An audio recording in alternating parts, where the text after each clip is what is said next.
What, I can't be the picture? No, get out. No, you don't. Go.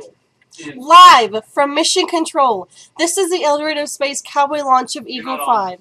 I'm Chase Smirts, and this is Noah Sorrells. These past 2 semesters have been hectic, from endless studies over ham radios to exploding buck regulators. Bam! As exciting as this project is, and the endless amount of joy we all receive from being in this program, the process and background construction of being able to make this possible is very tedious, and it involves an incredible amount of perseverance. As you can see, we have a few students here in Mission Control helping us out with all the visuals and getting everything set up. But then also in the other visual, you can see the rest of the students out at the launch site getting the balloon filled with helium, getting ready to... It looks like it froze a little. Give me a second. Launch. KG5 KKV. Hey, Davis, it looks like maybe the camera froze. Will you check that out, please? Yeah. What? We are having some minor difficulties, but we can show you our flight path for today. Yes. Okay. Today, our goal is to exceed 100,000 feet in altitude, along with maintaining live telemetry throughout the entire launch. According to our flight prediction, the lifting envelope should burst and begin descending when it is over Menard, Texas, and the chase crew should retrieve the package when it lands in the center of Menard, Brady, and What is the accepted IP address for this computer? Well, both of them have been reserved, so I'll just switch it. I know the other one, and then the live feed should return. Thank you, Davis. Apologize, we were getting some difficulties out of the way. Anyways, we have done No, thank you. Just stay on the Ethernet, please.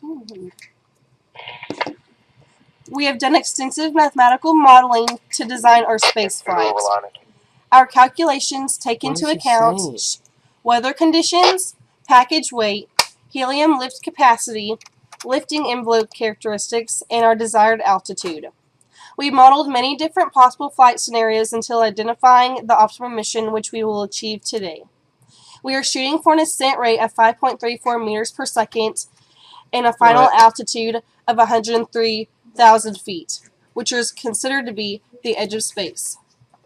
KF5ZBB, do you have have you pulled it up on Marcast? KG5 KKV. I'm trying. I have it now. I have it live now. Thank you. I apologize. Noah likes to interrupt our broadcast with his ham radio talking. I'm trying to get this thing working, Chase. But this is actually a previous launch picture of when our lifting envelope was just on the edge of the atmosphere.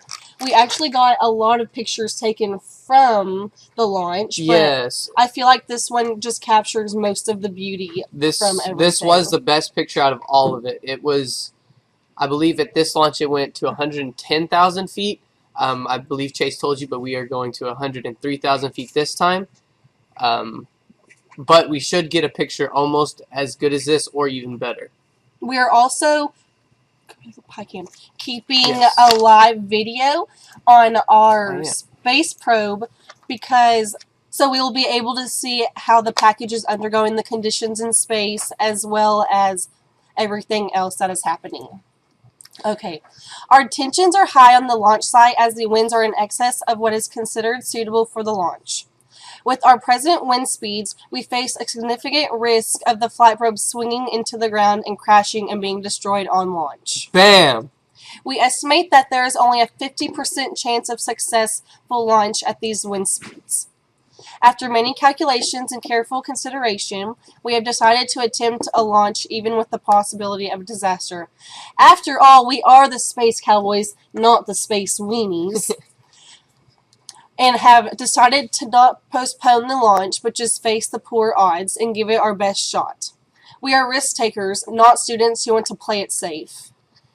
In order to try and mitigate some of the risk, we have devised a high wind launch sequence, which we will use to try and avoid the catastrophe of a pendulum effect, leading to a crash on launch. All eyes will be on our fearless leader, Mr. Gibson, our superintendent, as he attempts a never-before-tried launch sequence. This high-wind launch sequence is our only hope of successful mission at this point. It involves releasing the lifting envelope and payload package at slightly different KG5 times. KKV. Okay, whenever you guys are ready, we are live streaming and everything looks good. Visuals are running. We're good whenever you are. Okay. Let's You want to see what the... Let's see how the roof is doing. KG5 KKV. Hey, Will, how's the roof up there? Will you step in front of the camera? We're doing good up here. Currently eating a burrito. We're waiting for launch. Okay, how's the antenna doing? We can see it. Will you explain a little bit about it? Well, our antenna here is rigged up with 2 9-axes, which will tell us the angle which we are pointing. And it has 2 stepper motors to drive the pointing system. And we will get data points from the package. And through the complex haver sign, this will tell the antenna exactly where to point. Thank you, Will. We will now move to Clayton Cam and see how they are doing. As you heard, the when he was talking over the radio, it was really windy. We do not, the chances of us getting up are very minimal, but as Chase said, we are not Space Sweenies. We are the Space Cowboys, so we are going to go for it and get it done. Davis, how is everything over at the launch site? Right now it's pretty hectic. The GoPro appears to not have been charged, so we are doing that right now. Oh. Holy cow! Okay, that's not what we wanted to hear. It looks like maybe the camera froze again, but I'm not sure. Trying to just keep going. This is False alarm on the GoPro. We are back going. Oh, Goodness. awesome. We are ready whenever you are. So once everything's ready, just say it and we'll be ready. That didn't make sense. So, Makes sense. as you can see, we are experiencing a little bit of difficulties with the wind. We are deciding to, as Chase said, the pendulum effect. It is when you, with the balloon, or a lifting envelope in our case, with the wind, it puts it over here. Well, the package is over here, and you let it go at the same time. The balloon goes up, but since the balloon is off to the left, the package goes to swing, and it has a chance of hitting the ground and pulling the balloon down instead of making it go up. So we're actually going to try a different launch, I guess, procedure in trying to avoid that from occurring. Yes, we are going to try to make it where one of the students out there holds down the balloon with a couple others, making sure that the balloon does not reach the ground. And then our superintendent, Mr. Gibson, is going to hold the package a few feet to the right, like the whole string length. And then they're going to let the balloon go. And then right before it gets above the package, Mr. Gibson is going to let it go. And then that should decrease any pendulum effects that may be happening. KG5 KKV. Hey, Will, the camera looks to be a little blurry. I think whenever Jack moved it, it focused in on something else. Can you try to fix that? Copy that. I'll see what I can do. Thank you. Let's go back to the prediction and let's talk more about the KML file that Will created. As you can see, AF5 ZPB, we are ready to launch. Mr. Gibson is raising the package. Oh, exciting. Awesome. Okay, we will be watching you guys through PyCam and through Clayton Cam if it works. You should discuss what PyCam is. PyCam, which is in the bottom portion of your screen, it is a camera that we have hooked up to the Pi that is live streaming video back to us. As you can see, the wind off of Mr. Gibson's shirt is really windy. His shirt is blowing everywhere. Ooh, what are they doing? Ooh, it looks like it may take off. Balloon is up. Okay, we are watching you. Just ready whenever you are. As you can see in the bottom portion is the 9-axis main. It shows us a prediction of our package. And as you can see, it's turning and flipping around. That's because Mr. Gibson may be having a hard time holding it down now. This should be giving us live connection to it. It will be telling us if it's in free fall. Once it hits the jet stream, it should be tumbling, and the jet stream should be 100 to 150 miles per hour. So it'll be moving at that point really, really fast. That's really what gets us our distance, is during the time we're in the jet stream. Looks like Mr. Gibson has it over his head now. Gosh.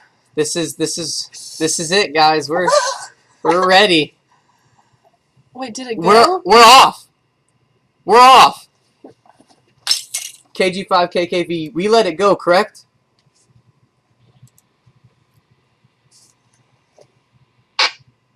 Did we let it go? Is it it up? Why isn't anyone responding? Someone respond, please. I can't tell. KSI the eagle is still in the nest. Oh. Okay, false alarm. The 9-axis freaked out. Wait, no, it's just kidding. Holy cow. That parachute Now they're waiting on the opportune moment to let it go. Oh, it looks like it. Okay, thank you. It just looks like 9-axis is freaking out a little bit. Oh, but everyone's running. Did it? We have liftoff. Oh, yes! The eagle has left the nest. Good job, guys. Everything's ready. Wow. Oh my gosh, it worked! It actually worked. So our prediction to Going on the roof, are we in line? everything seemed to work out good. Our what would you call that?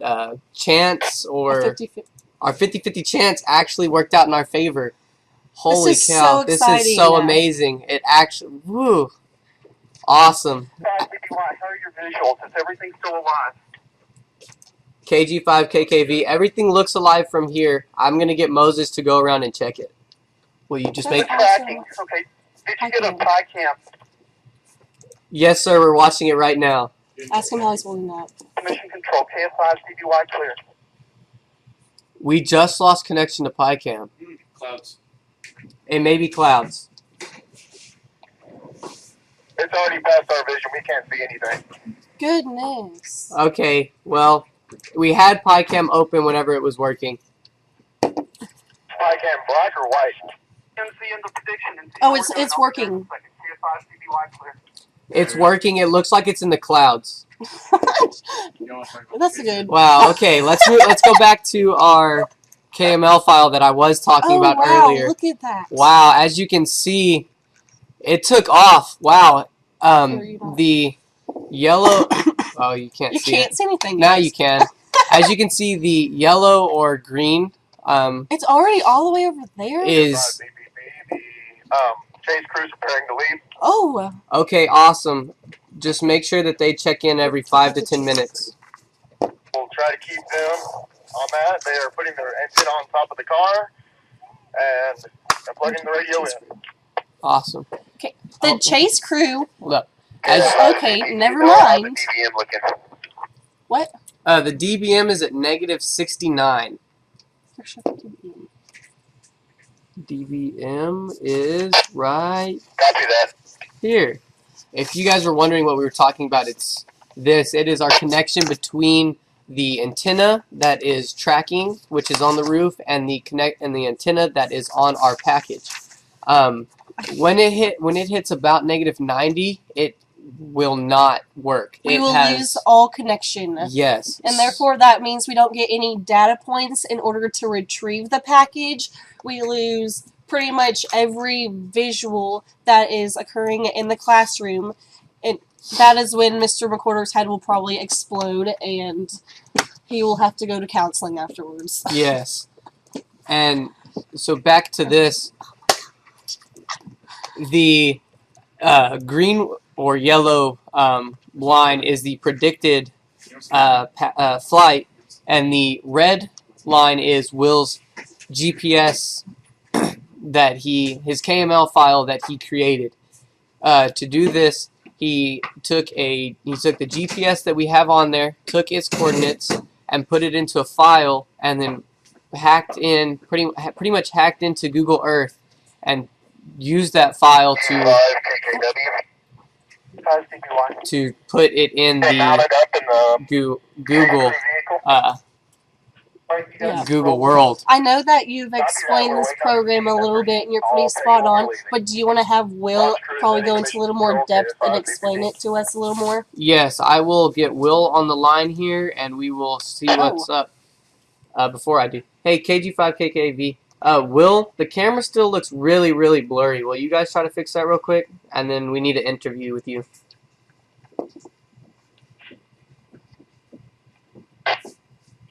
Okay, so with this, as we go along, we're going to try to put the coordinates from the chase crew that they give us. And during this, by doing this, we'll be able to see where our package is compared to the predicted, and where our our chase crew is compared to where the package is. Okay, while the antenna crew is trying to get the camera to focus and works properly, I will tell you a little bit about the chase crew. The chase crew consists of Austin Albin as Space Cowboy, Wyatt Mertz, Andy Morris, who are also part of the engineering program, and Miss Hargraves, our high school counselor. They had just left to go chase the probe, but KG5, KKV. That looks good, okay. Will. We'll interview in 1 minute. Keep going. In the past, we have communicated with them through our cell phones, but this time it's going to be a little different. Now that every Space Cowboy is a proud ham radio licensee, we will be talking to them through the 40-meter amateur radio band on our ham radios. Also, since as you can see on our KML file that Noah was showing on Google Earth, we are keeping live telemetry with our package, and we'll be able to compare it to our prediction path as well as the positioning of our chase crew. When the probe lands, we will then receive the coordinates given to us from the KML file and GPS. We will hand those over to chase crew, and they will probably plug those into a cellular device or any track. Do they have a laptop? They have I think 2 laptops, and then of course Austin has his phone.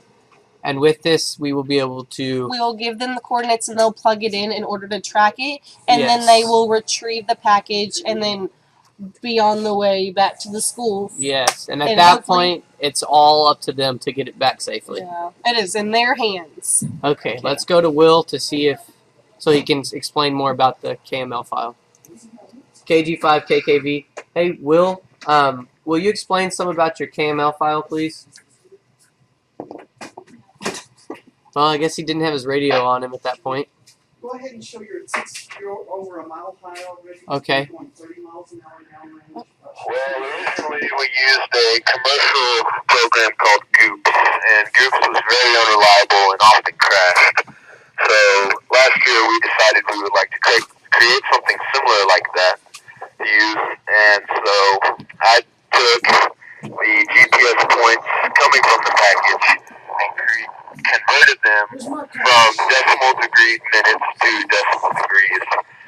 And at that point, we had the correct data that could be plotted in Google Earth, but then we needed to make a program that could plot in Google Earth. So we did that, and now we can run the program and visualize the flight pattern of the package, and we can even compare that to the predicted flight pattern. Okay, go. KG5KKX.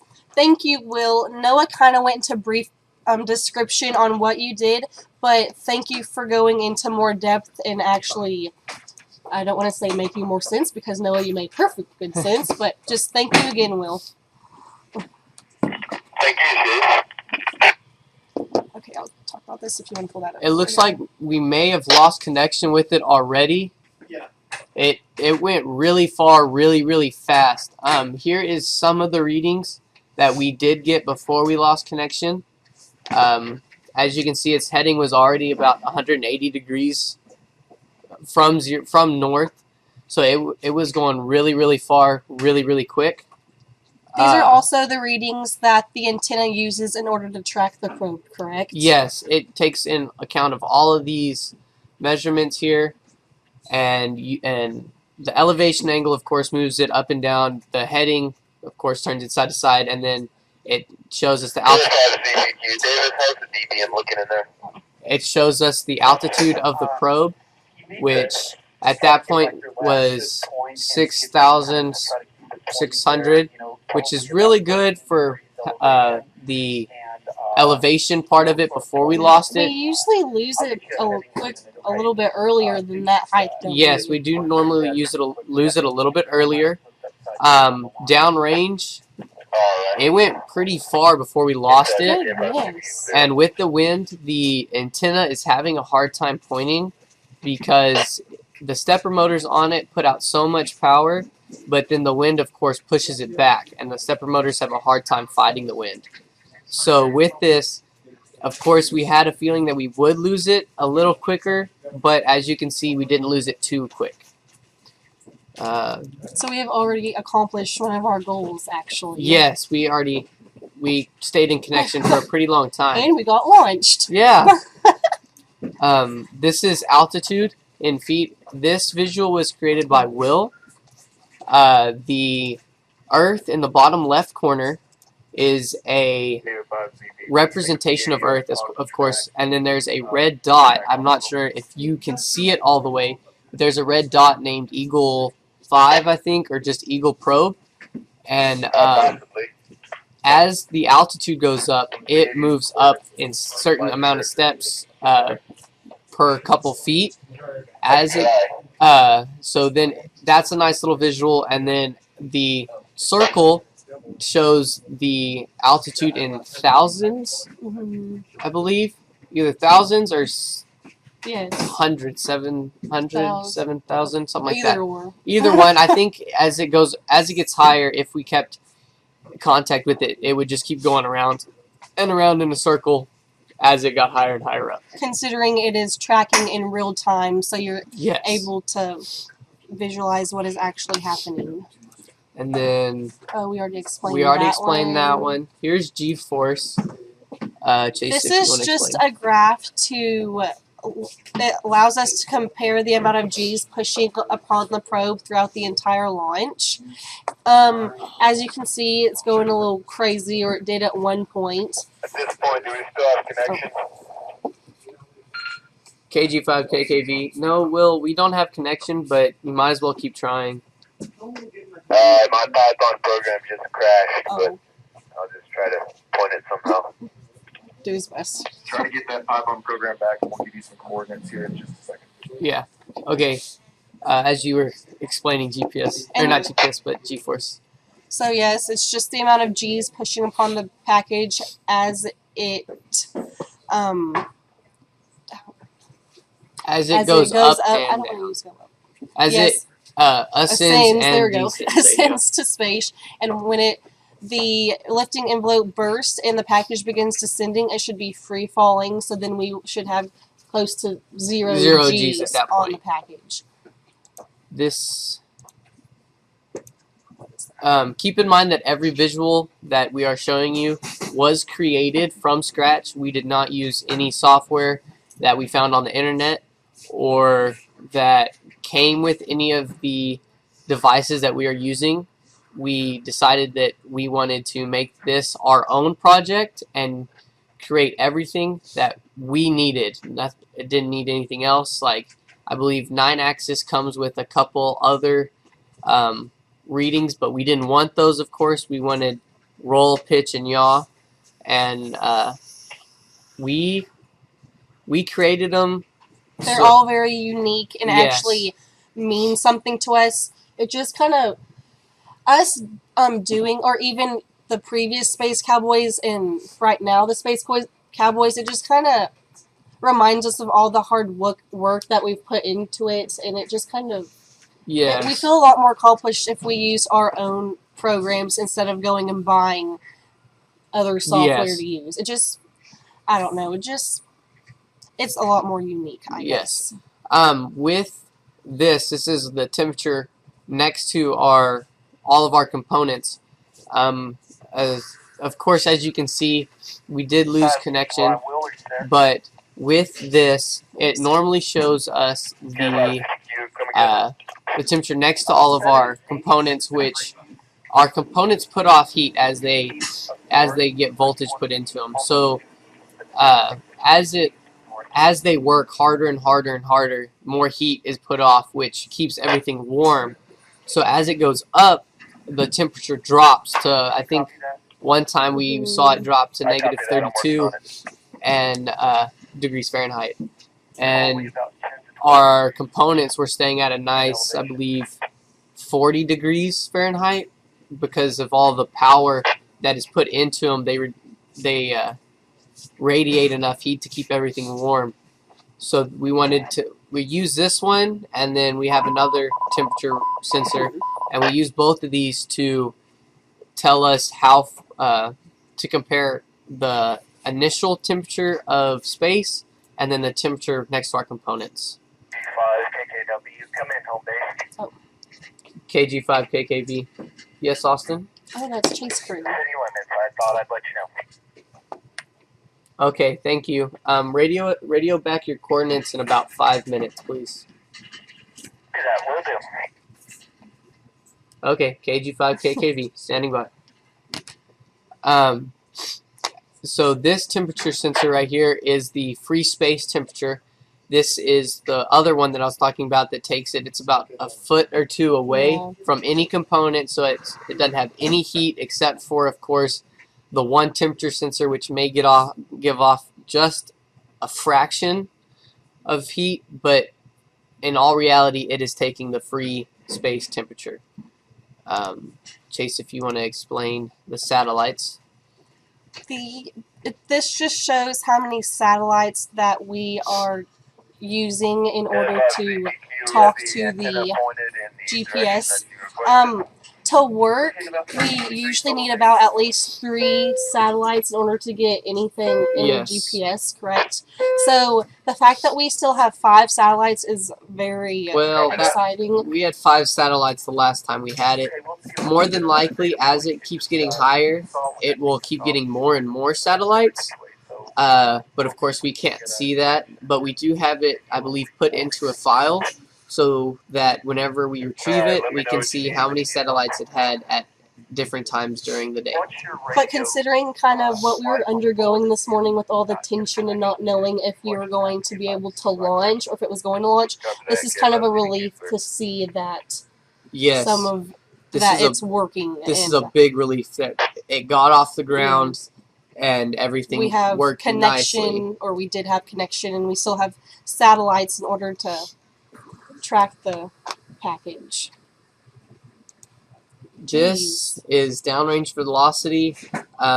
It must have gotten a bad reading right before we lost connection with it, but this just tells us how fast it's going away from us. If we still had connection, you could see once it hit the jet stream that the packet was just going in between 100 to 150 miles per hour, which would be very exciting if we had a visual to show y'all how fast it was actually going. Yes. But unfortunately, that is not the case right now. But normally when you walk, you get about 2 miles per hour. I know Austin, which is on the Chase crew, he can walk at a brisk pace of 4 miles per hour whenever we were testing it. So we know it works, and we wish we would have kept connection with it longer. KG5 KKV. Yes, Austin? I have a point for you. 30.85439, and then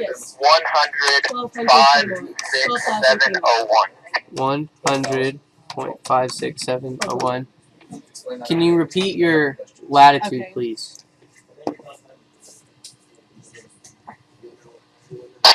See the whole point again. 30.85439,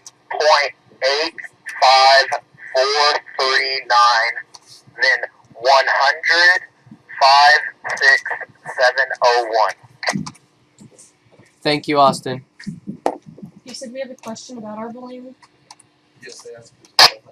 You'd explain how you got the helium. Okay, yeah. I will show you guys this screen in 1 second. Can I What's- rename this real quick? Rename. Davis, can you go look at the downrange velocity and see what popped up onto the screen? This We have, it looks like, what is that, an update? maybe. Oh, well. As you can see, this point right here, it won't let me rename it, but this is where the chase crew is at the moment. So compared to where the prediction is, they seem to be getting a pretty good ways off. Of course, they will beat it to Menard and beat it. Well, they'll stay in Menard. They'll stay in Menard until we can confirm that it has landed and tell them exactly where it has landed, and then they will go find it. It should land over here, but of course, if the balloon does not pop about the same time that it says it should, then it will go farther. If it pops a little bit before, then of course it will not go as far. So really, this is the best prediction that we have gotten, but this is a hit and miss type thing. It may Yeah. not land in that exact spot. Especially with our wind miles per hour, it kind of, I don't know, depends on also the terrain and everything where it lands. But it just gives us a nice prediction as where we think it's going to land. Also, we have Miss Hargraves, our high school counselor, on the chase crew. Yes. I'm pretty sure she has everything under control. She's not afraid of, I don't know, being assertive and getting on part of the land that she needs to. Yes. We trust her in going to get the package and going through all possible means to get it. Let's just say she doesn't take no for an answer. Davis, did you say that someone had a question? Yes, about the type of balloon that we're using. Gotcha. Oh, Okay. okay. Jason knows all about that. You guys are peeing the pie. We just have connection here. Yes. Nominal I'm going to connection. switch it to Okay. us, and then I will pull up the YouTube stream Connection to the balloon. over here so we can answer maybe some questions that you have. So please, if you have any questions, say them. You guys just passed like 10,000 feet on altitude. Oh, wow. We just got informed that we passed 10,000 feet on altitude. I am We- not. That is very exciting. We're close to our goal, which Okay. is to exceed 103,000 feet. So that is very exciting news. What are you doing? It wouldn't pull up. Why? I don't know. So Davis said you guys had a question about what balloon we are using. It's a 12,000. I believe we're using the Kmont 12,000. We use 160 cubic feet of helium to fill up the lifting envelope. And we got those calculations from we had to know the weight of our package, what ascent rate we were trying to accomplish. Which is 5.34 meters per second. Yes. The least amount of ascent rate is 3. Yes, last time we launched, which was an unsuccessful launch, we tried to do about 3 meters per second. And it didn't get off the ground just because the package was too heavy. And we did have a couple complications that day. But as you saw this time, everything went good, even with the high wind speeds, and we launched. So like I explained earlier, we did a lot of mathematical... KKW, come in home base. Okay. KV5 KKV. Yes, Austin. Point for you. 30.87098 100.44119.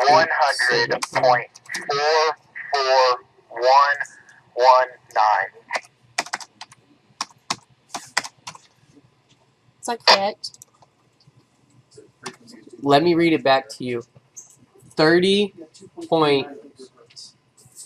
Wait, never mind. Mine switched to decimal degrees. Will you read it back to me, please? Here. Here, can you go to the latitude? 30.8710. Yeah, that's correct. That's correct. close enough. 100.43285. Okay, that looks good, and I'm going to show the people right now. It looks like you are on track and radio in about 5 to 10 minutes. Thank you. You received the photo on Facebook. I'm not sure. I will check. Talk to you in a few. KG5, KKW. KG5 KKV standing by. Okay, as you can see, the chase crew is well on their way. They have made it about, what do you want to say, 20? About 20 miles away already. They will keep going until they hit Menard, and then they will wait for further instructions, I believe. And like I was looks saying good. earlier, we are using a Kmart 12,000 balloon, and we had to do a lot of mathematical equations in order to figure out how much helium we are using, and that just goes into account the weather conditions, the package weight, and what ascent rate we are trying to reach. When it's descending, the package should just keep a constant 5 meters per second.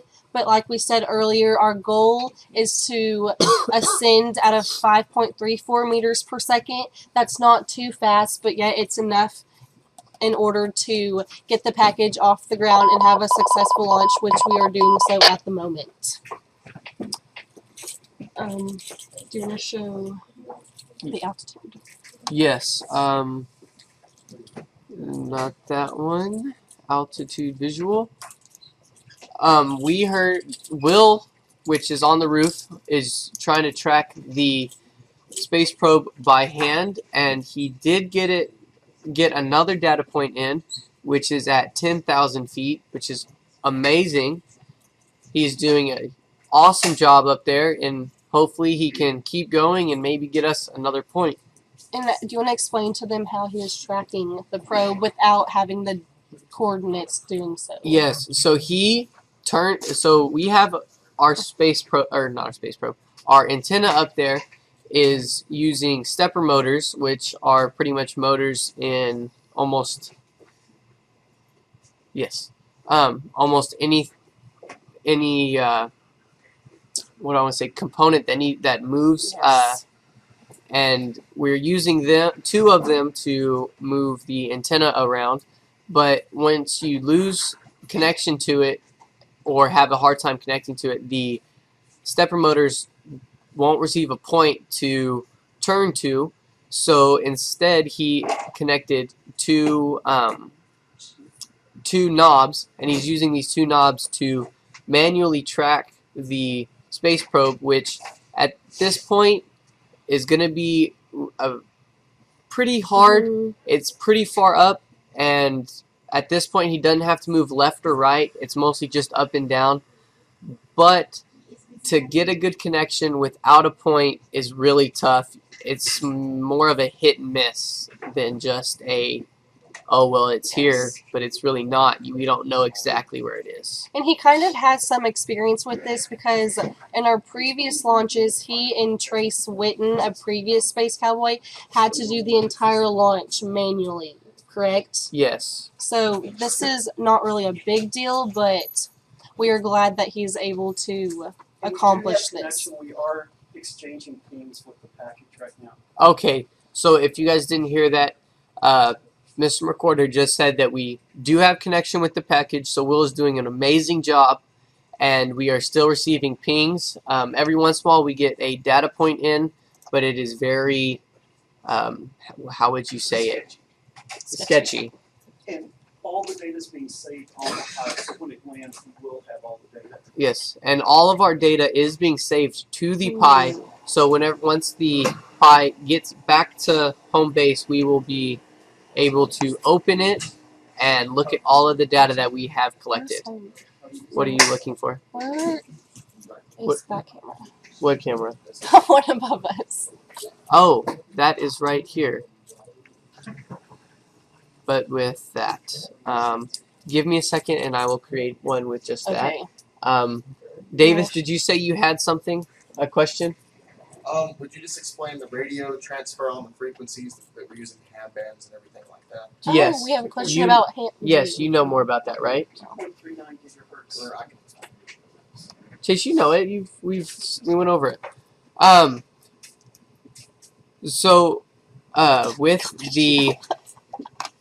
with our transfer of data, we are using 2 bullet radios, and we have configured them to be on the 2.39 gigahertz Yes, correct.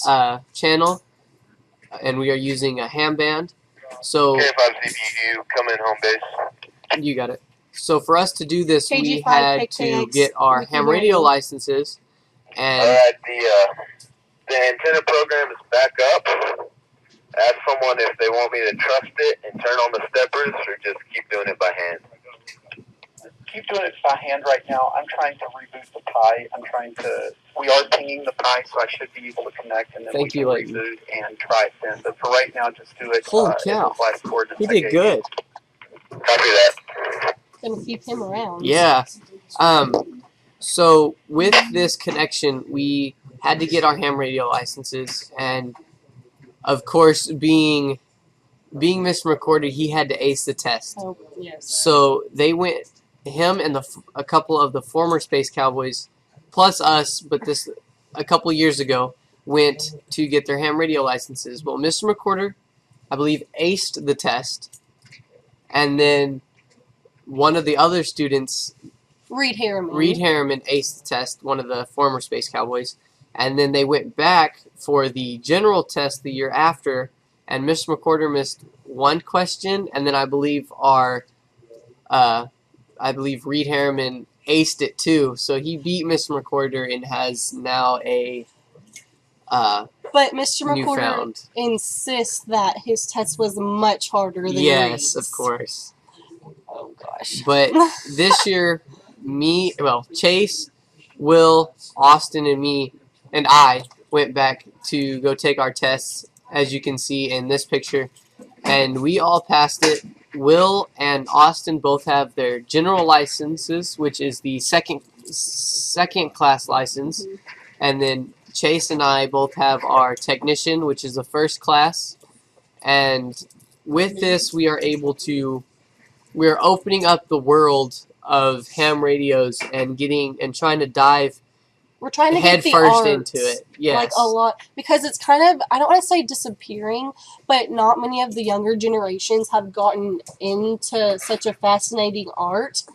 So it's just kind of neat for kids our age to have gotten the chance to study and actually pass the test and get our ham license, and hopefully we can encourage other students to get their ham radio license as well. And I also think that Jack Griffin, who was in one of the engineering programs, and I'm pretty sure a lot of the other students in engineering 1 and 2 are interested in getting their ham radio license as well. Yes, I believe next year we are going to take another trip up to Brownwood, and the former Cowboys are going to go try and get our general or What's the next? expert, correct? Yes.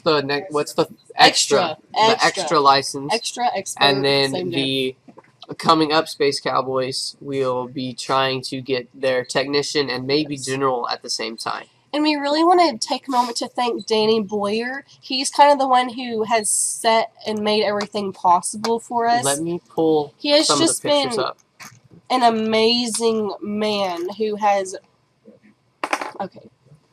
just helped us out with everything. He actually set us up the tower. Yes, he owns the radio tower here in El Dorado, and KKW, come in home base. KG5 KKV. Austin, can you hear me?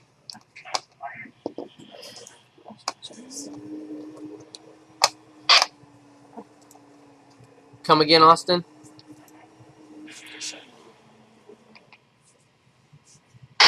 As you can see, this is the antenna that we are talking about.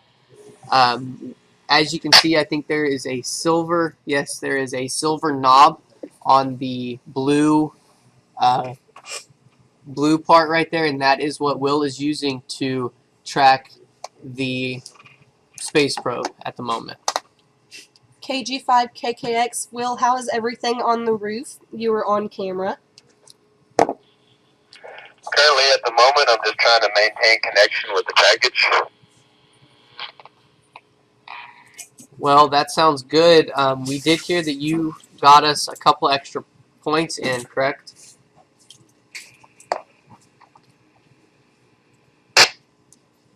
Are you alive there, kid? I wonder if he heard that or not. Did you hear that, Will? Come again, Noah? We heard that you were able to track the package a little bit farther once we lost connection with it. Yes, currently I am maintaining connection right now. It's not a great connection, but I'm trying to He sent maintain that it. to you? Okay, awesome. Well, we will check back in a few and see how everything is doing. Copy that. Is this their old? The spot This check is their old one. GPS showed it going past Toenail Trail. Okay, Okay.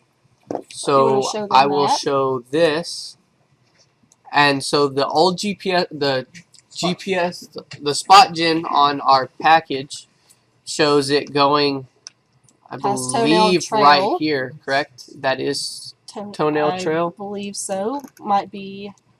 I believe that's correct. I believe this is Toenail Trail right here. And so it's almost to space. Bursting it's points. pretty far up there already. And Chase Crew should be about I'm gonna probably like I'm gonna say they're probably around the Toenail same Trail spot. as well. That's their old. You said you had their old Yes. point. Okay. And I just 561 Austin, are you there? okay. Okay. So we're trying to get in contact with our Space. chase crew and see exactly where they are too. Also, if y'all have any questions and y'all aren't on our YouTube or Facebook page, you can call 325-340-0201. Again, you can call that number to ask any questions and we'll be gladly to answer them. Or of course, if you are watching the YouTube stream, you can comment on it Answering too. questions as fast as they come in. We're trying. Okay. And we are trying to answer questions as fast as we can. Again, the number is 325-340-0201. Hey, explain where the Toenail Trail is and show them on the map. Oh, That's we're- right there, correct? That's the county line. Okay.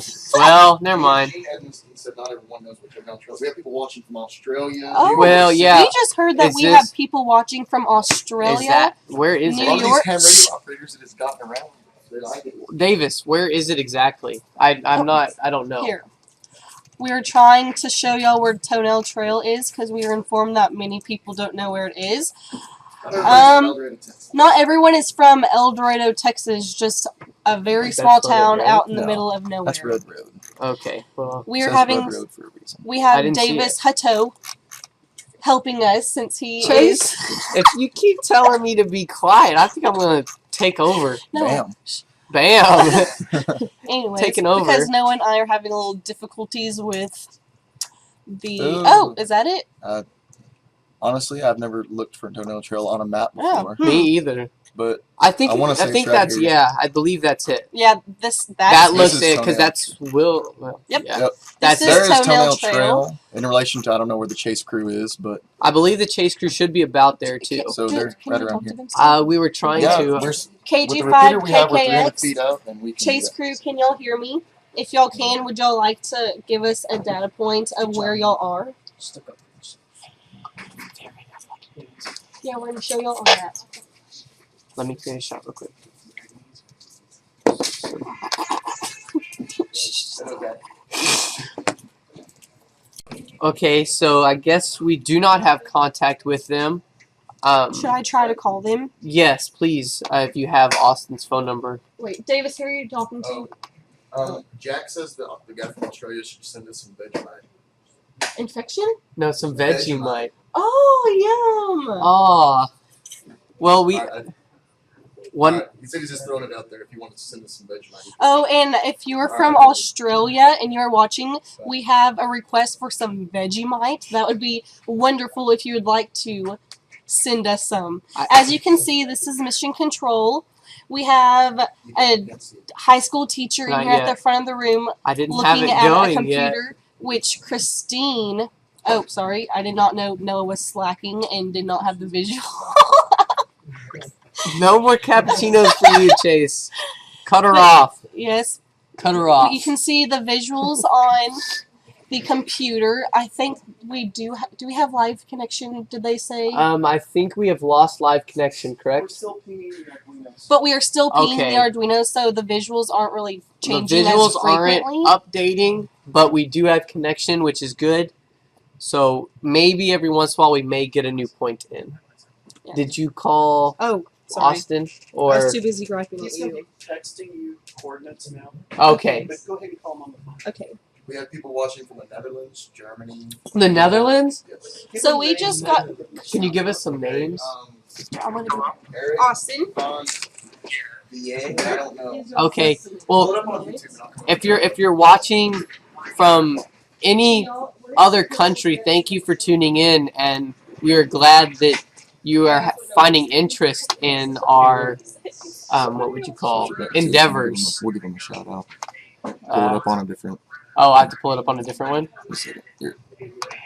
Well, as you can see at the moment, our mission control is really good. Everyone is joining in. School is in session, so more people are coming in and out of the classroom than it was this morning. And we are really watching all the visuals and just waiting for more data to come in. Well, we would like to give a shout out. I'm Davis Hutto. Thank you, Davis. Can you hear me? Oh, well, KF5ZPP. I hear you. Is right now the altitude of the package, is there any way that I could point Huh? at it, or is it below the horizon? we're Stayed not about sure. 14 degrees. Just stay at about 14 degrees elevation. Uh, You're not below the horizon yet. It's not below the horizon yet. Local time, so I know when Okay. noon is. We have VK3BKI is watching in Melbourne, Australia. Thank you for watching. I've answered his question that we are operating on 2.39 gigahertz using a 30 dB gain antenna on the ground with a rubber duck, just a little rubber ducky antenna in the air. Shout out to, sorry if I butcher your name, Eric von Viet, VA. I don't Vid? know. Anyway, but he is in the Netherlands watching. You might give us a time if you're still watching, what time it is all the way over there. yes, please. We have a More. man watching from Germany. Dang. So really, if you're from any other country, state, anywhere, any place that you're at, please comment where you're at and what your time is, so we can see. It's really nice to see that people are taking an interest in what we are doing. And to our ham radio friends out there, if you would kind of want to get on a few of the HF bands and kind of give us a shout out and see if you could get some people out there that are just DXing today to come and watch our live YouTube stream. Shout out to K2GTV watching in New York City. And somebody wanted us to describe who Danny Boyer actually is and just more about him. Danny Boyer was born and raised here in El Dorado, Texas. He owns the Oh, okay. okay. He owns the radio station here. He operates on 104.9, which is I'm gonna take this over real quick, Davis. KLDE Yes. 104.9 and 105.3, which is in San Angelo. He also operates the 106.5, which is KPEP, I believe. But he's just been very involved. Actually, we were hoping, whenever we first started doing all this, we wanted to operate down on, or actually, That's yeah, it would be down on Okay. 400 megahertz using just some, essentially they were just really big Arduino antennas. They weren't very good. He came up with the idea of using 2.39 gigahertz to be beaming live telemetry over that. We could also use live video. He's just been very supportive. He has gotten us a how many bands is our we have a trap dipole up on top of the band hall. He's got 3, a correct? operate. I don't know. I believe it's. A lot. I believe it's 3. We can talk anywhere from 10 to 40, I believe. And so he's gotten us a HF radio, a Kenwood TS450S donated to the school, and we use that quite often. Make a lot of DXs, and so we'll have a list of our call signs. If you ever hear us, give us a shout out. So just Thank all you. in all, we're really very fortunate to have such a generous man working with us in El Dorado to provide all of this awesome equipment for us. Also, you and Austin have been working a lot at the radio station, helping him, haven't y'all? Yes. We're hoping to get the Ultimate Ham Shack started up. We're hoping to run almost 2,000 watts on all bands. Right now we've got a few. We've got a little bit of stuff. We've got the ham shack set up. We're hoping to have a ham studio, not so much a shack here, in not too long. But things are coming along at the radio station. He's always told us that he's always wanted to have a really big ham station, but just never has had the time. And so me and Austin have the time, and so we're trying to get it set up. Okay. But any more questions, feel free to call or ask us on YouTube. Thank you. Call at 325-340-0201. Again, 325-340-0201. And we will gladly accept any questions that you guys have. We just got another point from the chase crew. They are around this location. They just crossed our county line. It's been a couple minutes since they sent this, so they're probably farther. But that is the last known location of our chase crew. So I'm gonna guess that the balloon is more than likely about even with them at this point. They caught up to the balloon, and now they're just gonna end up waiting for balloon confirmation. Okay, we'll go to that. Earlier, you might have heard me mention the names of some engineering students that are not part of the space program. When I was talking about this chase crew, I said that Andy Morris and Wyatt Mertz were on it. They are part of the Engineering 1 program. Well, considering that this is such an amazing process and it's really huge and involves a lot of hard work, all of Mr. McWhorter's 20 engineering students are contributing, not just the ones in the space program. Engineering 1 and 2 are equally important, if not more. Engineering 1 is mostly the foundation of engineering. Students learn about engineering notation, binary counting, and the function of different Arduino components. By the end of the year, they will successfully accomplish basic Arduino programming. Engineering 2 then introduces another type of programming, Python. They also interact Python programming with the Arduino. Towards the end of Engineering 2, students will be introduced to the Raspberry Pi, which is used in the space program. The space program combines everything learned into endless amounts of new inventions and projects, such as this sophisticated instrument package that we have just sent to space today. We are also very fortunate to have an opportunity to be part of such an amazing program with an amazing instructor, Mr. McWhorter, to teach us everything that we have learned today. Yes, it's been a real blessing for me. What? I just showed my picture. Okay. It's been a real blessing. I've gotten to work with Can you give me your name? a couple different robotics. Last year, I worked on a robotic arm for most of my Greensboro, Georgia. sophomore year. Yes. And then the beginning of this year, we were working on the space probe, but I was also, during my free time, working on it's called a turtle bot. It's, if you know the robots that go around your house and clean, the vacuum robots, it pretty much is exactly like that, except it uses a Xbox 360 Connect video stream, and I'm able to map this whole school, and then I can tell it wherever I want him to go. He will take off, won't crash into anything, and find out where he needs to go. Davis, you said you have some questions? I had a man phone in from Greensboro, Georgia. Sorry, I did not get to write your name down. Very, very sorry about that. But he asked why we have W5AHN come in code over the repeater every once in a while. That is Danny Boyer's call sign. Danny Boyer is W5AHN. You can look us up on QRZ.com. You can look up all our call signs, and he said that they have an article over us or something really? like that. Awesome. He owns He the was- repeater, so that's why. Yeah, he yeah. owns the repeater, and so he's legally bound to say his call sign over the repeater every 10 minutes. W5AHN. We now have a new coordinate. From our chase crew. I will show you guys. Since we are not very successful talking with the chase crew from our ham radios at the moment, Austin Alvin is communicating with me through our cell phones. So he just sent me a picture of their location at the moment. 30. Oh man. Space 52. Space 49. I hope that worked right. Oh, because it's in decimal. Yeah, Okay, that did, right? perfect. That's close enough. Close. 99. Space 57.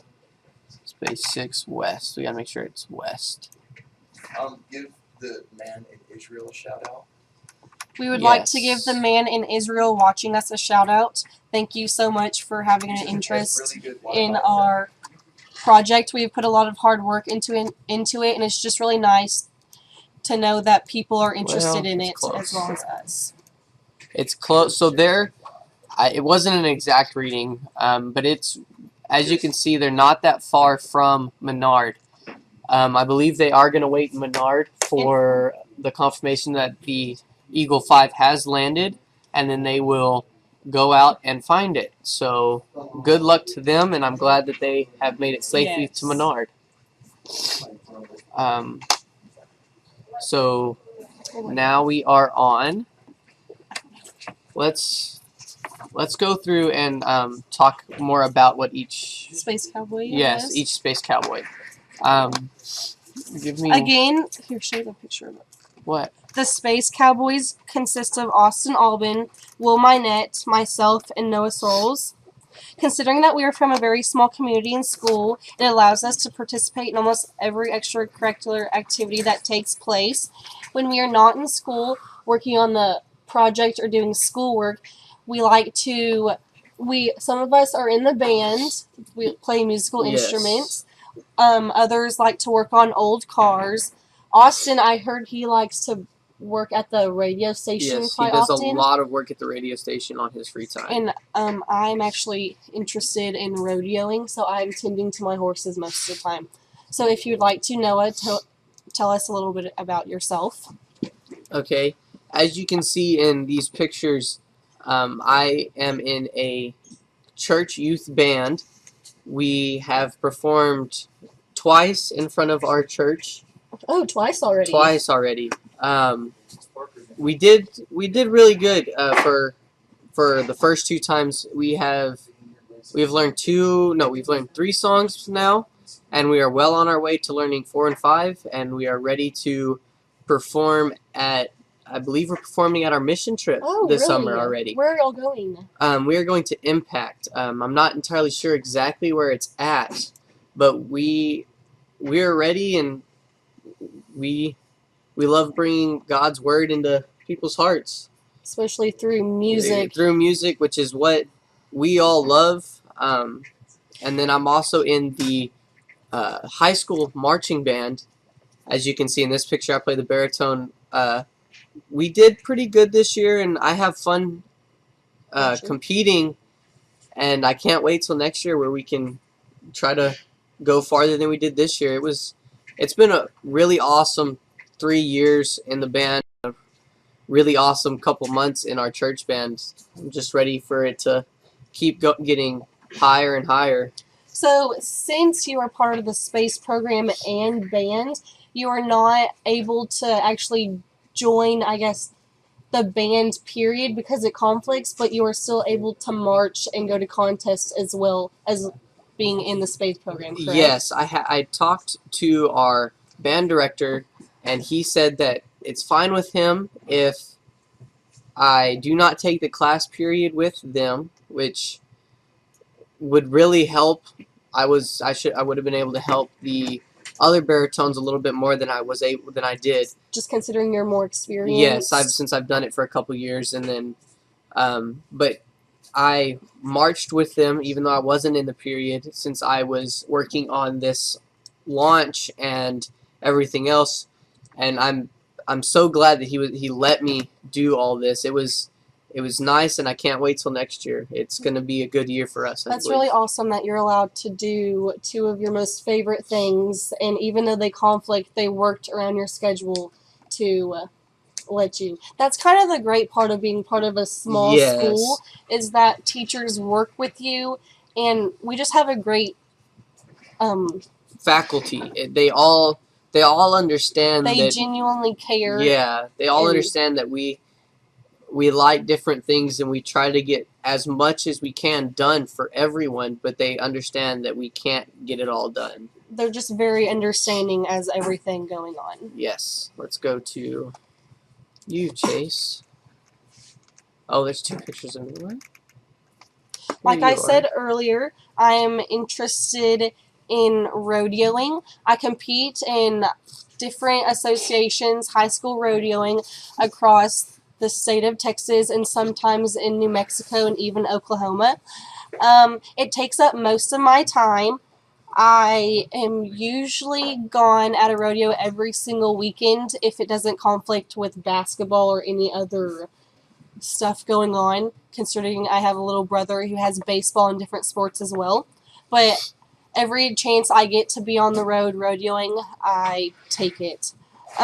I have been riding since I could remember. My dad grew up on a ranch, so it's just kind of what we've always done. I have rodeoed since I was probably the age 7, and it's just really a great experience to have the opportunity to do such an amazing sport. You just learn everything. I guess it kind of, I don't know, it teaches you to take care of another thing rather than yourself. Horses, they involve a lot of maintenance, especially mine. They're very spoiled. I don't know, it's just a very awesome experience, and my parents are very generous on allowing me to go everywhere to do what I love. I heard you talking the other day about rodeoing. Is it next weekend, or do you have one coming up? Well, high school rodeoing for the semester will begin in, if I'm not wrong, March. Okay. So I'm getting my horses back into shape, getting back on program to get ready. High school rodeoing is for high school students, obviously, around the state of Texas. Texas is set up into 10 different regions, and West Texas is in would be considered region 2, which is the region that I compete in. Every single event, there are about 25 plus kids competing, and at the end of the season or year, they take the top 10 kids of your region in each event to state, which is held in Abilene in August. No, at the beginning of June. Sorry. And if you do well enough at state, competing against 100 different contestants, then Wow. the top 10 in each of those events then get to go on to nationals, which is, I don't exactly know where they're hosting it this year, but it's somewhere in the United States. Every year it's Yes. different. How far have you made it? Well, my freshman year at state, I actually was winning the average of breakaway roping after 2 goes. Okay, that one.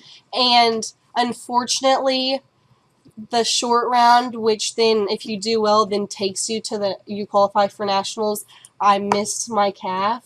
And that was Darn. really devastating. But it's just taught me to, keep working, and I don't know, it just kind of, I guess, To work harder lit at a it. fire in that, even though something terrible and devastating happened, it just kind of led me to work harder and know that. Built you up to Yes. showing you that you can do it. Yes. To try to work harder. Well, glad that you were able to share this with us, and that your passion keeps going Yes. on after that. And I only have pictures of breakaway roping, but I also compete in barrel racing and pole bending. And if y'all have any questions about that, because I'm sure that a lot of y'all aren't quite sure what that is, I would love to answer questions about it. It does not only have to be about the space program. Okay, this is one of our youngest space. This is the youngest, I believe. Exactly, correct? the youngest Space Cowboy, Austin Aubin. Last summer, he went to Africa with Mr. McCorder. This is them two at the headwaters of the Nile. He actually collected. Oh, that's another picture. Nope. Collected Nope. some Nope. water from the head Nile of the. Right there, that one. As you can see, we have the bottle right here. This is the water that they collected from the headwaters of the Nile, which is the Most where, purest. yes, it's where the water boils up out of the ground, which starts, which is where the Nile really starts. It is known to be the purest water, actually. Yes, and reason why we have this is we're gonna have a Chinese tea ceremony with this water and some of the tea that we sent up in space with our probe, and I'm pretty sure it hasn't been done I before don't with think Nile water space. and space tea. Whoops, got my words mixed up. So it's gonna be an awesome experience to have something from Africa and then something that's been in space. I believe we tried to send tea into space last year, but it did not work out. And it made the package too heavy. Yes,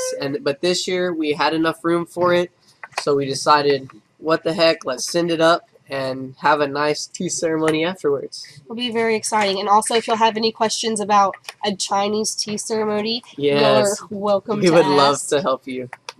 Also, we have a shout out for K3MF from Pond Grove.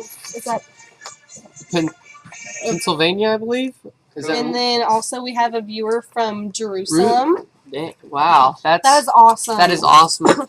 As I said earlier, I'm so glad that all of you can join in on this stream and that all of you are taking an interest in what we're doing. We are so thankful. It makes it really special. We are so thankful that we're able to share things that we have done with people around the world. Also, unfortunately, Will, another Space Cowboy, doesn't really like to cooperate. Are we gonna and didn't talk like to him? Okay. He wasn't really into the whole picture taking and bio, so we are actually going to go to the Ruth Cam and ask him a little bit about his hobbies rather than just working on the antenna in school. Yes. How many on the package? KG5 KKX. Will, can you hear me? How many? 2.39. Looks like he's not responding. Maybe that's why. No, it was on. Okay. Will, can you hear me? Maybe not. Maybe I should. Do you think he has a cell phone on him? I don't know. Let me try. No, he was asking about the HF. KG5 KKV. Will, can you hear us? We would have up close to 2,000 watts, and he said that was it. I guess not. Okay, well, let me call him because Yes, let's. It's really interesting to hear about his hobby, fixing up old cars. Yes, he He's does a lot. He's very good at mechanics. Yes. Let me see if I can contact him again. Will, can you hear us? He may have. I wonder if his radio died. Well, I guess if that happened, then we can have someone send him that one, and he can bring back. He's reaching for his phone. Hello? Did your radio die? I don't think so. Oh, well, we're talking to you, but you're not responding. Tell him it'd be easier if we did it off of the ham. No. No, the ham radio. We're trying to contact you. Goodness, it is very windy up Yeah, there. it is. Maybe Jack turned it off. Oh. Is Jack still up there? Okay, can you talk from it and see if we can hear you? Can you hear me? KG5 KKV, we can hear you. Could you hear us? Yeah, I heard you. Okay, we would like to interview you off of the ham radio. We're going to ask you questions about your interest in fixing up old cars and stuff. So, What did he say? because you're on camera and we are just interested in informing everyone of all the different activities we're interested in rather than the space program and schoolwork. Alright. So hang up on him. Okay, I'm hanging up and then you can talk to Noah on the ham radio. He sounds very excited. Yeah. KG5 KKV. Will, can you hear me? K5 CPQ, can you hear loud and clear? Perfect. Good. So will you tell us a little about yourself, like what you do in your free time? Well, if I'm not at school or some kind of sports practice, I'm usually at home working. And like I think you mentioned before, if I ever have any free time, sometimes I like to work on cars. I have a 1928 Model A.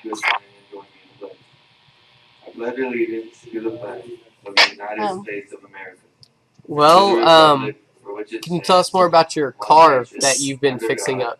Well, like I said, it was a 1928 Model A that wasn't in too bad a shape. It wasn't running. So far, I've got it running. Haven't really done much to it since then. In the summer, I get quite a bit of time to work on that, but I have fixed that up, got that running, not much body work, but now most of my spare time goes to working on the truck I'm driving now. Awesome. Thank you, Will. If we need anything else, we will come back and contact you again. Alright, thank you, Noah.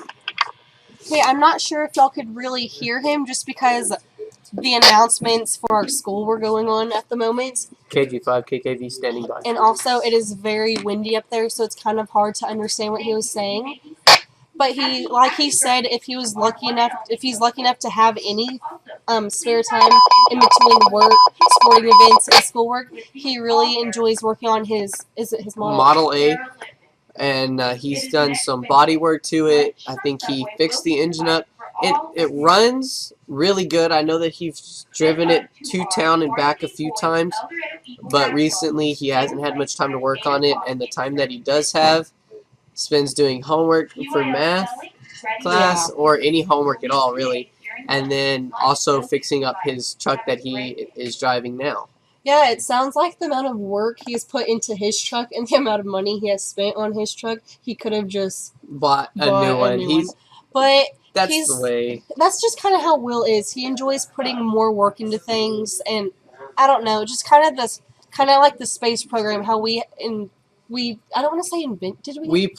We like to put more work into each visual instead of going online, buying it, or finding someone that's already done it and taking their program. It just allows us to feel a lot more accomplished, and it just makes it a lot more special and unique to us. Yes. So that's just kind of a nice comparison to So explain. Let's see if there's any comments on YouTube that we can answer. Yeah. This one. We have a question asking if we will be launching. Where did that go? Any additional probes this year?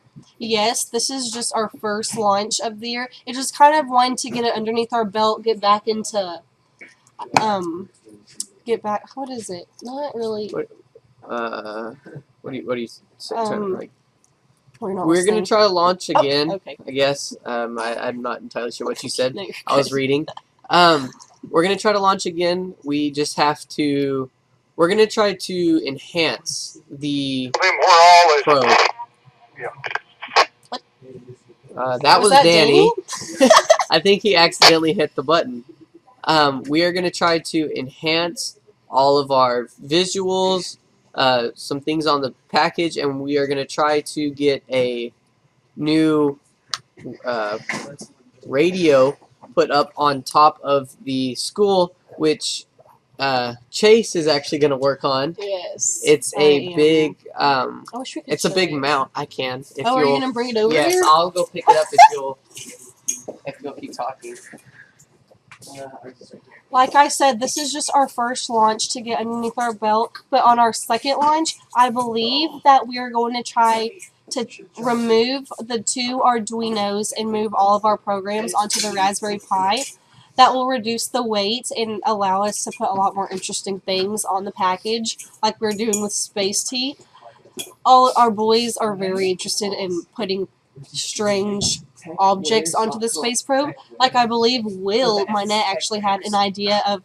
Didn't Will want to send a mouse up into space? Yes, we wanted to send a mouse. Yes, but okay. Too late. It's too heavy. This is actually the antenna that I am fortunate enough to be working with after this launch is complete. It looks pretty intimidating, but with the help from all the Space Cowboys, I'm pretty sure I'll be able to get it done. The boys are a lot more mechanical than I am. I want to say the mom of the space program.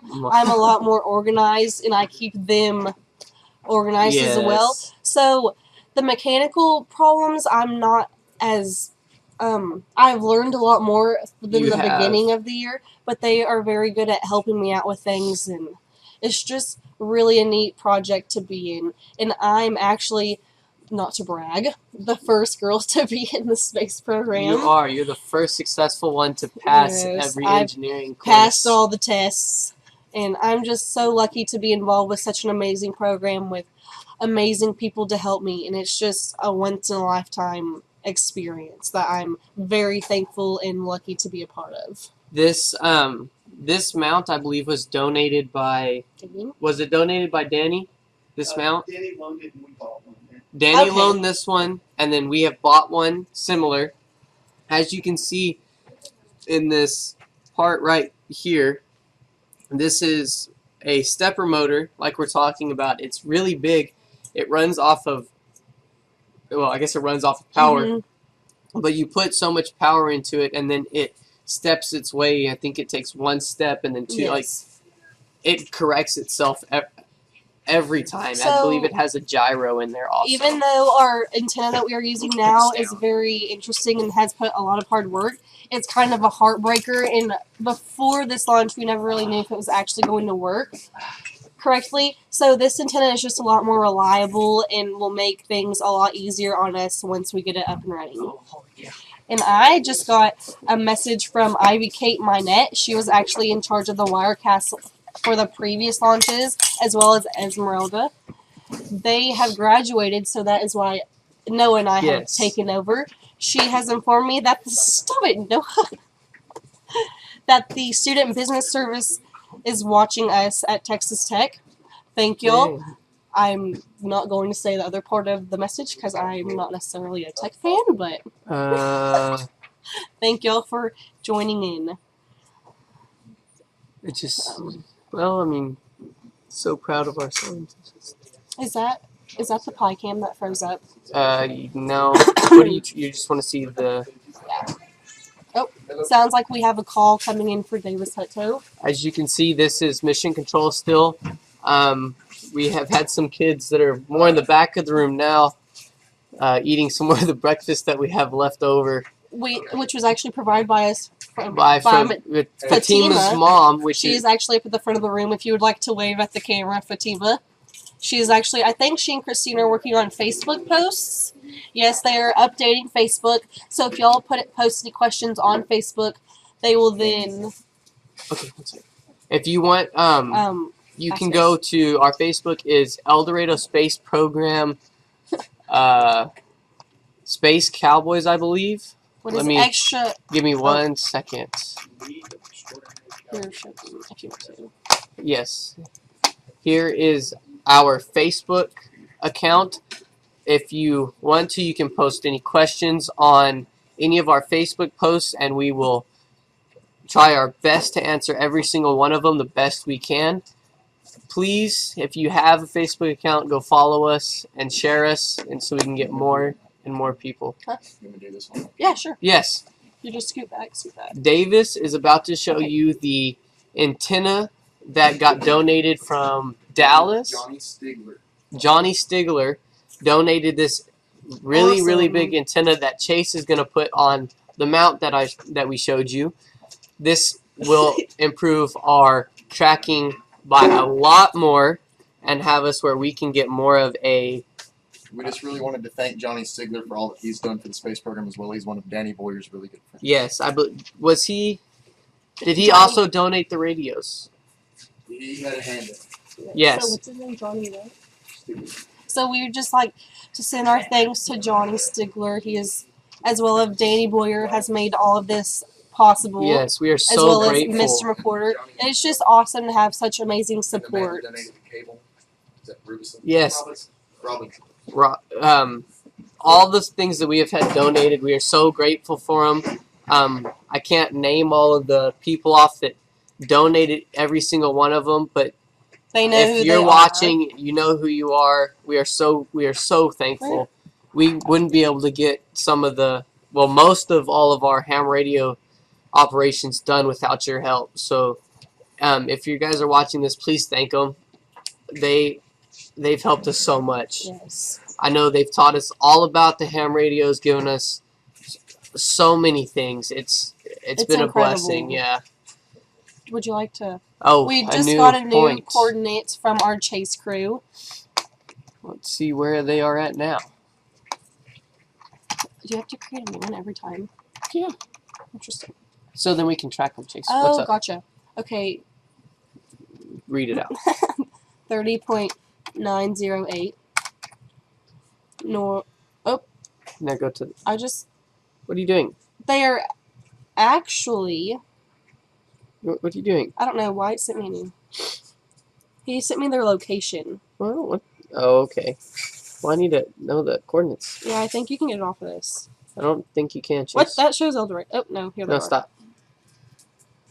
They're at the Williamson's house, which is actually our coach, Coach K, Kami Williamson, who Oh. lives on the outside, see the- just on the outside of Menard. Oops, that's not They what I are meant to do. actually stopped at their house, but they're leaving. What happened so- to the? Oh, it's right here. Yes.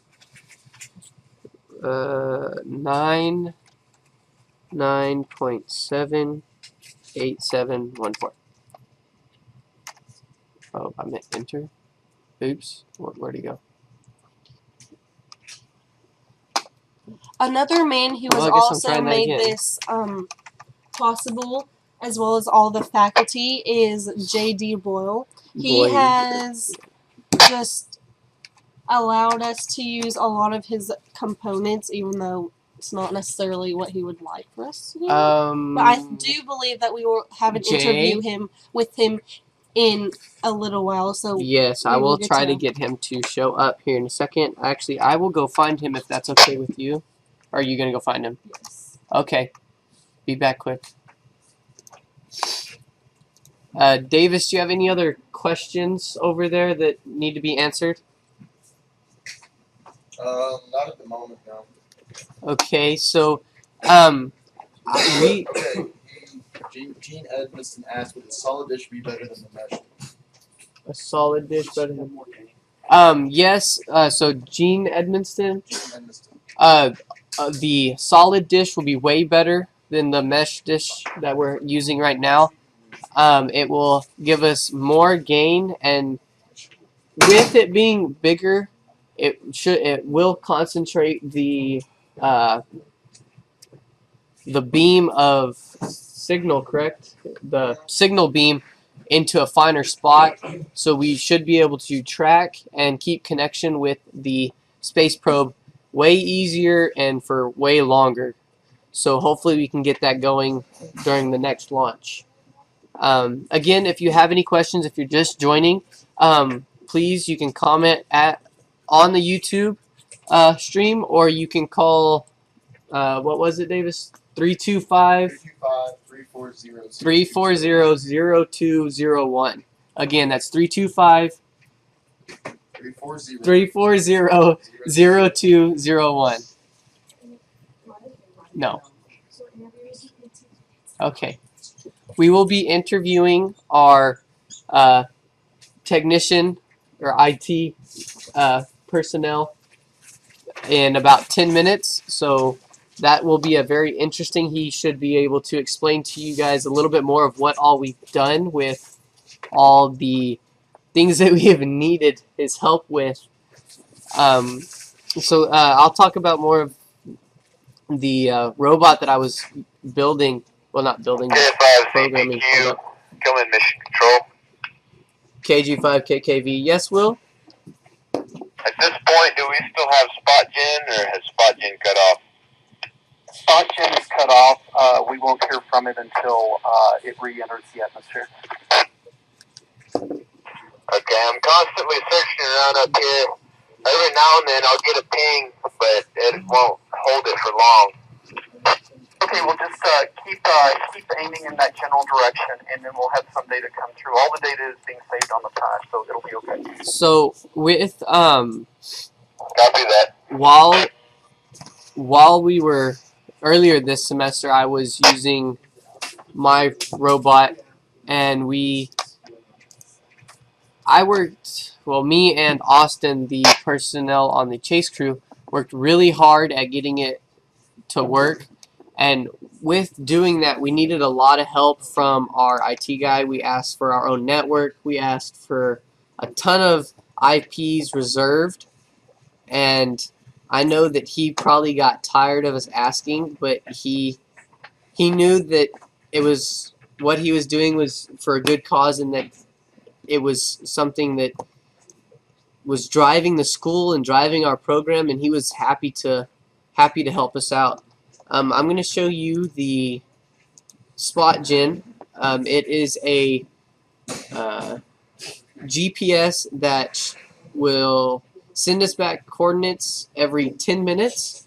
Once it gets so high, it gets cut off, of course, so we won't hear back from it for a little while, and it'll probably send us back 4 or 5 points all at once. When it does that, we will know that it has re-entered the correct space, the correct altitude, and it will turn back on, send us some more points, and then we will know about where it's going to land, and we will be able to follow it and actually tell the space crew where it is, or our chase crew. As you can see, this is the last point that we received.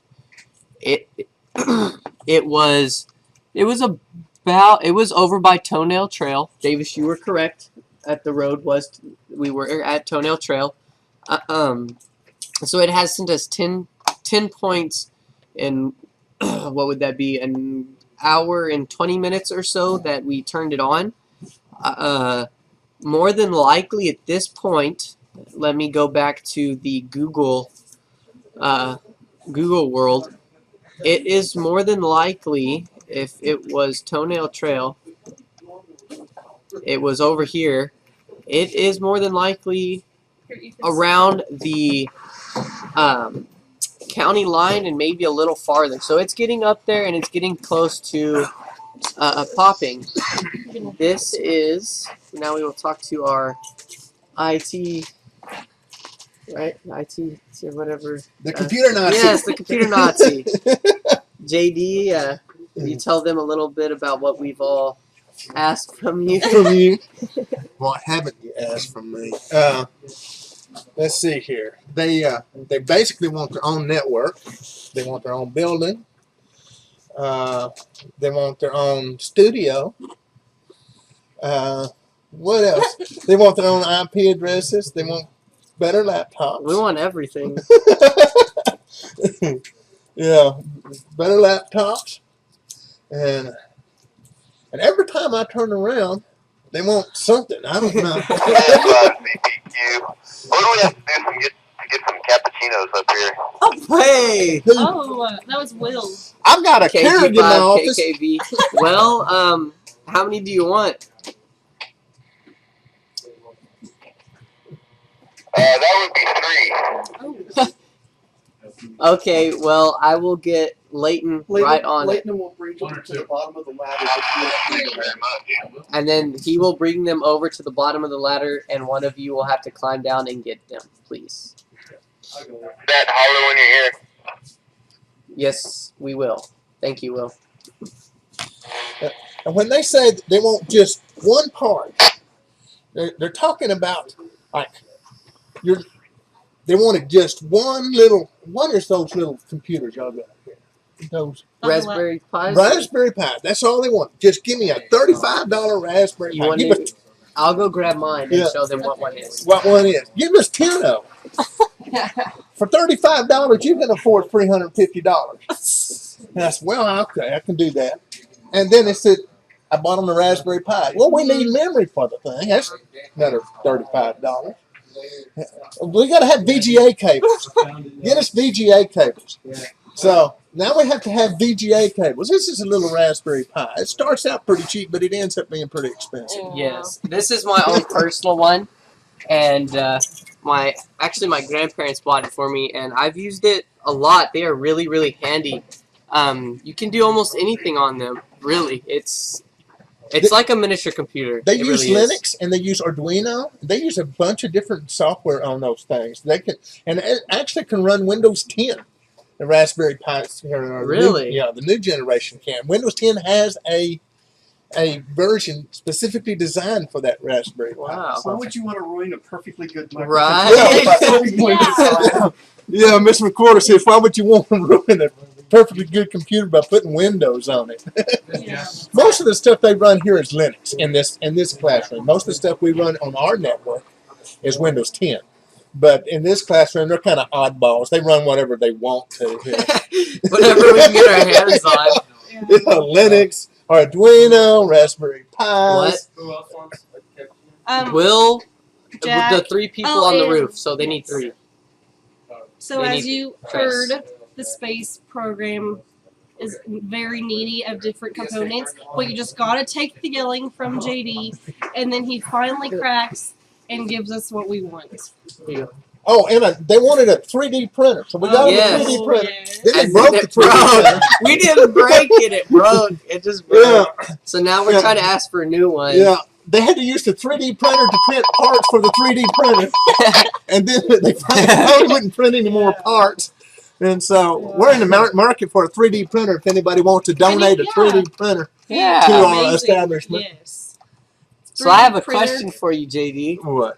Do you think we could reserve some more IP addresses today? No, heck no, you can't reserve more IP addresses. You got all IP addresses I can give you. You got your whole network. Well, More Oh IP yeah, for your addresses. robot. yeah, I need a new network. Yeah, you got one right out there. That one doesn't work anymore. It does too. It does work. We were just I was just trying to. Trying to rile me up again. Yes. Yeah, this is like every day. Every day it's like, Every day. and I think they go out of the way just to do this, just to see the look on my face We do. when they ask me for a gadget. And it's only going to cost this much. I always say he wants to go get yelled at by Jake. Yeah. Yeah, who wants to go take the butt chewing and then Usually it's But normally you a chance. end up with it, though. We end up most with of it the at time. some point. This is one thirsty coffee maker. Well, here is the. I've got to leave. I'm Okay. working on a switch right now. Oh, So, okay. Thank you, Well, I'll see JD. you later. Thank you. We will see you later. Thank you for showing up. As you can see, we have a new point from our chase crew. They have gone through Menard and are headed, I believe, to the predicted balloon landing. Will you ask them, Chase? What do I ask them again? If they are headed. No, they can't. They can't Oh. hear us that far. If they are headed to the predicted balloon landing. Okay, let me call my brother Wyatt, who's on the chase crew. Excuse me. Yes. So we really joke around with JD a lot. He doesn't chew us out. It's more of a joke between all of us. We all know that we can go ask him for something. Deep down, he loves us. Oh yeah. Hello, We're not that bad to him. Wyatt. Can you put us on speaker, please? Okay. Can you? Yes. We wanted to know: are you guys headed to the predicted balloon landing, or where are you guys headed? We are headed that direction. We aren't exactly headed to it, but we're going to position ourselves where we can go either direction which the boat goes. So they're actually going to the center point of all the different possibilities it could land. Awesome. Thank you. We were just wondering because we saw that you went through Menard. Where are you guys gonna wait about? Do you know? If you follow the road that we're on right now, Yes. Allen Lane, They're on there's Callan going Lane. to be a sharp bend towards the right, and we're gonna wait right there to see an approximate location. And if the probe goes any farther any other direction, we might cut up to 2028 and look around. Okay, well, thank you, Austin. We just wanted to figure out exactly where you guys were headed. Okay, well, Wait, is I'll this let you know when Carly? we're at our location to park. Okay, Are you thank you. sure? Just keep us informed. Sorry, I don't mean Bye. to like. That's I kinda hope hung I'm up not on it. making y'all sick by zooming. I believe. Oh, this is Callan. Yes. Okay, I so believe they're they're gonna on wait this up ranch here. road, and they said they're going to take a sharp right turn. So I believe It's it either gonna be is at this bend over here, or over in this bend. I believe though they would I wait over think they here. would wait right there at that intersection. It's more of a. It's more of a middle point. It's central, and there's also roads that lead to different Yes. directions. So, do we have a new coordinate already? We actually have a picture of as to what they're speaking of. Okay, so where's So, that? What's the coordinate for it? And I can It put is it in. 30.98296. This is gonna be stopping. That's not how you spell it. No, that is. It's two P's. No. Yes. Is reflected on the roof? I believe so. Stopping point. What is it? 30.98296. 98296 north, if you need that. No, I don't. Oh, hey, yeah. And 99.750. And then this one I have to put west or it won't understand. And okay, where is that? Oh, so we were. Oh. Man, we were wrong. That's close. I mean, of course, that is a sharp right bend. So This is where this they is where are they at will the be moment. stopping. If, of course, once we have a more confirmed landing point, they will be headed that direction. Let me see. I doubt there's any new points on our Spot gen? spot gen, but you never know. Let's find out.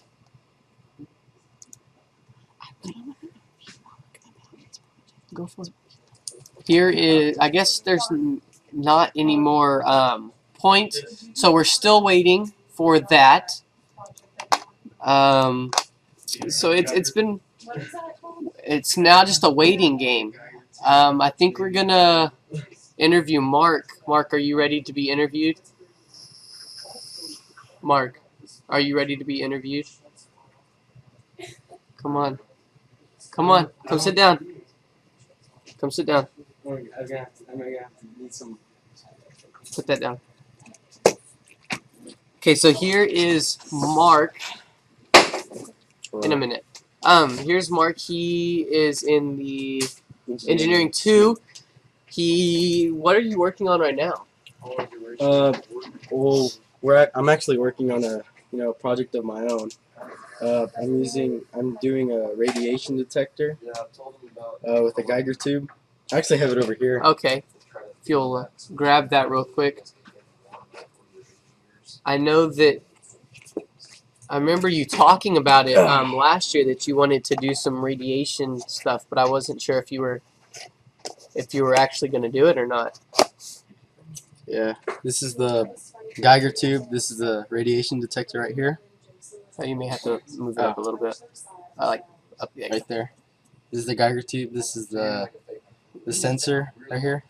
Radiation counter. Radiation detector, and we actually have some uranium pellets that we have.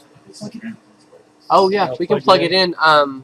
What do you have the cable right in here, or where's the cable? It's over here. Okay. We can talk about something else while we just. Okay. So during engineering 2, you can go off on your own projects. I know in engineering 1 you can too. Jack Griffin, which is on the roof crew at the moment, has been working on the Raspberry Pi a lot. He has made a laser pointer out of 2 servos and a laser that he's found, and it's all on the Raspberry Pi. He's done it all off of there. It's been a very interesting it's an interesting project. I know he's kind of made a game out of it where you you use the up, down, side to side arrows, and you can control where it points. So I think next year he wants to incorporate those servos and the Pi camera, Yes. and put that on there so that he can sit there and He can adjust automatically the he can adjust it however he wants as long as we are in contact with it. So it's interesting that all the students can really go off on whatever they want. I know that Christine, are you doing any projects right now? Not yet. Do you have anything in mind? Doesn't want to be here. Do you have any projects in mind that you've thought of? You want to give it to No, not yet, but soon. Okay. But I know Mr. McWhorter likes to go through every lesson that he has, but then whenever he goes, whenever he gets to a certain part, if you have a project that you want to work on, you can come in the morning. You can, of course, work on it during the period as long as you get all your other stuff done. But he wants you to go off on your own projects and enter engineering. Yes, that's what's really special about this program. Yes, it's a class, so you do have to do the Work. requirements and work that he gives you. But he's also very lenient on what else you work with. As long as it's, I guess, engineering related, you are welcome to do anything on your own. He just is like, yes, of course you have to do the teaching, but he's just more interested on you learning as much as you can on your own and making it fun so you enjoy it. Did you do any projects when you were? When I was in engineering 2 last year, Luis Miguel, who was in the engineering program, he and I actually did a heart rate sensor. I remember that. Yes, you clipped it onto your earlobe in the program that we You created it. There was a visual on on Python, and it showed the sensor of your heartbeat. It wasn't necessarily that reliable just because it always got bad readings and stuff, but it was really interesting to be able to work on something different from everyone, so we all got to like share it with each other and learn from what everyone else was learning. Didn't you at one point make a video of it on YouTube? Oh, yes. Mr. McWhorter, we were on his YouTube page, and there are also different videos of his students performing different projects, and Luis Miguel and my project is actually on his YouTube page, so if you would like to scroll through the different videos, you are able to find that. I know that I'm pretty sure almost every kid in any engineering class as of last year has a video up on his page. Mm-hmm. I'm pretty sure that he's doing that again this year, but if you have time, I would go watch them and kind of see what all these kids have done. I know that I don't want to brag. I don't want to just say I. No, you're good. But with the robot hand or arm that me and Casey Jones or Casey Shipman, whichever one he prefers to go by, I can't remember at this moment. We created a robot arm that sorted Legos. It would pick up a Lego, bring it down to a color sensor, and then sort it into a bucket based on that color. And then I know that Davis did a they called it Ram Cam, I believe, or he and Will my next. Yes, something of that sort. They took a GPS and put it. They created their own little GPS program. You're actually, I know that you were explaining this, but Davis, would you please come over and explain the FFA project that you and Will Minette worked on last year? I guess. He is moseying on over here. Because I can't explain it all the way. I'm not entirely sure exactly what all you guys did. Okay, what we did last year was we developed a sheep tracker to track nutrient grazing patterns with the sheep. This was done with 2 Arduino Nanos and the XB radio breakout, the little the boards that came with it. We were running a GPS an SD card logger, and 2 XB radios. We would strap it to the sheep along with a battery, and it would go around and track the grazing patterns, and then we'd fly the drone over. And whenever the 2 radios saw each other, it would beam all the data from one SD card to the other SD card that was on the drone. That way you didn't have to go round up the sheep, put any stress on them, and everything was done semi-remotely.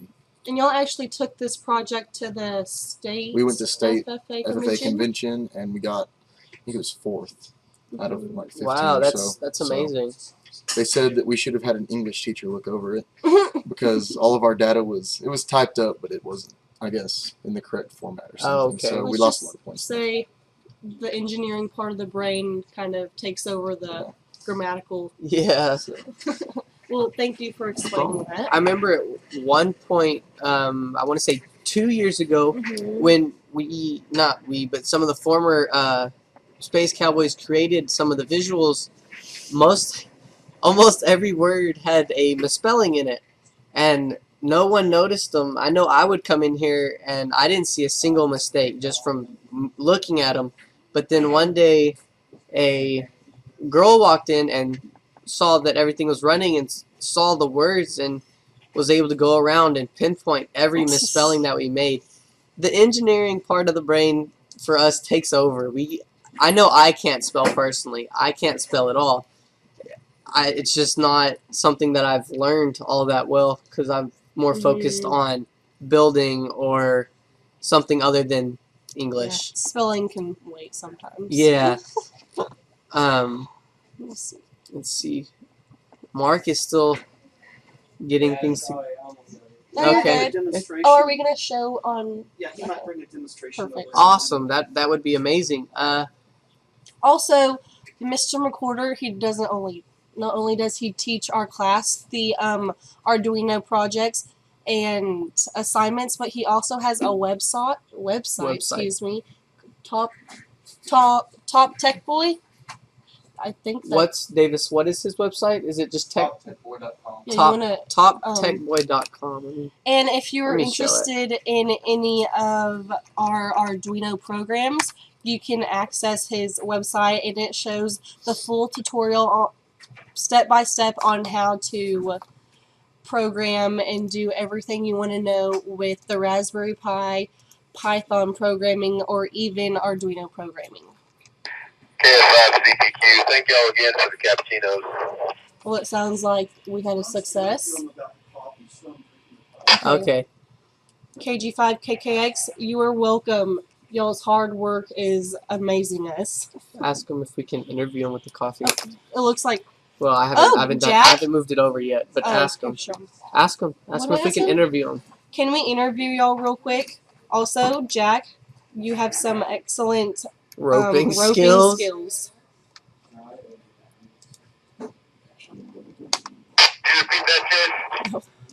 What do I say? Tell him we're watching him. And that we We're would like to watching interview y'all, him. and we would just like to interview y'all before we interview One sec. Mark about his projects in engineering too. Interviewing me or all of us? All of you. All of y'all. We want to see all of y'all's faces in front of the camera.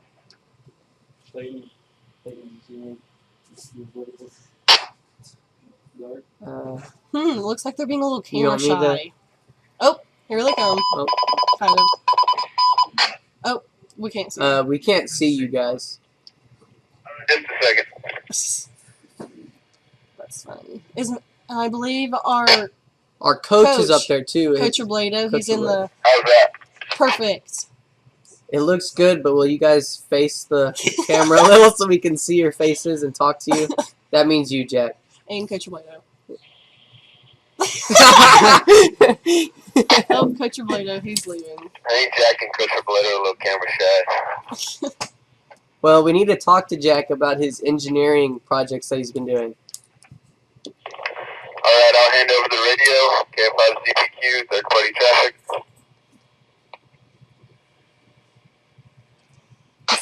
So, Jack, we heard that I've explained a little bit about your Pi servo game kind of thing.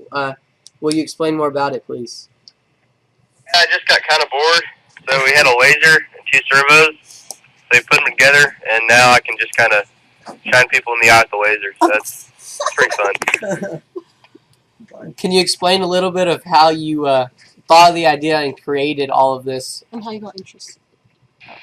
Well, I just thought it'd be cool to, make a game like a turn or something where you could turn the arrow keys to where you wanted them and point the laser.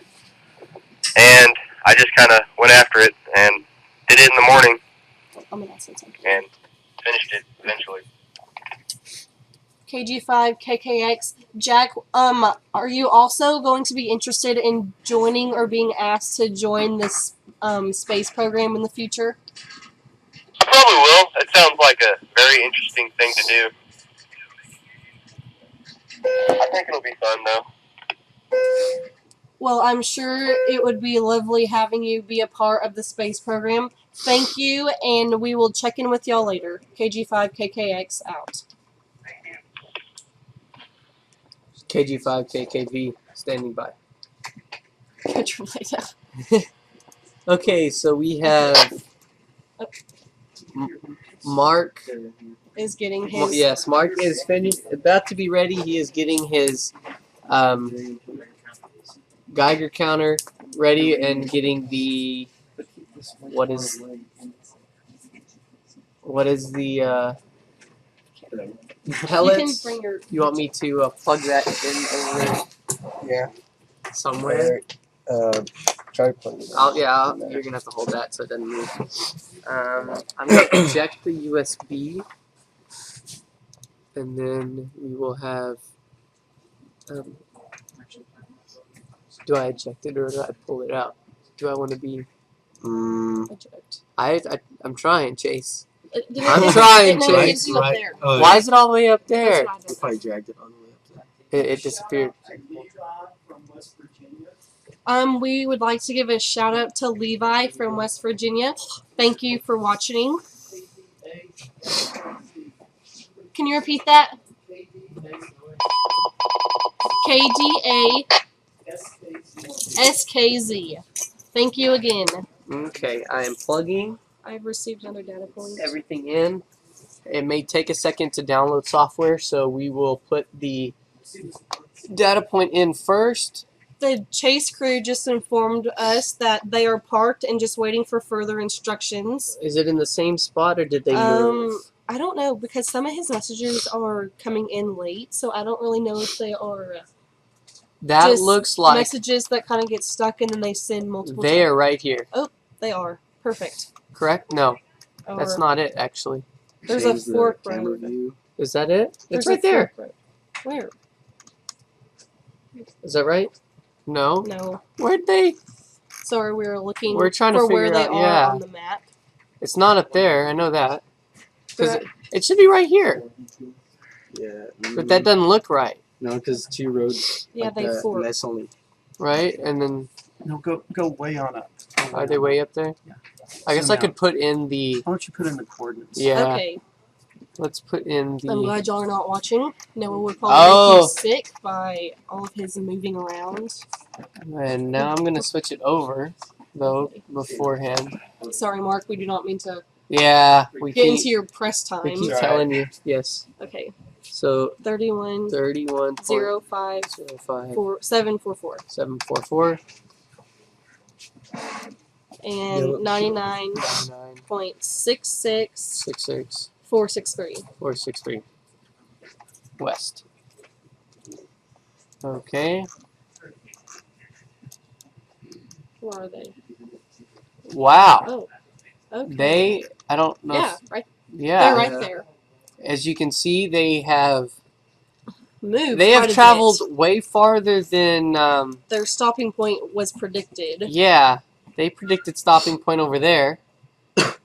And Over here, now but now they're all the way over here. at the top of the right side. Well, I guess that is closer. And are they just going to wait there until we get Yes. a final? Yes, They I are. believe so. So now we will interview Mark now. After Great. wanting to interview him for a little while, will you scoot this way a little bit, Mark? Yes. Oh, here. Okay. There we go. Oh, You want me to point this down a little? Oh. I'm sorry, but we can Chase. No, yeah. You go that way. Okay, That's kind of awkward. that's a little. So, That's what so- will you explain a little bit about? You can't really see your face, but That's okay. So this is a radiation detector, and this is a Geiger tube. Every time, like, small radiation hits this little tube, this little rod in the middle, if you can see that, Yes. sends a signal to the board, and every time it senses radiation, this little speaker here clicks every time. what type of microcontroller is that you're using? Arduino. That is an Arduino. Yes. It's Okay. underneath. I didn't see that. So, what possessed you to want to do this project? Well, first of all, I was actually playing a game. It's called Fallout 4, Mhm. and that has a lot of things dealing with radiation and rads and stuff like that. And I thought to myself, I really want to get into this project. So I asked Mr. McCord if he had anything related to radiation, and he told me he had this radiation sensor. He asked me if I wanted to work on it, and I said yes. And I've been working on it for maybe a month now. That's really Wow. cool. Can you show us a little bit of how it works? Yes. Let me turn it on here. So this produces about 500 volts.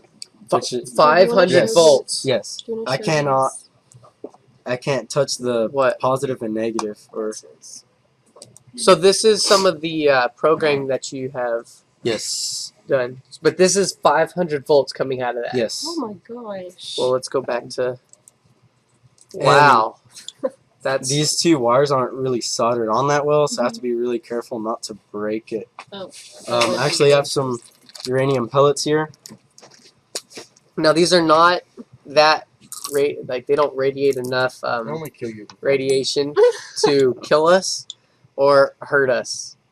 But you still have to be very careful with them, correct? Yes. Don't swallow. Yeah, don't swallow them. Very dangerous. So right now, these aren't really that dangerous. So the Geiger tube isn't sensing that much radiation from it. Okay, so we're gonna We're turn going the to lights demonstrate off. something real quick. Oh wow, that's Oh, dark. yeah, that's good. I hope that you guys can see this. Oh wow. This light activates the part of the. Excites the radiation. Okay, so it excites the radiation in it, and then if you can see they're glowing. I hope that you guys can see that. It's kind of like a glow stick. Yeah. It does really demonstrate what a glow stick looks like. So you want me to turn the lights back on now? These aren't really that radioactive, but we actually have some lantern mantles. And these are very, very radioactive. These are very dangerous. Let's go touch these. Just don't touch the ends. It'll Yeah, shock don't touch you. the ends. So, what did you? These are radiation, lantern mantles. So these are the things that are way These right here. radiation. A lot of radiation. Produce a lot of radiation. Yes. Put them over there. Oh Wow. wow. That's just one. As you can hear the clicking noise it is producing. So, are you gonna put this on any I don't know, like a robot that roams around to sense the radiation in it? I was actually thinking on putting this on the next Eagle. Oh, the next Yeah. Eagle launch. That Yes. would be amazing. So we can measure how much radiation there is above the Earth's atmosphere. That's awesome. Awesome. Wow. So it's going off a lot. I hope you guys can hear it, because it's That's amazing. yeah. And these are just mantles that you for. Yes. For the lanterns. Oh And wow. the ashes after after they burn out, Yes. those are way more radioactive than the actual mantles. Okay. That's wow. I didn't think it was. That's awesome. So are these lights? What do these lights do on?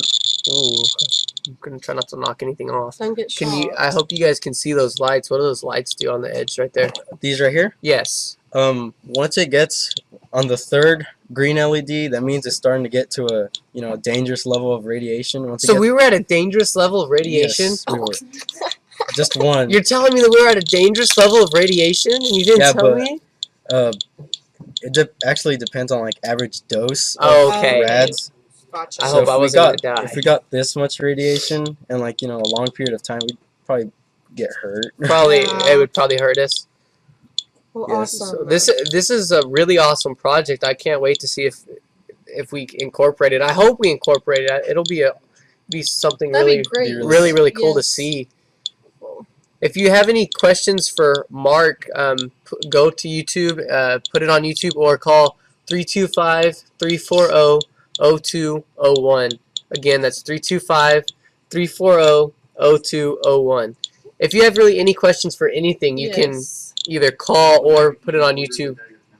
Huh? What? They're wondering if you can order the Geiger counter online. Oh, can you order the Geiger Yes, you counter online? can. You can order it.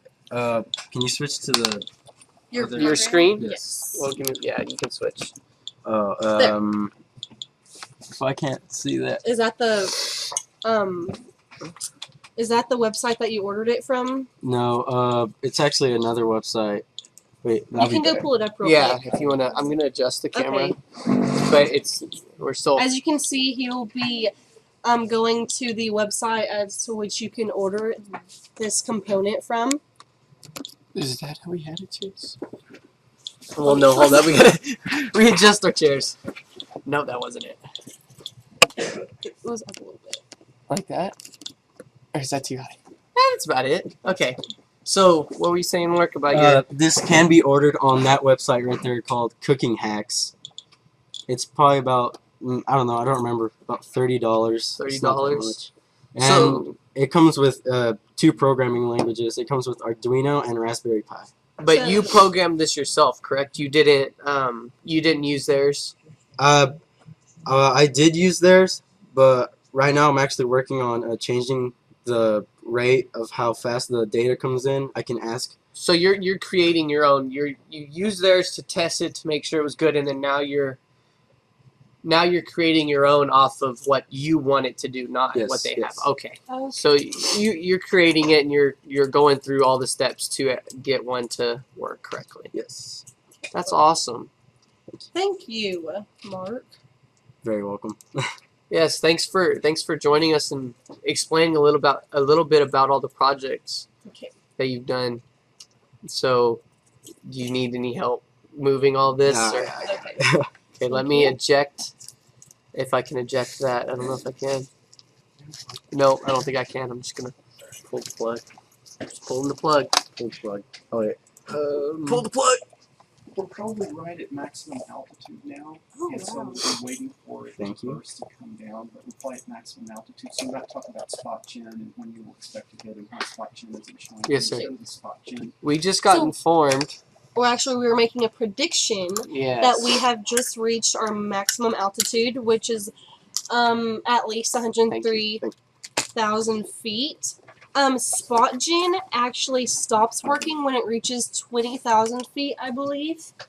And so the last data point that we have from spot gen is when it was at that altitude.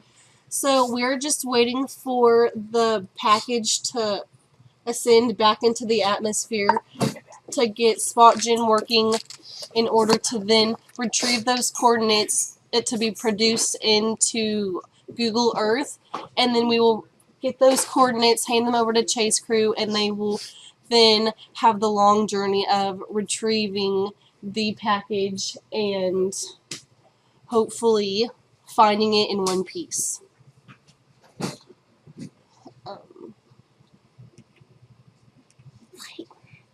Do we have any more questions?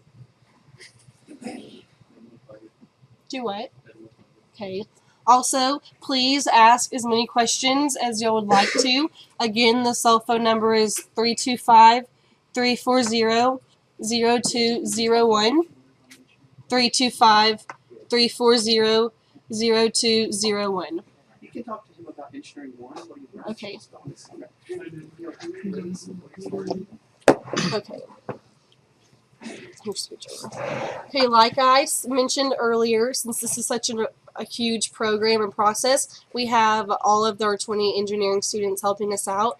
And this is actually David Tompkins. He is in the Engineering 1. Would you like to explain your thoughts and what all you have learned in Engineering 1? Well, with the first stuff that we started to learn was the binary counter, which is using 1 and 0s to count from to 1 to how many ever. And then after we got good with that and learning how to first start the program and like start the serial port. Yes. Yeah, port. I couldn't think of that word. The serial port. Then we started using LEDs to turn them on and off, and then we learned special ways to use the LEDs to resemble binary counters, and we just kept progressing from there, going through the potentiometer, the LCD, the motor, all the way through there. So have y'all gotten into Python any yet? We have started to go through the Raspberry Pi and learn. Oh, y'all Python. going, okay. Yeah, we've been putting through to Jack's Raspberry Pi back here. Okay, so Jack is one of the students who's more interested into the Raspberry Pi and Engineering 1, isn't he? Yeah, he's progressed further than us because he's came early in the morning. Yes, but so it's really nice to have someone who's more familiar with it that can help y'all with it. Yeah.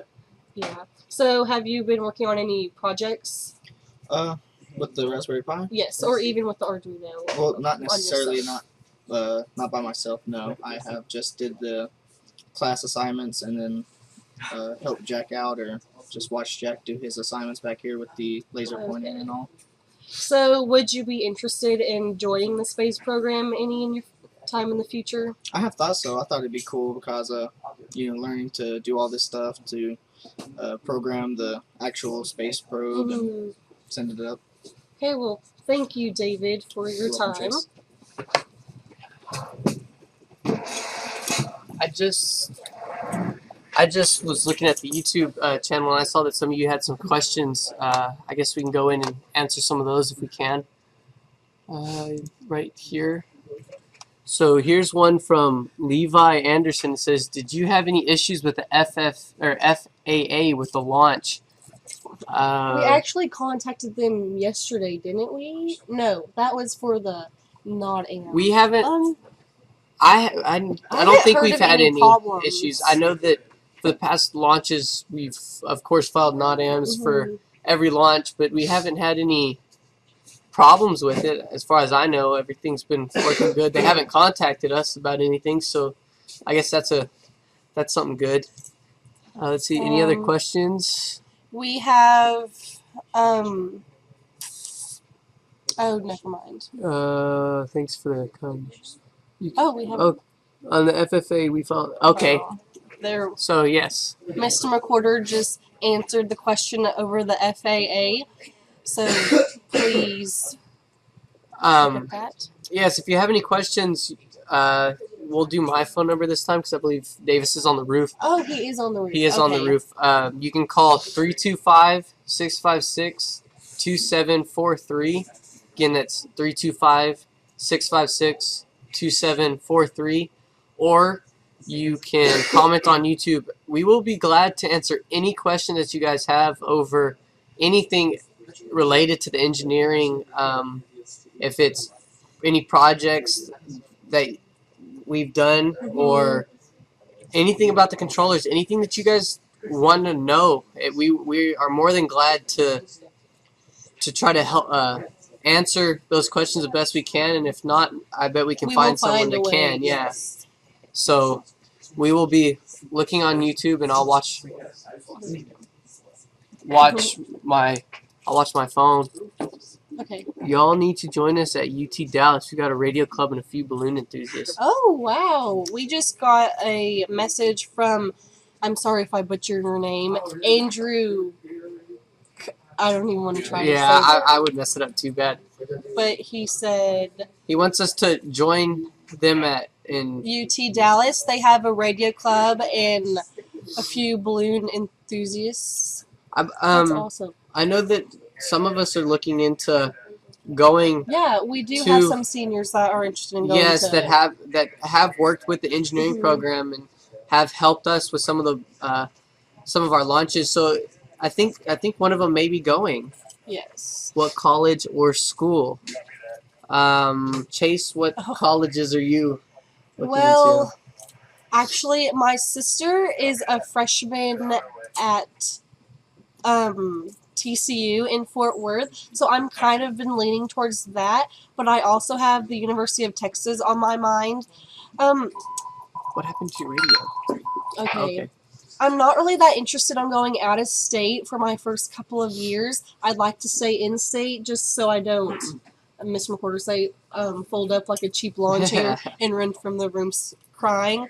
But I don't know. That's just kind of all that I have on my mind right now. Either the University of Texas or TCU. I am thinking about majoring in finance or business and then possibly going to law school afterwards. But that's kind of my predictions for now. You were saying, or I think yesterday, you were saying that you would like to go to the School of Mines in Colorado. Yes. I've looked into it, and I think that's probably gonna be my best my best what do you want to call it, best bet. And then I've also thought of going to UT. Okay, no, keep going. Okay, I'll answer that question in a second. And what kind of tie is Noah wearing? Well, I am wearing, I'm glad you noticed, my dad gave me this tie for Christmas. It is a PC board tie, and can't think of what it's called at the moment.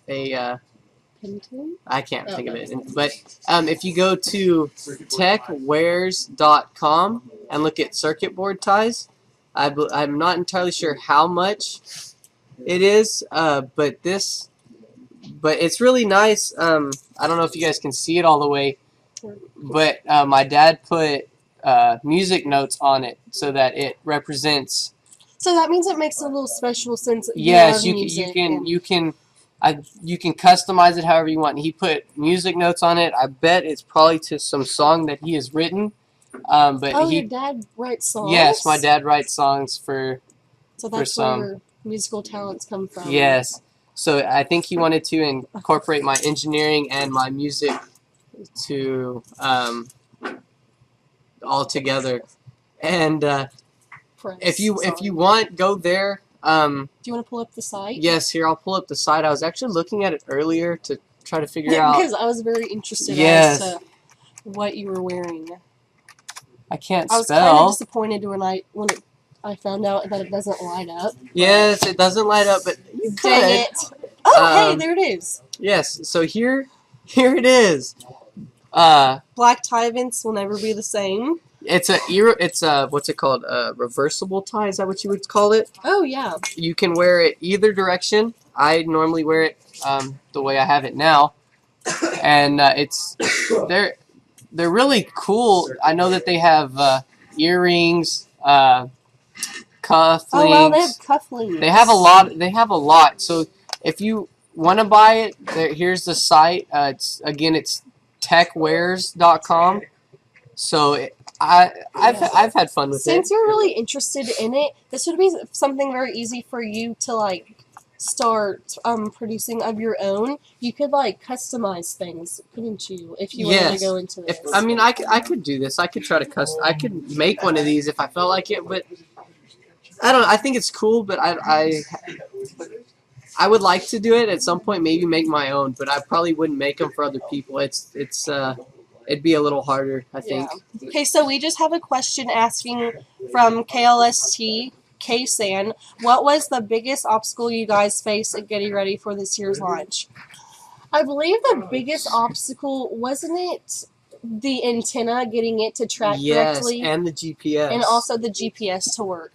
Will is in charge of the antenna this year, but also Noah helped him with the stepper motors and everything. Would you like to explain what y'all had to overcome in? So with this, the antenna that we use now, it doesn't have a very firm base. You could barely touch it, and it'll move a little bit.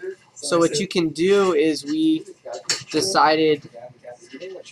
last year we decided to make it automatic, where it tracked automatically. The music piece is somewhere. All Oh, of a sudden, we will finish explaining in a second. We yes. just have a comment from Adam Hooper, That's my dad. Noah's father. I'm so glad you're watching. The music piece is Somewhere by Leonard Bernstein. He is customized for Noah. Oh, that Thank is so you. sweet. I wasn't sure what music piece it was. Thank you. I'm pretty sure you're answered a lot of questions. Yes. Well, anyways, about the. So back to the antenna. So they designed that, and then when we plugged it back in this year, it wasn't tracking like it was supposed to. Like a couple wires got pulled out. We had to figure out where those went, and then the programs weren't all the way done correctly. So we went back and redid some of those, and so we had to figure that out, and then also the GPS, which I think we've all really worked on that one all together. Yes. It was. I want to say that one was actually the biggest problem that we were having. It was a heartbreaker at times. Yes, it wouldn't get a fix reliably. It would get a fix, and then we would unplug it. It'd take an hour or so to get another one. And we went through so many different times when it wouldn't get a fix. We actually had to order a new Arduino board. No, No. not what would you call that? It's like a PC board. Was it a PC board? The Eagle. Yes. Yeah. Yeah, it was a PC A board. PC board that Reed Harriman, a former Space Cowboy, customized. The Pioneer, excuse me. We had to order a new one and reprogram all of that. And even after we did that, we still were not getting a GPS fix. So then it was kind of disappointing that it was not the board's. I guess the problem was not in the board. It was in the power, the amount of power that it was getting. Davis, what band are we using for the uplink? I know it's the 2.0 Downlink. uplink. 2.39 gigahertz. Well, I know that, but like band. That's frequency. Yeah. Do you know exactly? I want to see. It's 20 or something, but I really don't know. I don't Hey, you're a ham radio operator. I'm not entirely. Do the equation. The equation, bud. Hold on. We'll answer your question. If I can remember how to do it. Well, Davis, would you like, while he's figuring that out, would you like to inform us That's of not what right. college you're thinking about going to? That's not right. Heck no. Never mind. The college I'm thinking about going to is Texas A&M University. I'm just always been really attracted to that college, and I have a lot of friends that go to stock shows, and that's where they're going to be attending. So, since And being sorry. Oh. And you're actually interested in pursuing engineering. It's the 13 centimeter band. Oh, thank you, Andy. Thank you. 13 centimeter band. Oh, wait, are you? Yeah. Go ahead and pack up. Is that the antenna crew? Yes, that's the antenna crew. They're gonna. The We antenna haven't crew just informed us that they're getting ready to pack up. They have not had any kind of connection in a pretty good amount of time. Yes. So now you're just waiting for SpotGen. You might look on So my now we're email. just waiting on SpotGen to And there's re-enter an the email from, atmosphere and Oh, I saw get that. us You want me to points. open it up? And read Yes, the sir. email, the bottom part, because it's a nice message from people. Yes, sir. I'm checking our spot gen real quick. We only have 10. So now we go, I think it's here. Danny. It's kind of farther down. Keep going. How far? Keep going. Oh, right here? there. Yeah. QRZ. We are looking at an email we just received from Danny Boyer. He wants us to go to Where? a page. Oh, QRZ. I don't know. I did not look at that. And then I guess I need to show this, correct? Sure. You'd like us to look at I think he said third The page? third item down. 1, 2, 3. Fourth. Fourth. What? Oh. Oh, They posted launch on of the El Dorado High School Space Cowboy Space Probe. The El Dorado High School Space Cowboys are scheduled to launch at 8 on Friday. High school students designed and built an instrument package that measures a variety of data, including GPS coordinates, location, the probe in outer space, temperature, barometer, pressure, 9-axis. You guys can read it if you... Did we click on the wrong one? Yeah. Wow. Just informing you, you are showing your email to everyone. Oh, there was. Oh.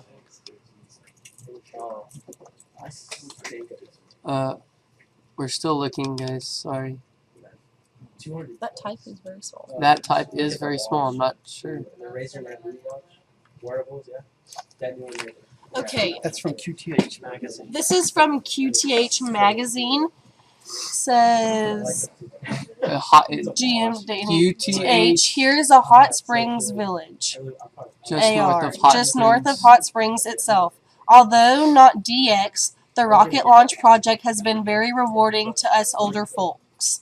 I put your announcement out on our club's reflector site for any and all to know about. Noah and Chase, plus other members there, have made it most rewarding and very interesting watching and listening to events.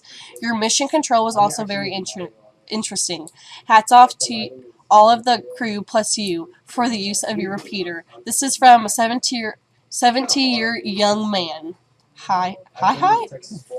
Well, and shout out Thank you. to Lyle Sands, WB0MHH, Hot Springs Village, in Arizona. Well, thank you so much. That means more than you can. Yes, we are believe. so glad that all of you can join us today in this.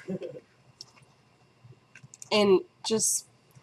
Yeah. It means a lot to have viewers interested in what we're doing. It really, I don't know, it just makes you feel really accomplished of all the hard work we have put into it correctly. And it's this year. It seems like this launch. It seems like we've been right.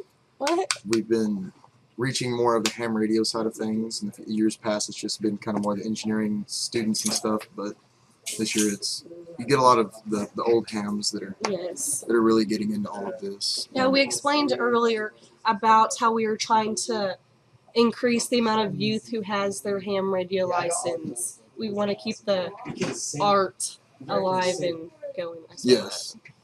So it's very good. There's a lot of confusion with the United States government that they start shutting off the GPS at, I think it's 20,000 feet. Yes. And so we don't have uplink with the spot gen at the moment, but we will within hopefully the next hour. When it re-enters that atmosphere. So this is just kind of some downtime. So please ask as many questions as you'd like, since we can't really show you much of what is the package is undergoing at the moment. Do you have anything else? I don't really have anything else. Just please keep sending your questions, comments, and there's no problem for us to be answering your questions. That's what we're here for. We're here to help out other people, and if you ever want to come down and look at what we've done so that we can have the so that y'all can have the experience that we've had, and we're willing to help any and everyone. And we are not using the APRS to steer the ground station. We will be flying the APRS tracker on the next flight, hopefully. It's just that that was too much weight. We couldn't really work around all that battery. And shout out to Jeff Winnickoff for watching this in Eastern Washington. Thank you so much for everyone. I know I keep saying this, but I'm so glad that all you guys could join in with us and enjoy watching what we love to do. And I've been corrected. It's 60,000 feet, and it's only a problem with some GPS receivers. So thank you for for correcting us. Yeah. Yes, we can. We are going to contact the Chase crew, see what they are doing on their downtime. Whoa, that's my uncle. Noah's uncle just congratulated us for the successful launch. It was. We got Spot Gen back. Whoa. I guess thank you, the Uncle, for watching. package has re-entered the atmosphere. We just have a coordinate from Spot Gen. This is very exciting. Switching over to it. And a lot of y'all might not have heard me at the beginning of the launch, but this morning the tensions were very high at the launch site because the winds were in excess of what is considered to be suitable for launch. The present wind speeds were, we were facing a significant risk of the flight probe swinging onto the ground and crashing and being destroyed before it's launched, and just So the wind speeds for optimal launch are 10 miles an hour or less. yes. This morning they were up to They were 17. They got as high as 19 Yes. miles per hour. It was way high. It was a way risky launch, but we're glad we did it and it got off the ground. Like I mentioned earlier, we are the Space Cowboys, not the Space Weenies. So it was just a lot more exciting to take a risk instead of It was because I don't know, it just kind of we felt more proves that you accomplished can now. yes, Yeah. if you take a risk and it actually is successful rather than keeping it safe and then you know doing what everyone expected from us. Just kept us on our toes, and we're very excited that the 50-50 chance Paid works off. in our favor and the probe got off the ground. As you can see, we now have a new coordinate on our spot gen. It is coordinate number 11. So if we compare this to our Google Earth, as you can see, it's about even with Menard. So that means it is right about in this area. So it is getting really, really close to its landing spot. See if you can put that on Google Earth. Get the coordinates. Okay. Oh yes. So we are gonna. I'm gonna see if I can get this coordinate. Can I just copy this? Control. Actually, I guess I can do this separately. Tell the chase crew it's on its way down. Yes, sir. Okay. Call them. I will. Oh my gosh, this is so exciting. I know. This is, but 2 O's, right? 2 L's and 2 O's for balloon. Wait, are you calling also? Balloon. Oh, no, too. Yeah, balloon spot. Beach. Oh, the chase crew did not answer. We were going to inform them that the package is descending, but unfortunately, they did not answer. Try again. So, Davis, would you like to try again? Maybe they will answer your phone call. So it says right now that it's a little bit off of the predicted path. So, but it should land in what, about an hour or so, maybe 30 minutes. We don't know what its altitude. We don't know what its altitude is, but it could be landing at any just point. It's just a guessing Wait, doesn't game. it say? No, it does not. It does not say altitude. So it is on its way down. We are just waiting another 10 minutes or so before the next point, and that will confirm how close it is. And also another engineering student, Moses, is actually in charge of the spot gen right now. He is informing us of whenever we get a new coordinate, and it's really awesome having all these extra students in here helping us with amazing process. And Davis has reached the chase crew. Are you on with the chase crew, Davis? Wait, don't hang up on him. Oh, okay. It's not Austin, that's Danny. Oh, okay. we just never mind. It was Danny, not Austin. Okay. He wants us to tell them. Okay. Okay, let me switch. Just got a call from Danny Boyer, and he said that we should probably reintroduce ourselves, tell us how old we are, and all of that. So I'm Davis Hutto. I'm 17 and a junior here at El Dorado High School. I'm Chase Mertz. I'm also 17 and a junior at El Dorado High School. I'm Noah Sorrells, junior at El Dorado High School. I'm 16. And then Austin is 15 and he's a sophomore, and Will is 16 and he is a junior with us here. Just to kind of show you in where El Dorado is you'll have to go back to in relation to where you were from. What are you doing? What are you doing? Sorry. Yeah. It's just one. Go. Yeah. Okay. This is El Dorado. Here's Texas, and this is where El Dorado is, Schleicher County, here right south of San Angelo. And so that's where we are located in the United States and in Texas. Just kind of, I know it's been a long stream and we've kind of covered it all, but for those that have joined here in the last little bit, that's kind of what we do here at El Dorado High School.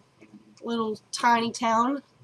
A lot goes on here. A lot more than you would think. If you Google El Dorado, you'll probably find some different things about us. We're known for A lot All of things. kinds You of will different find that we also have actually one stoplight You only have one stoplight. in the middle Hey, of that's town. an upgrade from what we used to have. Yeah. We So- actually upgraded and we now have a subway. We've had it for 2 years now. It's really awesome. But no Dairy Queen. Someone needs to work Yeah. on that. Yeah, And we have we're one working. We're restaurant. growing. Well, I guess Corral. two. El We got Corral, Corral and then we Subway. also have another restaurant that's kind of more home cooking style. It has a meal a day, Mary's, Mary's. and then we have a Stripes, and then another convenience store, Shell. We're just telling you about our town. That's pretty much all that is in El Dorado. It's a pretty small town. Yes, We'd like to give a shout out to Derek Smith from Canada. I'm so glad that you guys can all join us. Oh, Really? And his students are actually taking the mission recorders. Shout out to the Arduino's, engineering students. Class Classes from online. Is Wyatt? Call Wyatt. My brother, I guess he's part of the Chase crew right now. They're actually watching our live broadcast. Why are they watching us? On the laptop in the car. Belgium? Yes, And he would okay. Joe Grove. Never mind. Joe, someone? He's commenting on my driving skills. I might not want to talk about Driving those. skills. Why are we Yeah. coming? Call Austin. I don't know. Yes. Joe Grove. Yeah, Joe Grove. Thank you for watching from Ton. The guy And from Julie Australia, Hargraves. he's got Vegemite on the way, and the package is re-entered. So What? it's 3 a.m. over in Melbourne, Australia. It so is- I'm staying Oh, wow. up until the package shows Wow. back up. Okay. Oh, thank What you. is his name again? I just have a call sign. His handle is just a second. Well, thank on. you for watching, Joe Grove, and thank you for everyone watching. Payload capacity. I think it's 4.4 pounds. Just kidding. 3.9. 3.9. 4.4 is what the whole thing is. 3.9. When did it go down? It was already 3.9, Chase. That's what it was earlier. It was 4.1 when I did it. Oh, no, 3.9. Okay. Well, we just have a comment from Wanna Miss stop playing Hargraves, the the Subway driver fast food joint or of Subway train the station? of the Chase crew. She said, "Shout out from the Chase crew. They have their eyes on the sky." So hopefully that'd be awesome if they got to see the package actually descending Yes, from that space. would be very unique. It is a Subway restaurant, not a Subway train station, just to clarify. Yeah, that could have been a little confusing. Yes. But that would have been awesome. Funny, a sandwich shop. Yeah! You might want to say that Andy has cameras so he can get pictures from the Chase crew once they get back. Okay. Also, Andy Morris, who is also part of the Engineering 2 program, she is on the Chase crew as well, and she has a camera, so she'll be taking pictures of their adventure and trip, and we will then be uploading those pictures onto Facebook once they return, back to the school with the space probe. Derek, thank you for watching, and I would really like I think we would all like to see something about your launch in May if you guys can tell us about it, or really anything. I'm so glad that somehow that we're helping you out. I'm so glad. Did not mean to cut you off, you're good. but a shout out to Joe from Melbourne, Australia. Australia. Thank him for the Vegemite. Thank you so much for the Vegemite. We are Is he really sending so Vegemite? excited. Oh, Oh, Wow! and we are Vegemite we are actually to sending space. it to space next time. Have you ever tried Vegemite? No, I'm scared to. It's It's a little bit. It's almost as good as axle grease. Oh! It looks just like axle grease, but doesn't taste. It Yeah, looks just like axle grease, but hopefully it doesn't taste like it. No, it doesn't taste as good as axle grease. Oh, it doesn't taste as good as axle grease. Okay. Okay. But yes, Derek, we would like to see anything, anything from your launch in May. It would be greatly appreciated. And to see the some of it. software that we are using for the prediction is actually a hub predictor, which is used on the flight projections. It has been very accurate in the past, so it was a very safe choice to stick with on this one. Have any payload that camera is looking forward? Davis, will you help me understand this comment? Can you see the comment, David? See the Oh, comment. sorry. Okay. Have any payload? Camera is looking for- Matthew, I hope I'm saying Rudy. that. Matthew Rudy, can you retype that answer or question or about the payload Pay- camera. so that I can maybe Payload. understand it a little better, Payload, please? sorry. A GoPro camera and a camera on the Raspberry Pi. Oh, I'm Oh. sorry. We are using That a makes more GoPro sense. camera and a camera on the Raspberry Pi. We will actually have those live feeds, and we will be posting them. I think, I believe on Facebook. It won't be live feed. It'll be video that we It's have same. recorded.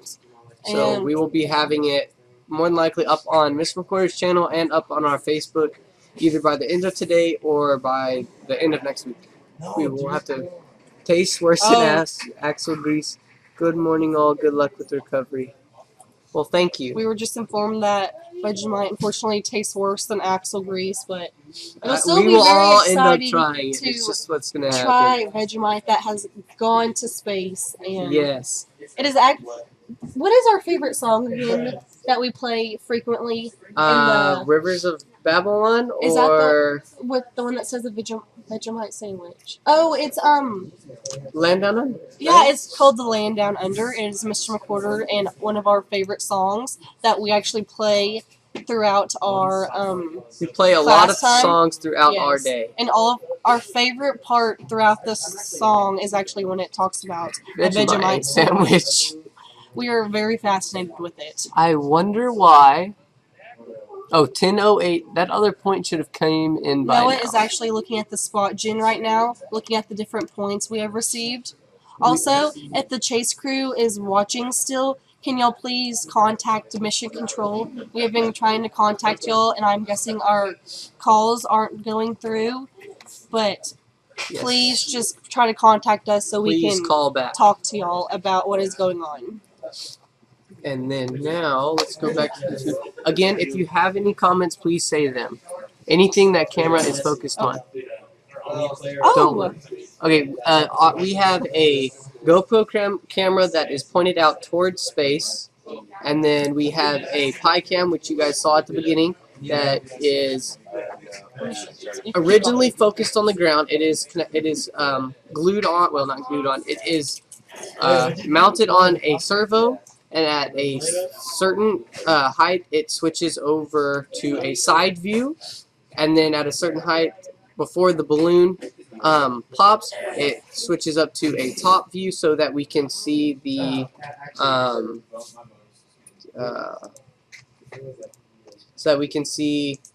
balloon pop. As you can see, Mission Control has gained more students. This is actually Noah and my 4th period math class. I do not think they will be working on math today, which is lucky for them. Lucky for us, too. Oh, exactly. No but it's really homework. awesome seeing that all the students throughout our high school is interested in this project and enjoys being in here with us. My wife, Charlotte Noel from San Angelo Technology Department, will give you a shout out and tell them that I am being nice to my kiddos. She said, "Don't be mean." JD is super nice to us. We pick on him, but he's actually really nice. It's out of love. Yes. I just got a message from my aunt, Lori Ohl. She just said the Space Cowboys rock and congratulations. Thank you, Lolo, for watching us. Yeah. What was our highest point of altitude? Our highest point of altitude, do we know that yet? We do not know that yet.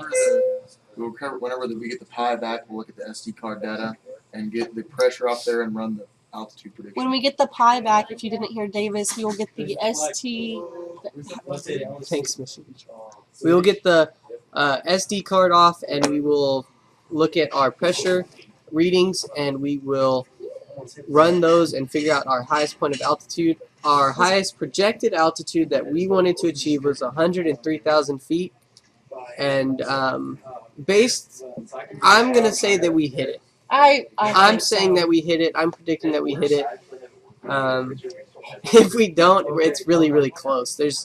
With the payload that we had and the amount of helium that we put in, it's going to be a very, very close. And like we were talking about earlier about the wind speed and the 50-50 chance of the package not leaving the ground, the altitude this time was the least of our worries. Like, Yes, we just wanted it to get up off the ground and get a dry some run readings. out. Get a nice first flight.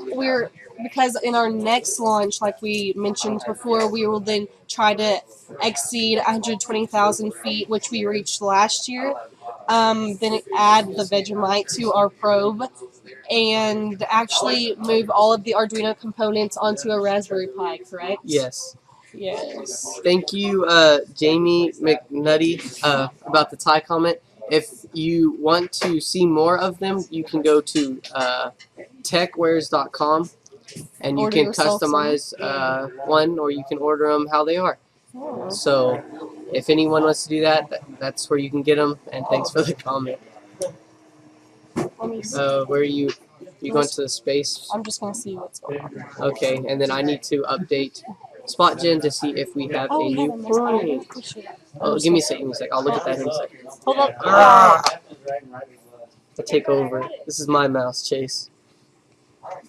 This is more important. Noah and I, these past few days, have been spending a lot of time together. So, oh my gosh. Austin sent us we actually a photo. have a picture from the chase crew. You can see Austin Albin. He is the one with the glasses. He's also a space cowboy. Miss Hargraves, our high school counselor. Wyatt Mertz, he's my little brother. He's actually the third generation to be a part of the chase crew. It was first my sister,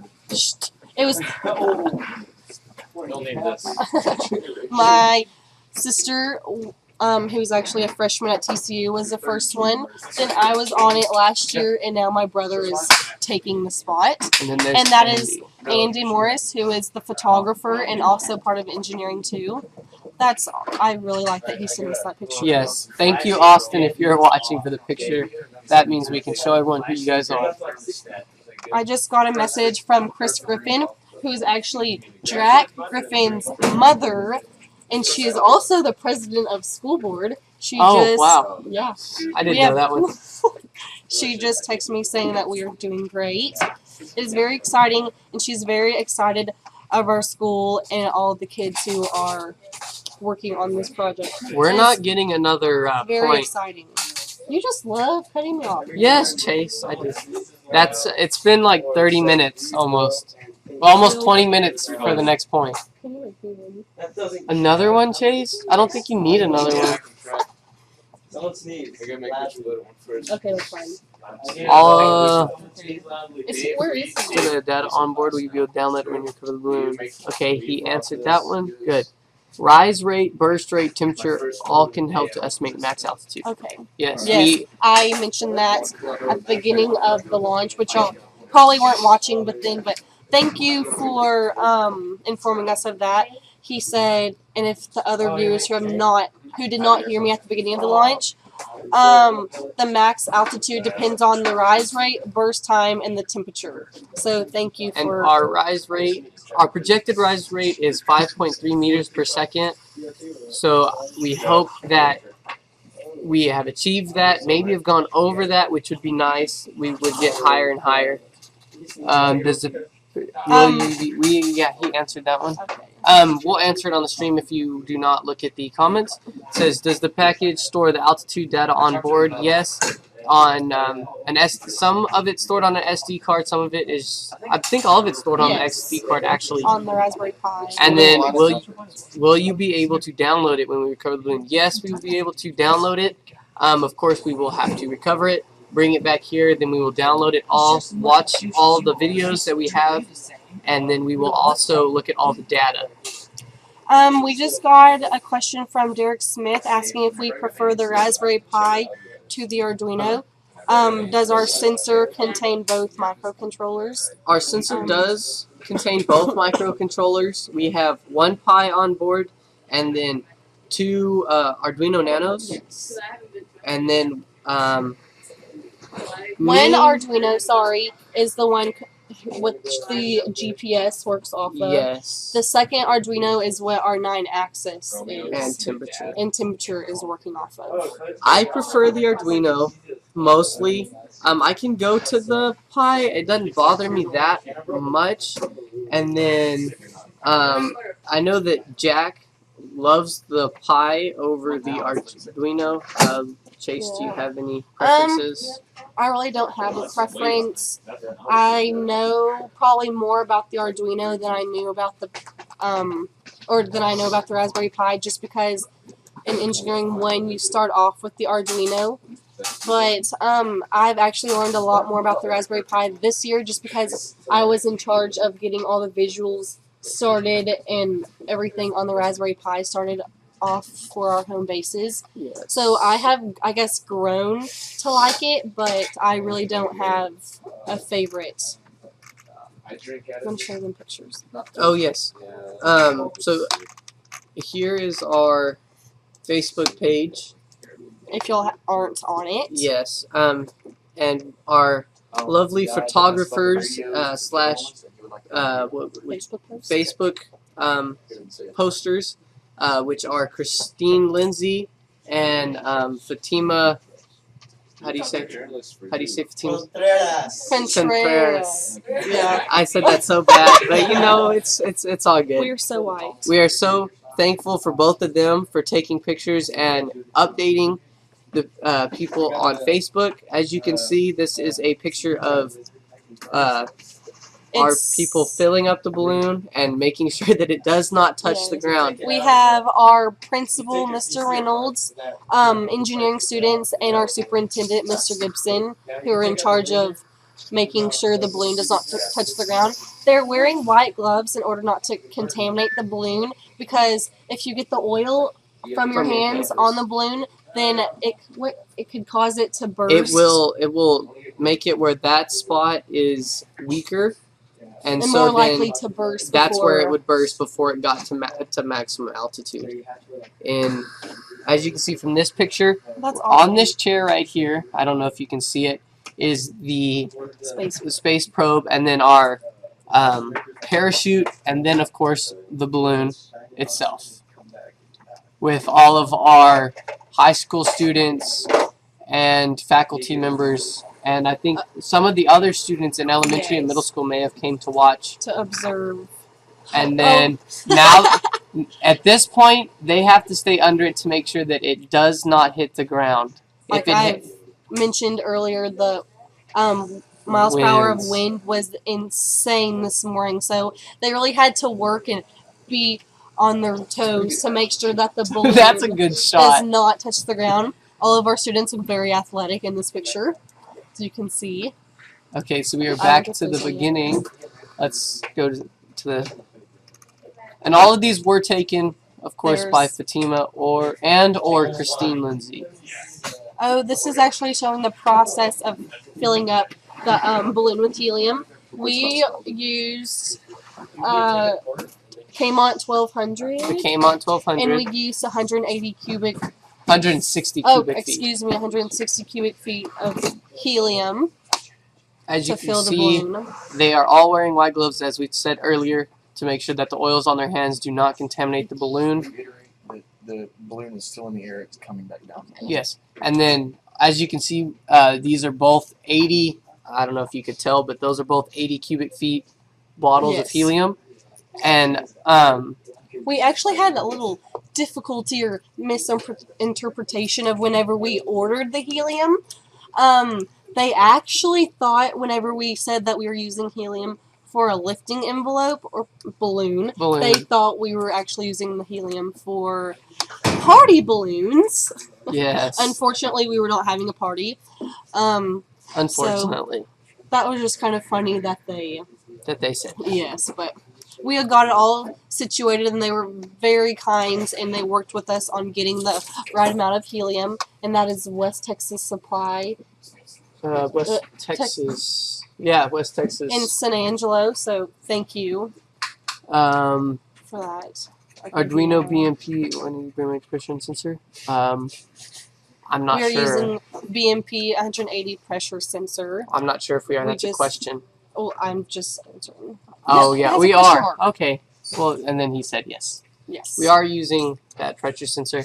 So to re-go over what we have on the package, we have a Raspberry Pi, which on it has a Pi camera, and then we have a Ethernet switch, which runs between our Pi and both of our microcontrollers. We have two Arduino Nanos with shields, with Ethernet shields hooked onto them.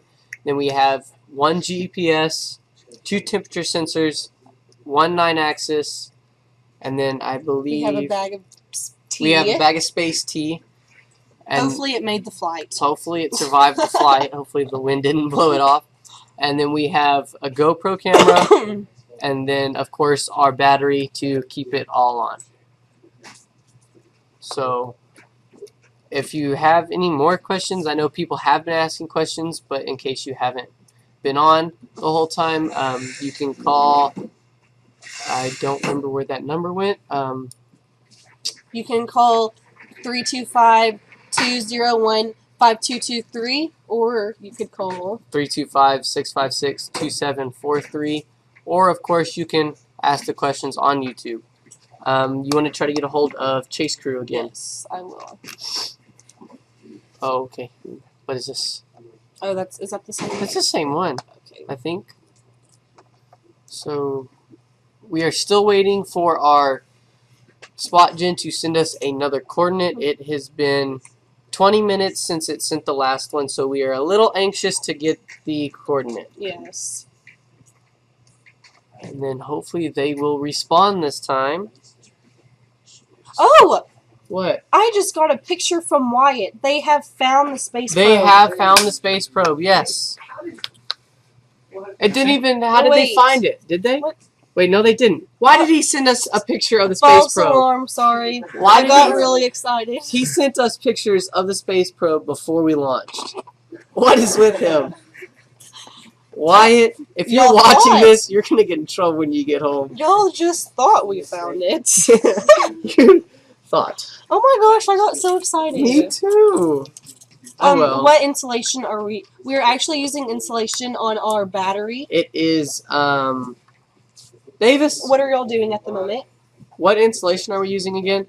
What are y'all doing? We're using fiberglass insulation.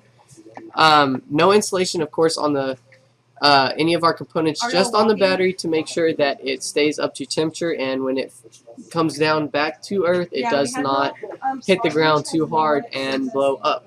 With a lithium-ion battery, if it hits the ground too hard, stays plugged in too long, it can end up bloating, getting bigger and bigger, and at one point it will explode. Our last battery got really bloated, and so we ordered a new one. What? I lost my mouse. Let's see, is there anything new on Facebook or YouTube?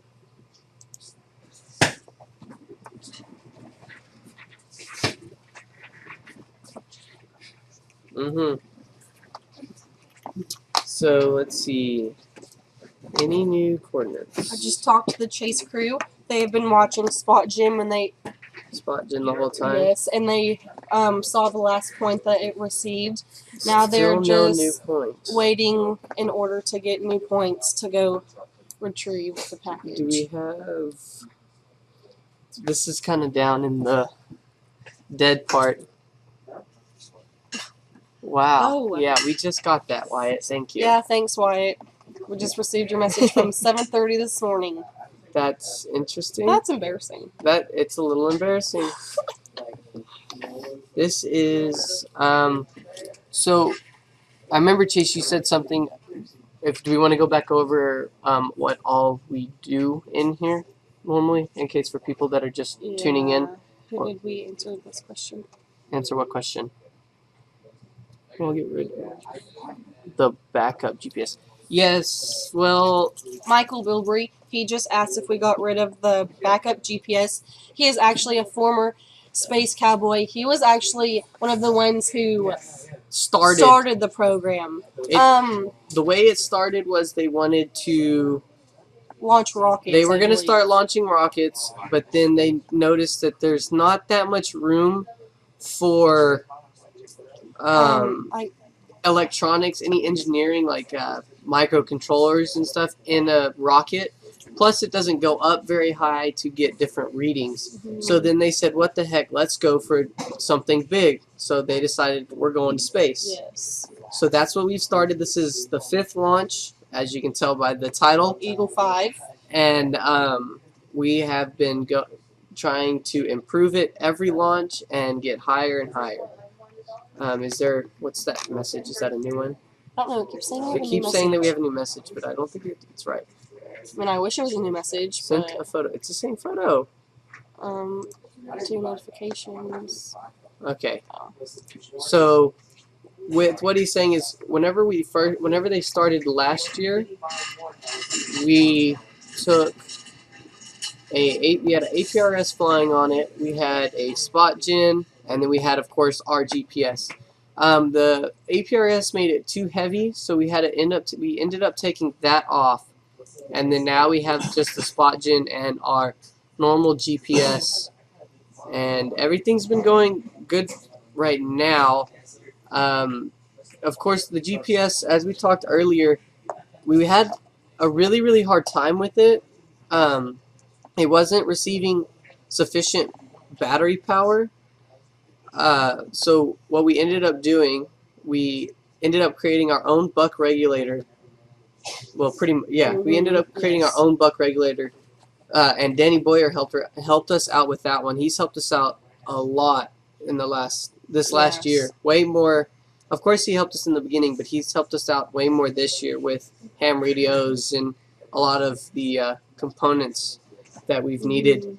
And with that, we have that single buck regulator powering the GPS. Of course, we have it where the GPS is getting powered by that, but the GPS is also plugged into the Arduino microcontroller so that it can receive the data and send it out.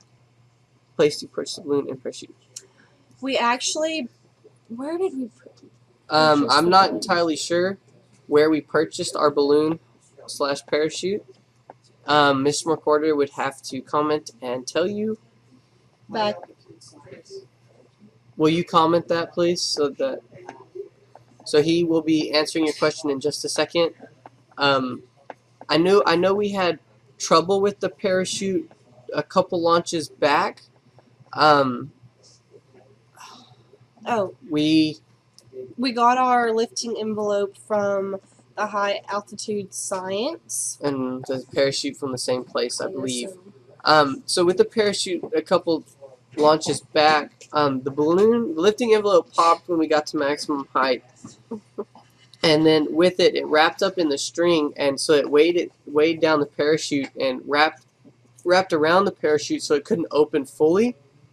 So our space probe came down a little harder than we would have liked.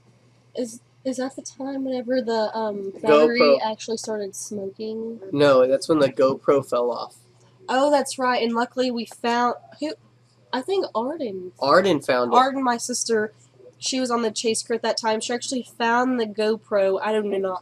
The GoPro hit the ground and flung. The case, it was in a case, I believe. Yes. And the whole case came off of the I guess the mount. Came off the mount. But luckily she found it, and we were able to see the recording of the video when the package actually landed. It was very neat to see. It came down way faster and harder than we liked, and then after that we figured out how to make it come down easier and better. The descent rate was definitely way faster than 5 meters per second. How many students are in your school?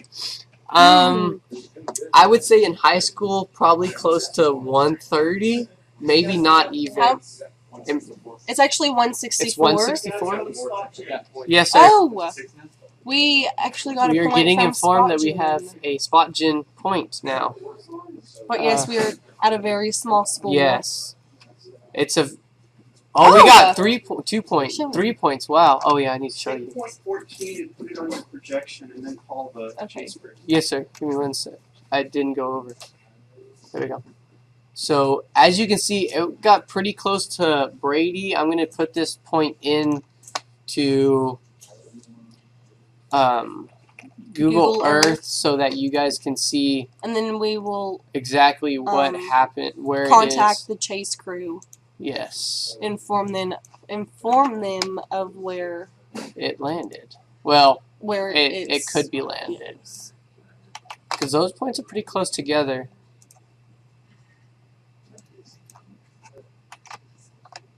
This is it 2 P's? Yes. No. Approach. Correct?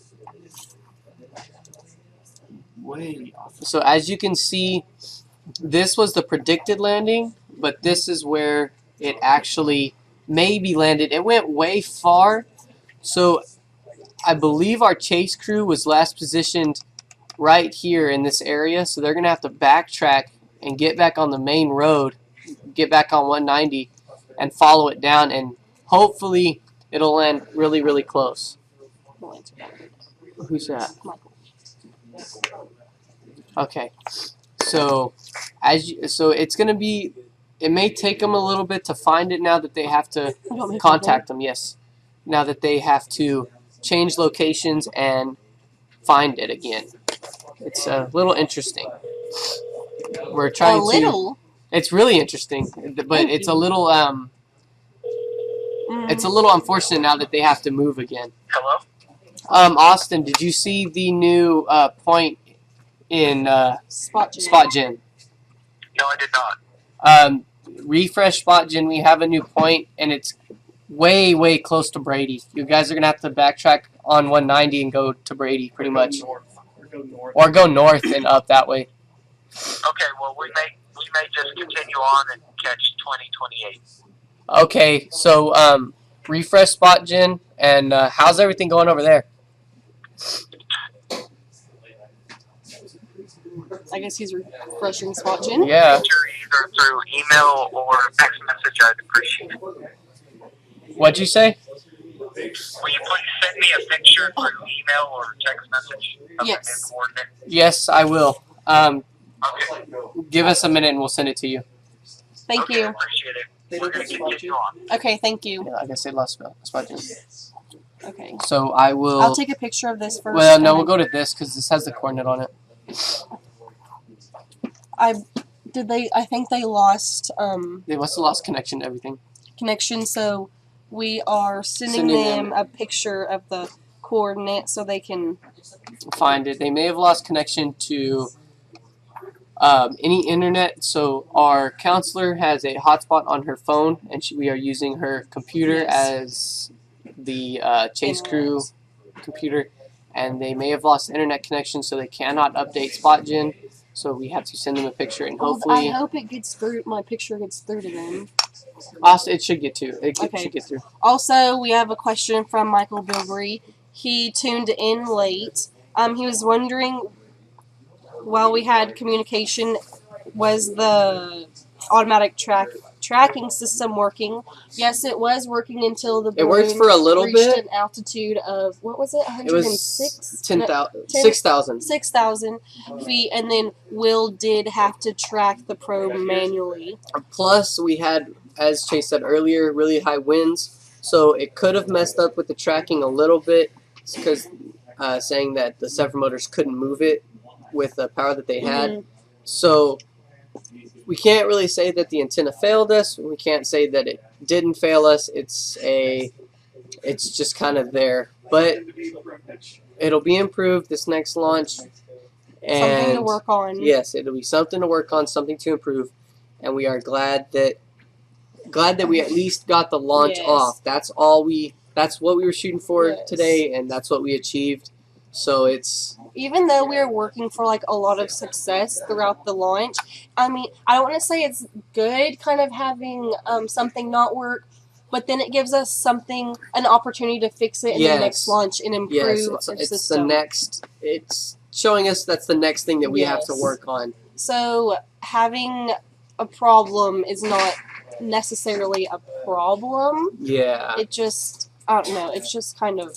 I mean, it may be a little unfortunate, but we're glad that we have the problems so that we can fix them. Unless it's like losing all connection and not being able to find the space probe, Yes, and of that's course. very heartbreaking. But as we... You always have something to improve, and... Which is always what we want. We always want something new to improve on. Yes. Do we have so a new if y'all coordinate? have any ideas or what y'all think that we could improve or even add to our Eagle 6, please share that with us. We would like to hear y'all's ideas. Yes, we would love to hear any ideas or any ideas that you guys have. Okay, so he already answered all of that. That's I guess I can answer it in the stream too. Yeah. For this next launch, we are going to be trying to get rid of our Arduinos. We want to run it all off the Pi to reduce the weight so we can add the APRS and some other components that like... Vegemite. You guys got another point. Okay. Well, I just updated and I didn't have it.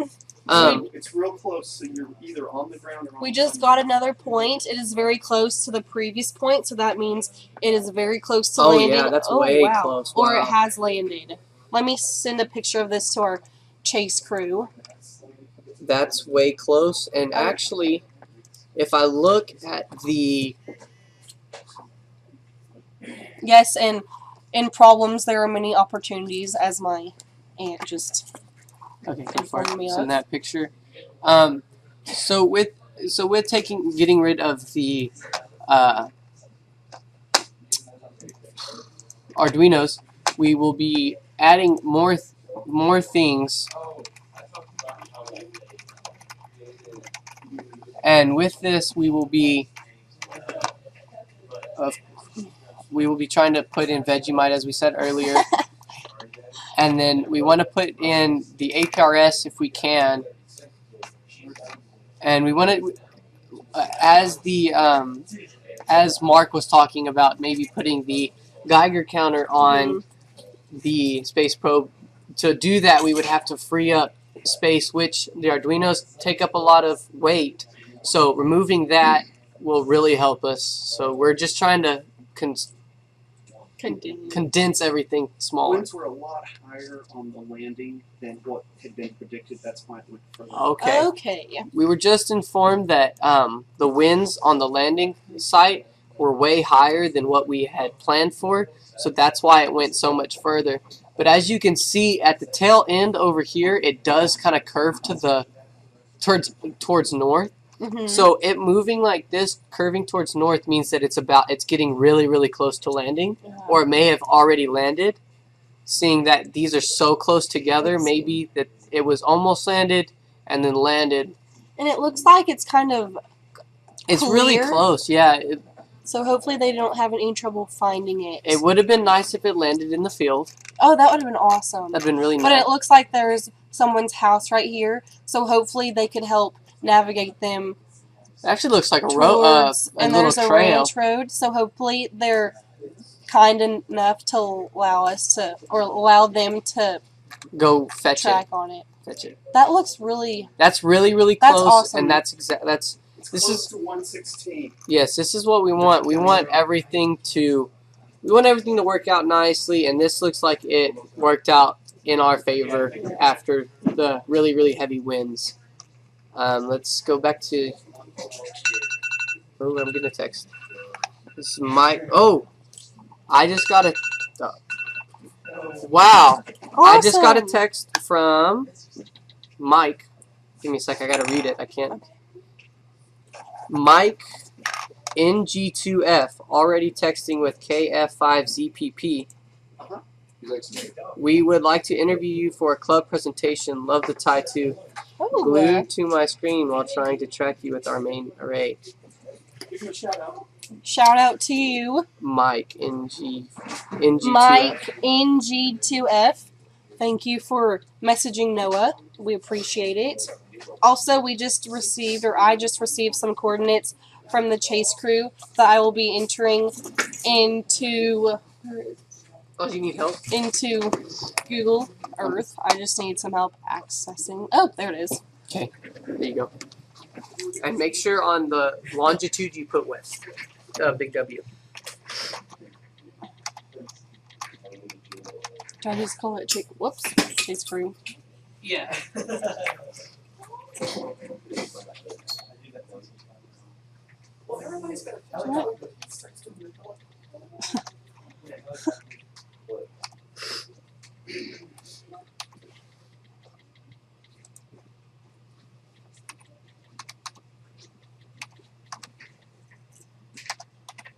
And I put west. Yeah. Just hit right. No. Yeah, right in front of you. Okay. Oh, wow. Okay, so chase crew is very close to where the probe has hopefully landed, which I really think it has. Let's go check. Wow, they got spot way gen. I know close. They're moving. Miss Hargraves is home. Miss Hargraves, yeah, they're close. Running red lights and breaking the law. She's ready to get home. Running red lights. No cop, no stop. No, Just kidding. No, if there's a cop, stop. And if there's no cop, stop. Okay. Don't run red lights. We don't. We have not gotten another coordinate from Spot Gen. We have another 4 minutes or so before we should be worried about getting another coordinate. So I'm so glad that it's about to land and that we're about to have the package back in our hands.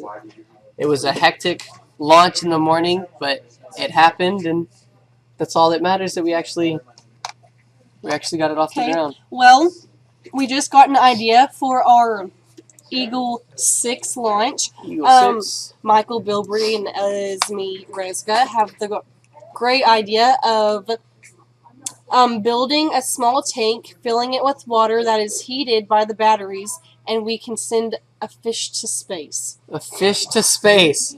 Sending a fish to space. They want us to send a fish to Michael space. and Esme want us to do for Eagle 6. We're sending an animal to space. We are going to. At some point, we're going to send an animal to space. A roach or not? Yes, or we'll send a roach. They survive anything. Oh, we actually sent a spider. We sent a spider. It was We sent a spider this year. Insulation. Insulation that was wrapped around the battery. So there's a spider.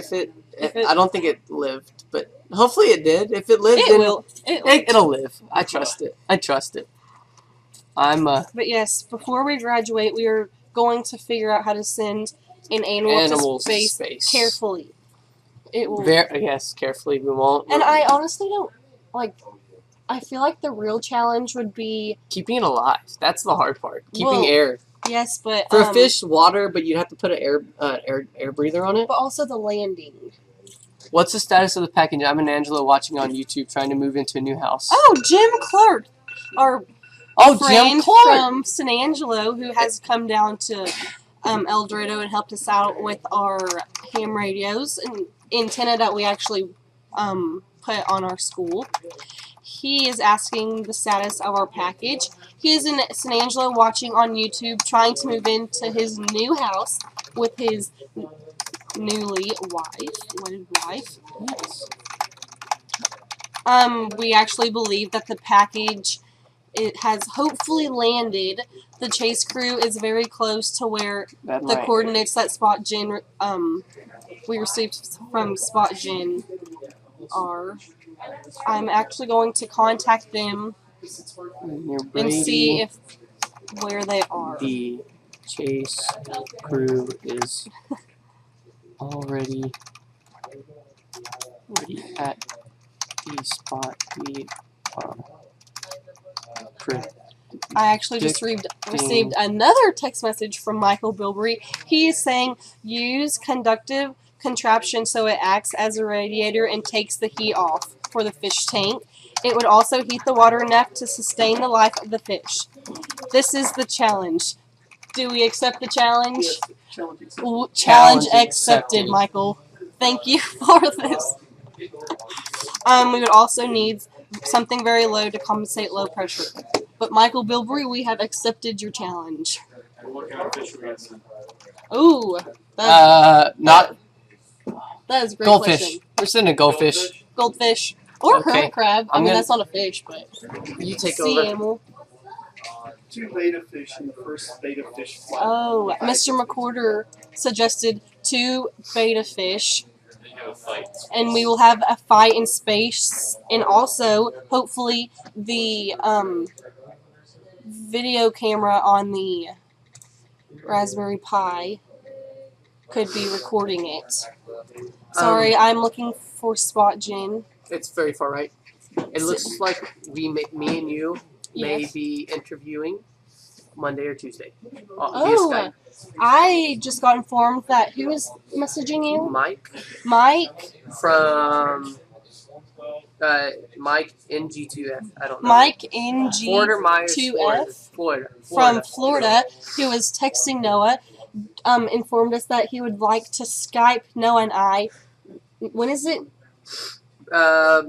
Try Monday or Tuesday. We're going to try Monday and Tuesday. That is so exciting. Thank you so much for letting us have the opportunity to do something very exciting. I'm glad you're enjoying the broadcast. Noah and I have been working very hard on Wirecast as well as all the Space Cowboys on this launch. Noah, would you like to? Yes. Maximum And load. also, Okay. Don't. Did you use the Delta? Oh. I don't know. we just have a question from Derek Smith. Do you ever think it would be worth adding a solar panel to power the probe? We've thought about it, and for us to do that,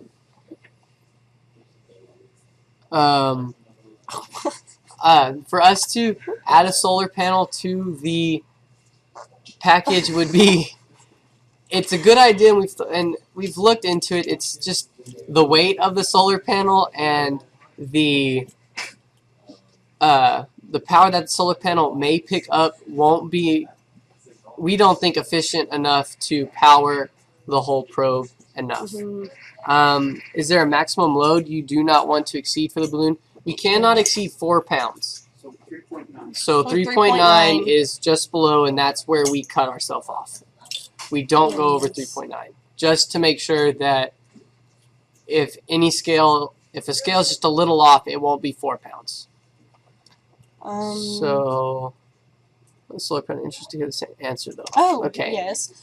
Jamie McNutty also answered the question about using a solar panel. He believed that It would be it's too too heavy. much weight in order to keep for the solar panel to keep the. And we thought, and we have done extensive research in all of these Yes. areas to make sure that we're not overlooking something that could be very useful. Yes. Did We really like y'all's questions and ideas. Yes. Please Is Delta platform send more. basic? I'm not entirely sure what a Delta platform is. Mr. McCorder, what is a Delta platform? Not sure. Okay, so I guess Matthew, can you please? Yes, Matthew, if you know more, or I guess Matthew, if you know enough about if you know more about the Delta platform, we would love to know exactly what it is and What you were talking yes. about.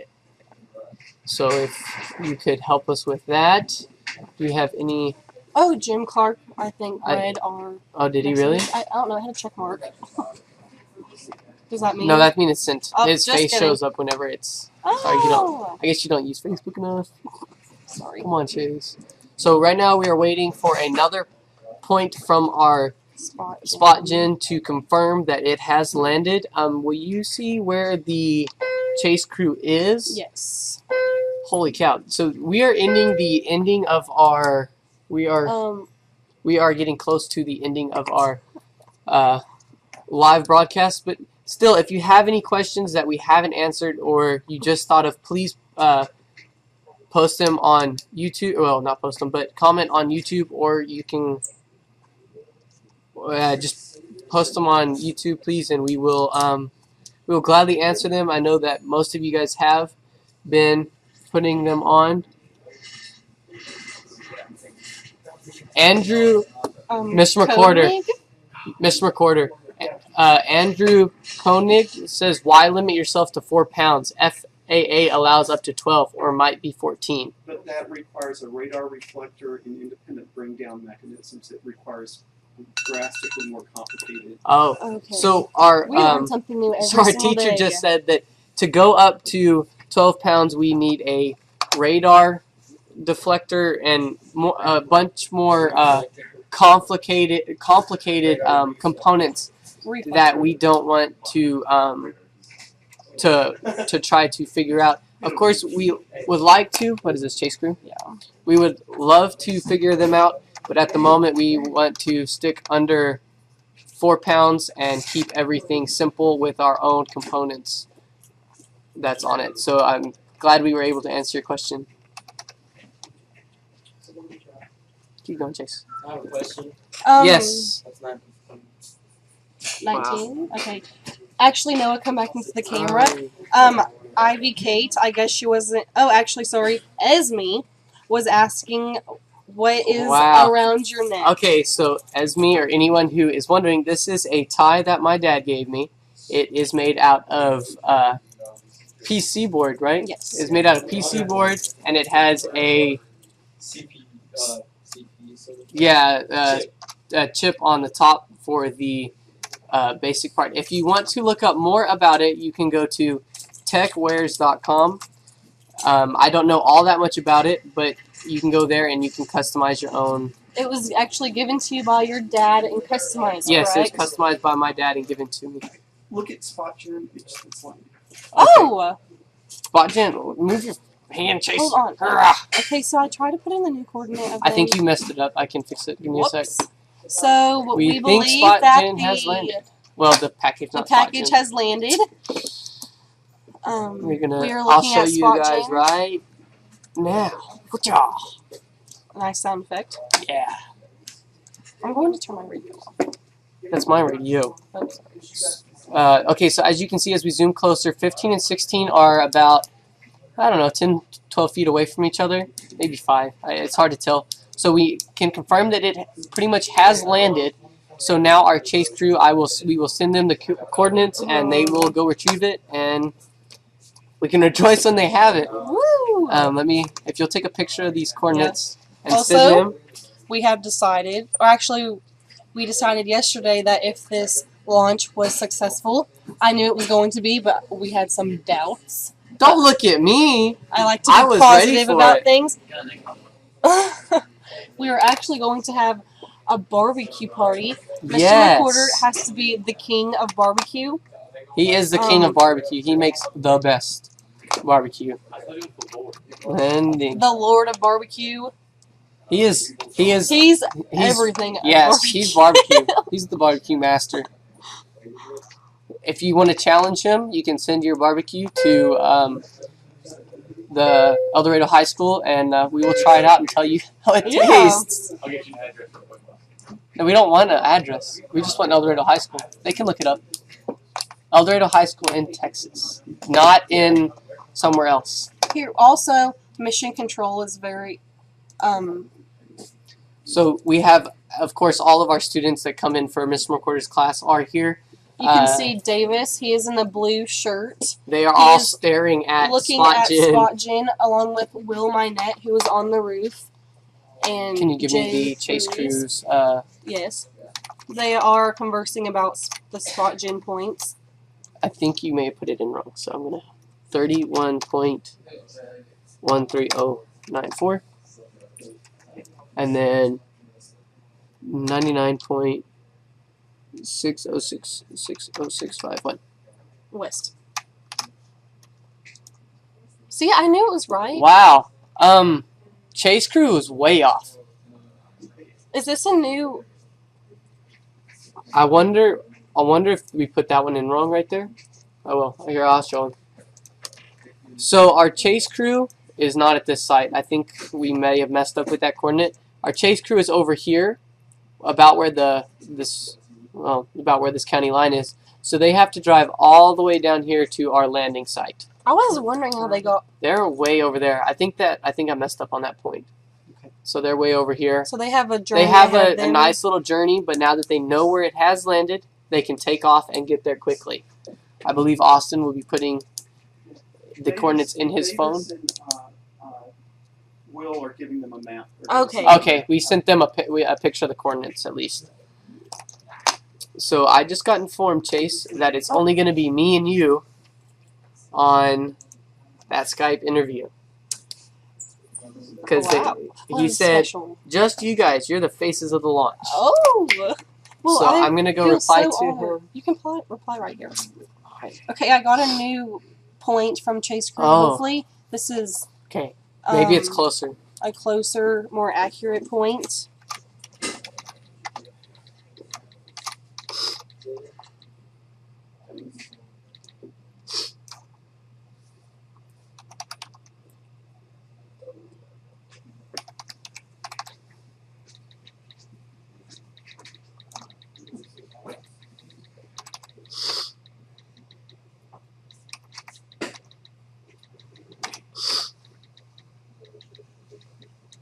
Okay. Okay, yes. Here is where they are now. Where? Okay, so they They're have right moved a here. pretty good amount. So they are headed that direction really, really quickly. They are now on road 2028. Yes, 2028. They will more than likely be there in the next, what, you want to say 30 minutes or so? And, of course, we do not trespass. We try to figure out who it is, contact the officials in that surrounding area, and So I'm kind of pick up the predicting their package. path. Do you think they will hit this road I bet and they then follow drive that one down. and then hit? Come down 116. Yeah, 116. Yes, 116. And then, yeah, 116. Yes, 116. And then go around down, And and then- it's right there. So, I believe they will come down here and hit and then that just ranch road. jump off. How and far then- is it? How far? Yeah, let's pinpoint. Estimate, Chase. And we're gonna go in feet. Why feet? How far do you think it is from right here to the landing?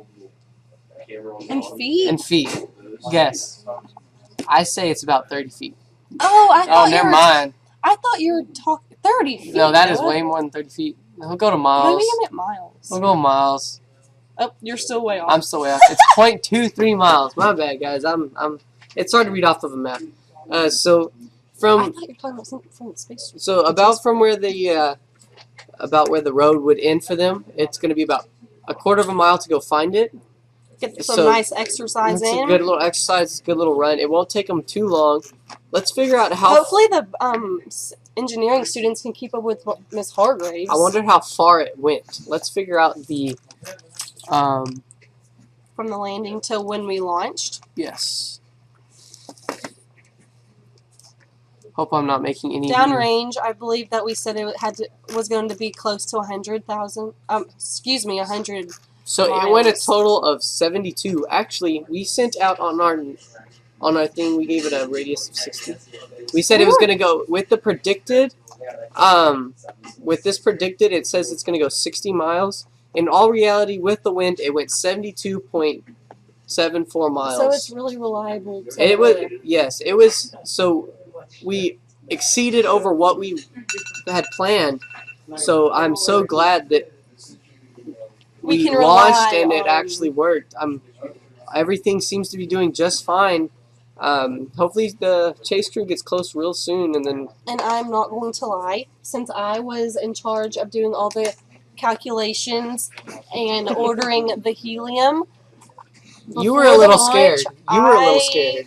The pressure started to build. I'm just very pleased to find out Oh, that see, the we amount answered of that. helium I calculated was the correct amount in order to reach our goal in altitude, as well as. Sorry, I'm getting questions. Test job. Okay. Our balloon did go 74.74 miles, so roughly 74.25 miles. It may be the spot gen, of course, is really, it's pretty accurate, but we won't know exactly how far it went till we have all the data back home, and then we can pinpoint exactly how far it went. We are so thankful for all of you that have showed up and watched our stream. You guys, I want to say really... Y'all encourage. Yes, you really encourage us. I know that the former Space Cowboys, once they launched and they saw all the positive feedback, they knew that they had to keep going with this and that we had to keep getting bigger and bigger. Yeah. So just seeing all the nice comments and all the comments saying, good job, guys. And all the support we have from y'all, it kind of fuels us to... Yes, it makes us want to do the next launch as quick as we can with better and bigger things. Do you want to keep going until we recover? Yes. Yeah. Okay. Why don't you call the chase crew and interview them on Yes. the phone? Put it on speaker and see where they are, how it's going. So we're going to interview the chase crew, hopefully if we can get them on the cell phone. Of course, we'll interview Austin Albin and then our counselor, hopefully. I hope it's loud enough. Is it all the way up? And please let us know if y'all are able to hear Austin. the people on the phone. If not, we were wondering if we could interview all you guys real quick.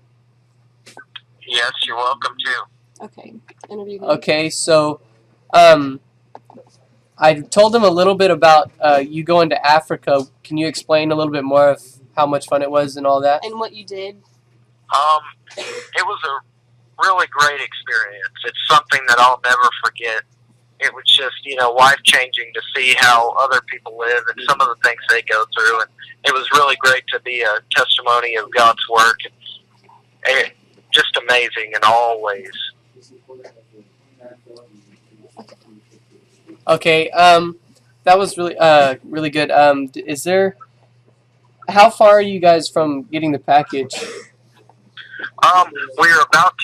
We are looking for County Road 116, and once we get on that county road, we should be able to get fairly close to the package, and we'll go from there, but we are not very far from it. Awesome. Do you think you could hand the phone over to Andy, please? Yes, I will. Yes. Hi, Andy. So, right now you aren't necessarily part of the engineering program, but you have been coming in the morning in order to catch up on Arduino programs and stuff. How did you start to begin to be interested in programming and learning more about the Arduino and Python and all of this interesting stuff going on? Well, last year, I was in all of the honors classes, and so it didn't really fit into my schedule, but I've always been interested in, engineering and programming stuff, and whenever I first heard about the Eagle 1 takeoff, then it kind of sparked my interest, but last year I didn't have much time to, talk to Mr. McWhorter about it, so this year I talked to him because I'm in his Algebra 2 class, and so I talked to him about going in the mornings and seeing if I could catch up and maybe next year enter to Engineering 2 class. Are you interested into being in the space program in the afternoon and being the second girl to be part of the space program? Yes, I'm very interested in that. Okay, thank you, Andy. Can you please hand the phone over to Wyatt? Yes, I can. You don't want to do this one? Yeah. So, Wyatt, we've noticed that over a while, being in Engineering 1, you've done a lot of things. You've taught Jack, and I know you've done a couple other things. What fuels you to do all this? I really like this stuff, and Chase is really into it also, so I thought, why not try it? So, if your sister wasn't in this program, would you think you would still be doing this? Yes, but she also helps me out with some stuff too, so it'd probably be a little more challenging. So, are you interested in getting your ham radio license as well? Yes, I am actually. I'm working on the studying for it right now. Awesome. So you're gonna try to join the rest of us. Yes. Okay. Thank you. Can you hand the phone over to Miss Hargraves? Yes. You got that one.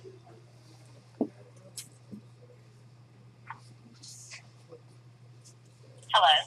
So, Miss Hargraves, this is your first year to be the counselor at El Dorado High School. What do you think about this program and everything going on at this school?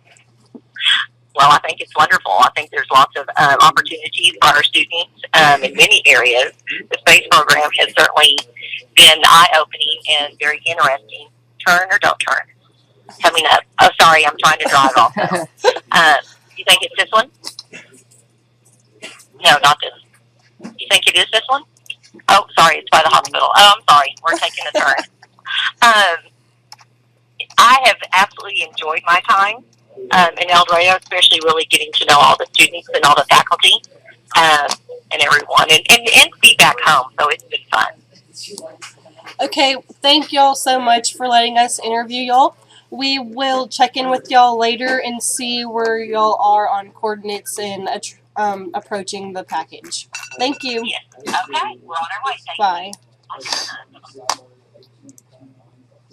And when Miss Hargrave says that she likes being home, she actually went to I know she went to high school here. Did Miss Hargraves grow up here? Yes, she did. Yes, Miss Hargraves grew up here. So it's really awesome being able to have people who have grown up in El Dorado to see how far this school has come. As well as Mr. McCorder, he actually grew up in El Dorado and went to school with Miss Hargraves. So it's really awesome to. So at the moment, sorry to. No, you're good. At the moment, the chase crew is just turning onto the road. Well, I think are they on 112 or are they already on 116? They may be already on 116. I'm not totally sure. They've tried to give us updates, but I don't think they've given us all the way. But they are getting really, really close. Really, really close. I think they were looking for 116 at the moment. Yes. So they may be over in you can't see it. Wow. They may be over in this area coming this way. So they're not that far. I estimate package retrieval about 45 minutes. I think so. 30. I'm saying 30. I don't think it's going to be 45. I don't think it's going to take that long. I believe 45. Okay. Well, let's see who's in. So, I won't. Okay, so we just got an email from Davis. Open that email. Yeah, and Will's going to sort of show you. He sent a recovery path. So Okay. If you want to. Do you want to get a chair and sit? Or Yes. is it this one? Sorry. My bad. I'm trying to. Can you blow it up, make it any bigger? I don't know. Download. I could download and open it. Okay. So. All right. As you can see at the top of the picture, that 228 is where the chase crew is coming in, heading east toward Brady, and they will then turn off onto 116, which is represented by the blue line. I've highlighted the route they should take. And then as they get down here to the end of it, they will turn onto the red line. There's Ranch Road. And then as they reach the end of the red line, the package should just be 1/10 of a mile from that road. 1/10? I thought it was a quarter about right there. Nope, 1/10 of a mile. Really? 0.18. So, I guess I was wrong. I was saying that they were coming in from more of the left 190? angle. Yes. That's what we thought too. We made one of these, and then they told us they're on 20. Oh, okay. So they're about to turn onto this road, correct? Yes, they are. Okay, so so what, you say 30 minutes, 40? Possibly. I think so. 30 to 45. So.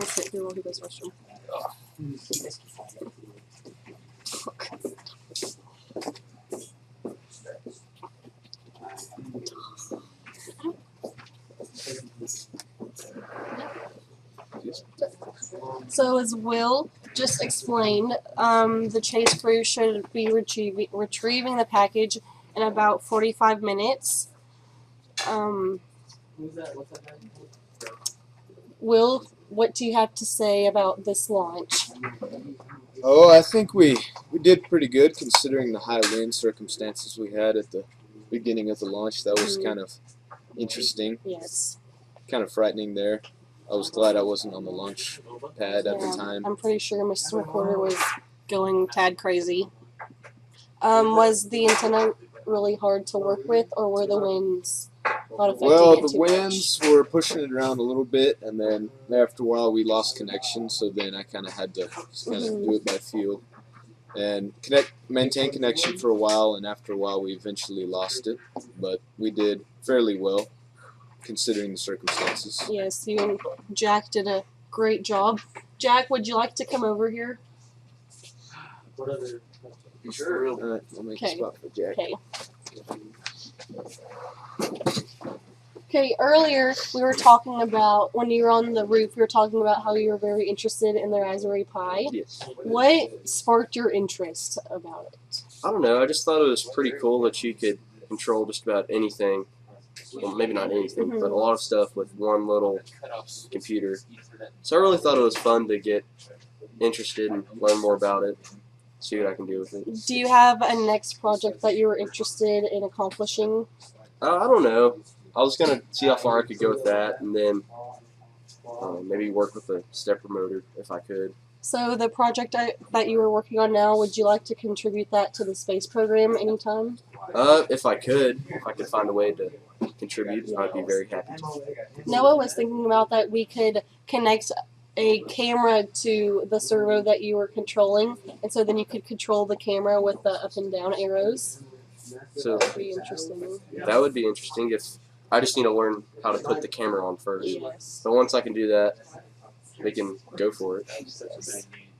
Well, thank you for your time. I know that this was just sprung upon you, but that's fine. Thank you for letting me interview you. All right, thank you. And the lights phone's good. Oh, it is said? Okay. Hey. Davis, have we heard anything back from the chase crew? Okay, I'm guessing that was a no. They're wondering if we're going to have live video of the retrieval. We do not. They said Here. if they could tell us a little bit more about the Twitter Periscope, that would be useful to us. Excuse me, can you repeat that? Twitter, somebody said that there might be a Twitter Periscope or something like that. Never even heard of that, but maybe it's like FaceTime. I will text them.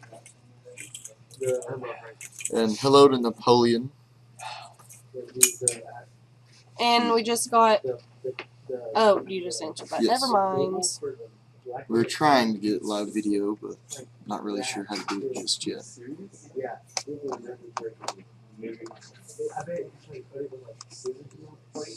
Mission control is kind of a buzz right now. Yes. A lot of people GPS. going. I moved the pie over here so I had more, because the power cord isn't very long. Where would be the mission control? Napoleon, just, I'm guessing, asked if we were a university school. We are actually a high school in Texas. We are all Jamie sophomores and thinks that juniors. the GPS marker looks like it could be in a tree. There's a chance, but it has been in a tree it before. has been in a tree before. Luckily, do we have a picture of No. I think, trying to retrieve we it? do. We in do, the but it's like pictures. way. You can find it. Just go to the pictures and. Photos. But luckily, there was a string that was hanging from the tree.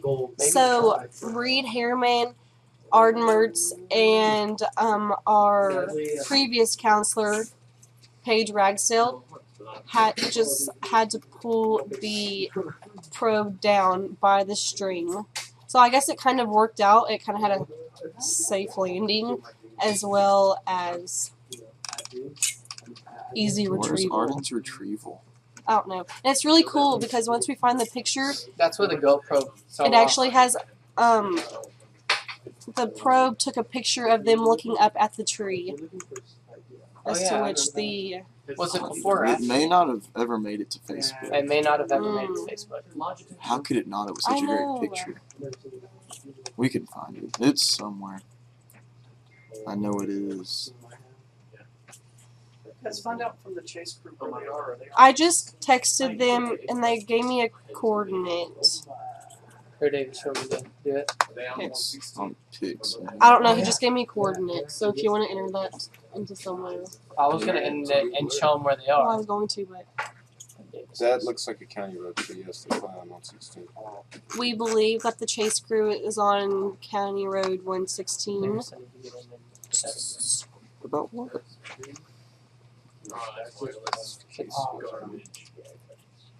Oh well. So as you can see at the video that we're leaving up, we have Mr. Reporter's Algebra 2 class in here, and or engineering. I think it's Algebra 2, and these kids are just starting his class, and they seem to have a good time going through this. I know that they've been in it for a while. I guess for the whole And actually, year. I guess earlier when Noah was talking about how we have had some trouble with the parachute opening right here. I got you. opening, here's a picture of actually what the parachute looked like. As you can see, it was not able to open and it had a very hard landing. That wasn't the exact picture, but that's after they wrapped it up a little bit. But yes, that is pretty much what it looked like. It opened a little bit, but it could not open it up all the way.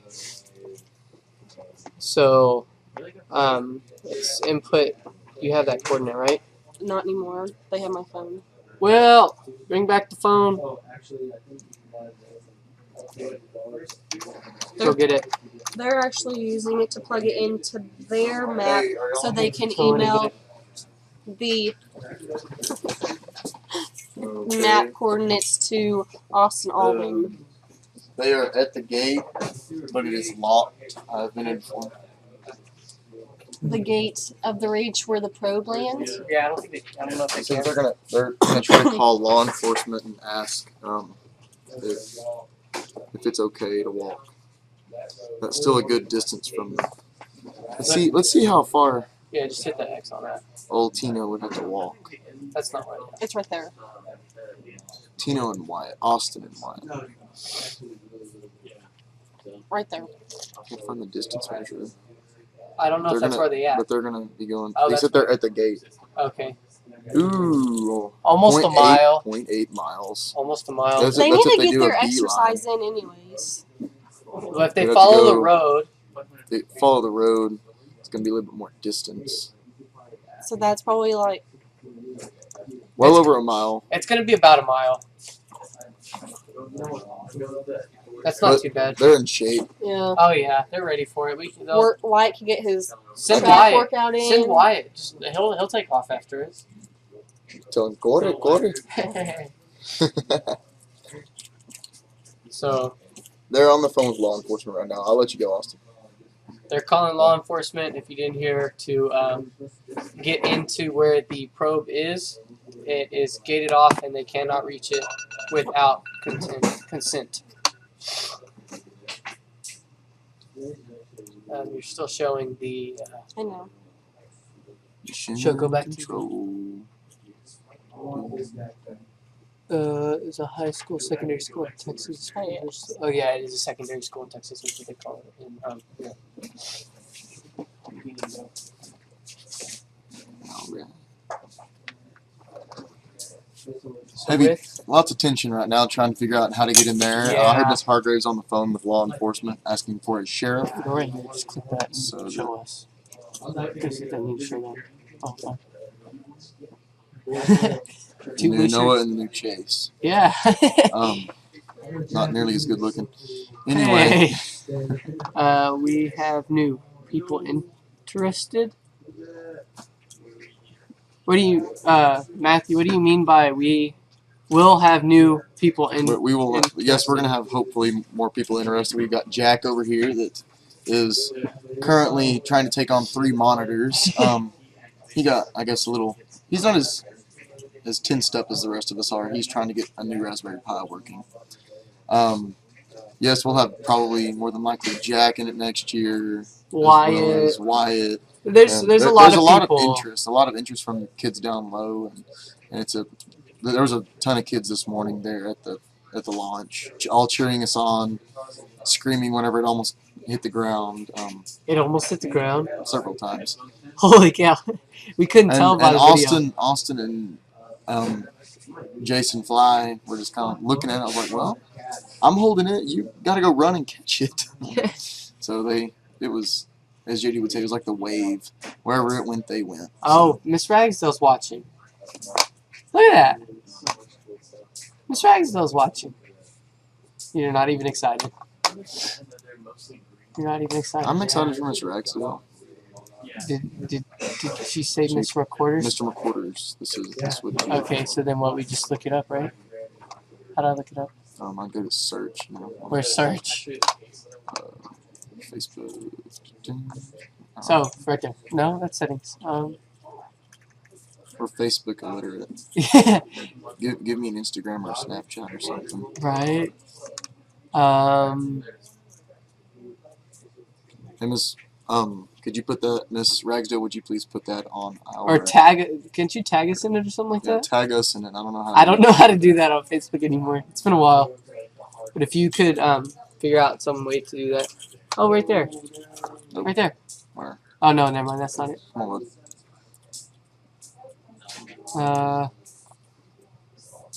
So we're still, I guess, waiting for that. Go back to page. It's a sick looking photo. Go back to YouTube. See if there's any. Zoom in. It looks like a dirt road can get them to within 300 feet. Didn't notice that till I brought it up on Google. Not sure of the condition of the dirt road. The only problem with that is that the gate is locked. They're on the county road going towards that, but there's that little side dirt road. It has a chain around it, and I guess they're contacting law enforcement to see if it'd be okay to go ahead and get on there. Yeah. Will is talking to Wyatt. Will is on the phone with Wyatt. Ms. Hargraves is talking to law enforcement. What's the? The recorder is trying to encourage Will. Noah. I'm right here. Wyatt and Austin just to walk. It's going to take like an hour for law enforcement to get there. An hour. So just book it. Yeah, just book it. Just don't vandalize anything. Yeah. We wouldn't want to do that. We don't vandalize. She's been here the whole time. Been here the whole time. Well, can you tag us in it on Facebook or something, please? Miss Ragsdale. Miss Ragsdale. Maybe she already did. It's like I'm talking to a wall. We are talking to a wall. Pretty much. If you'll update the page, maybe it'll refresh. Little F. Bam. Go to notifications. Maybe it's in there. Ah. No. Commented us in a photo. Oh yeah, there it is. We'll switch back over to our up top. Right. Main Street. There you go. As you can see, this is a couple launches ago. Whenever the probe actually got stuck in a tree. And, it looks like Reed is enjoying himself. Trying to get that He's actually kind of like hanging Arden on it. Is just taking a step back. Yeah. This is the former Mertz, Arden Mertz, and she's at TCU. Right? And she's going to be a geologist because, and I quote, she has always liked rocks. So Arden, if you're listening. Can you see it now? Yes, Miss Ragsdale, we can see it now. Thank you.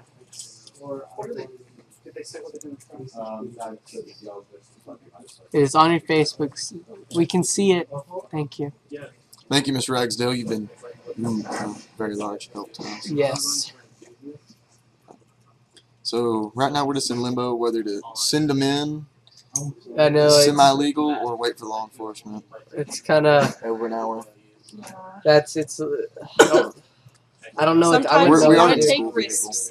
Well, we took one today already. Another one. Launching 20-mile-an-hour winds. Yeah. Did we take another one? No.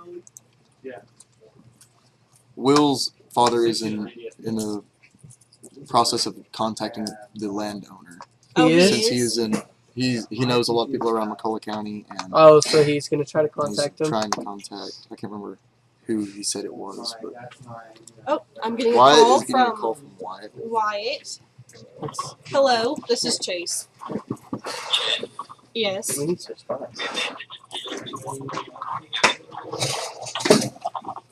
They have made the decision to walk. Okay, so they're walking over there. I'll show you guys the prediction then, I guess. Okay, hold on. So if they're walking from about here, I guess I'll have to show you in a second. Verify with them the correct last spot on spot gen and have them say it back to you to make sure they're walking. So they're gonna have to walk about 0.8 of well. Do y'all have the last point of spot gen with y'all? What? Do y'all have the last point on spot gen with y'all?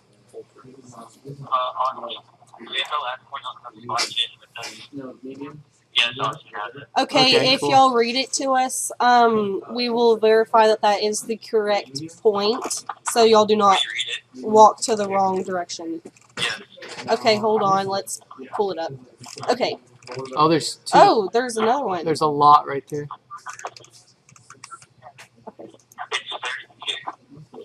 It's what? I have the 3 points that David sent me. So one of the last ones I have is 31,07509. Yeah. Negative 99,395. Okay. 3995. That's pretty close to the ones that are there. Okay, well, y'all get y'all's exercise in and contact us back in the next, I guess, 15 minutes and let us know where y'all are. So Okay, thank you. for this, they're gonna have to walk down this road. More than likely, they'll walk on the road the whole way. So 0.3 miles from there. And then let's see if we can get it. And then to go, I think she is.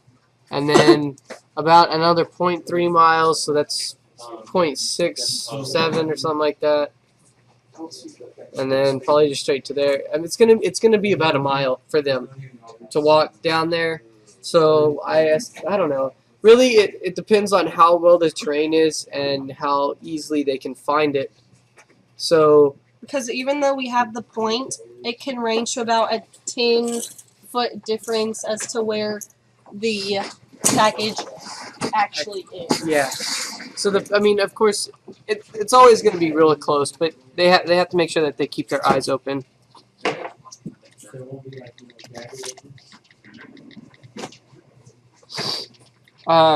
So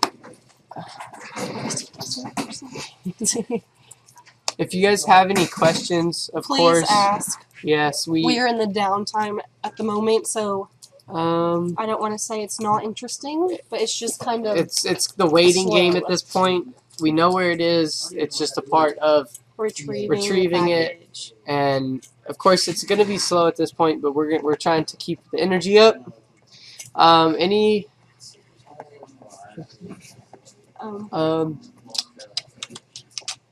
don't know. So at the moment, I'm still figuring out the interview. Mr. Reynolds. Oh yes, go get our principal. Our new principal. Go get our new principal. So Chase just left to go get our new principal, and we're gonna hopefully interview him if he has time. And then if you guys watched the last year's stream, our principal, then Mr. Gibson, moved to superintendent. So of course we had to get a new one, and this one is just as good as Mr. Gibson. And we are happy to have Mr. Gibson as superintendent and Mr. Reynolds as our president, as our principal. Whew. I am not literate. So, I hope that you guys all had fun. I hope that you guys have had fun watching us and you enjoy what you have seen. If with all this that we've done, I know that. Oh yeah. Sorry, I was reading something. with what we said, I know if some of it may not have made sense to some of you, and I know that some of it may have made a lot more sense to some of you too. I don't know exactly all of the things that you guys know. So if you if you have any questions, ask it. I know that I've said that a lot, but we would love to answer any questions, make sure everything's clarified with you, so that you guys understand exactly what we're doing. And if you guys want to start your own program like this, so that your kids in your school can benefit from it like we have. And here comes our principal right now. No, it's focused on me still. We're not doing SWATs live or anything. No SWATs, no SWATs. Thank you. Brought you water. Thank you so much. So, what do you think about the space program? You know, I knew you were going to ask that. So, one of the things that I often think about when I come in here to see what y'all got going on, or what projects you're working on, or talk to you about the launch, is how impressive it is how y'all are able to work together. You know, it's you're real mature, but yet there's some things I know that y'all disagree on. I mean, I've been in here just a few different times you disagree, but the way that you handle it and the way that y'all truly work through things for the betterment of what you're trying to do is very impressive. Yes, sir. Thank you. Did you ever think you would be a principal of a school that had a program set up like this? You know, actually last year, before I started here in June, but before I came in May for the launch. I remember. That didn't. So I kind of had a little bit of an idea. Mr. Gibson, had bragged on you guys a whole lot. So I had a little bit of an idea, but it wasn't. I didn't ask a whole lot of questions. In fact, I had he was 2 at the time, but my son was with us, and we were, I was talking to him a little bit about the launch, and of course he didn't have a clue, but neither did I, and he was thinking rocket. So when he got here and there was a balloon, he was disappointed. But today when he got here, he came and watched. He was like, he remembered the big balloon and stuff. So I had a little bit of an idea, but no, I don't guess that's anything that I guess would have thought that I would be involved in. But it's awesome. Yes. When we are so glad that you are our principal and that you're still letting us do everything that we do and are supporting us all the way. Well, I appreciate being a part of it. It's been great. I think I've learned more than you guys are teaching these other folks in here. So I try to come in here and see what's going on from time to time, just to see what new projects you're working on. But it's really exciting. I'm glad to be a part of it. So thank you. Thank you. Yes, ma'am. How far was the drift from the launch point to recovery spot? The drift, let's see, if I zoom out, the actual spot that it was predicted to land. They're saying, how far did it go? Drift from the actual prediction. I already said that one, but I'll say it again if I need to. From where it was predicted to land to where it actually landed, I'm a little off of it. Is about 11. Oh, I didn't show you. My bad. It's about 11.28 miles. The distance that it went from our launch site, I believe, was 74.28. Right there. It was about 72 miles. So a drift of about 11 miles, and then a total distance of 72. And I also got a message from Austin Albin of a coordinate that he and Wyatt are from the space probe. Let me enter that real quick, and then we can compare it to where the space probe actually is.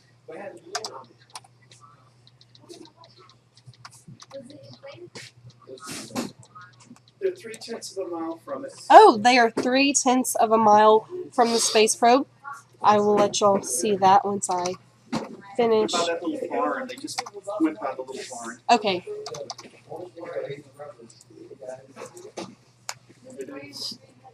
Yes. No, you were a little Just off. goodness. I don't know why we keep getting pretty off. I don't think I can. Can you edit that or just delete it and then? Yeah. Okay. So you said they were 0.3 of a mile from. okay. So let's Okay. try this again. 30. Austin. Unless I'm getting old messages from Austin, that could be happening as well. 31.07943.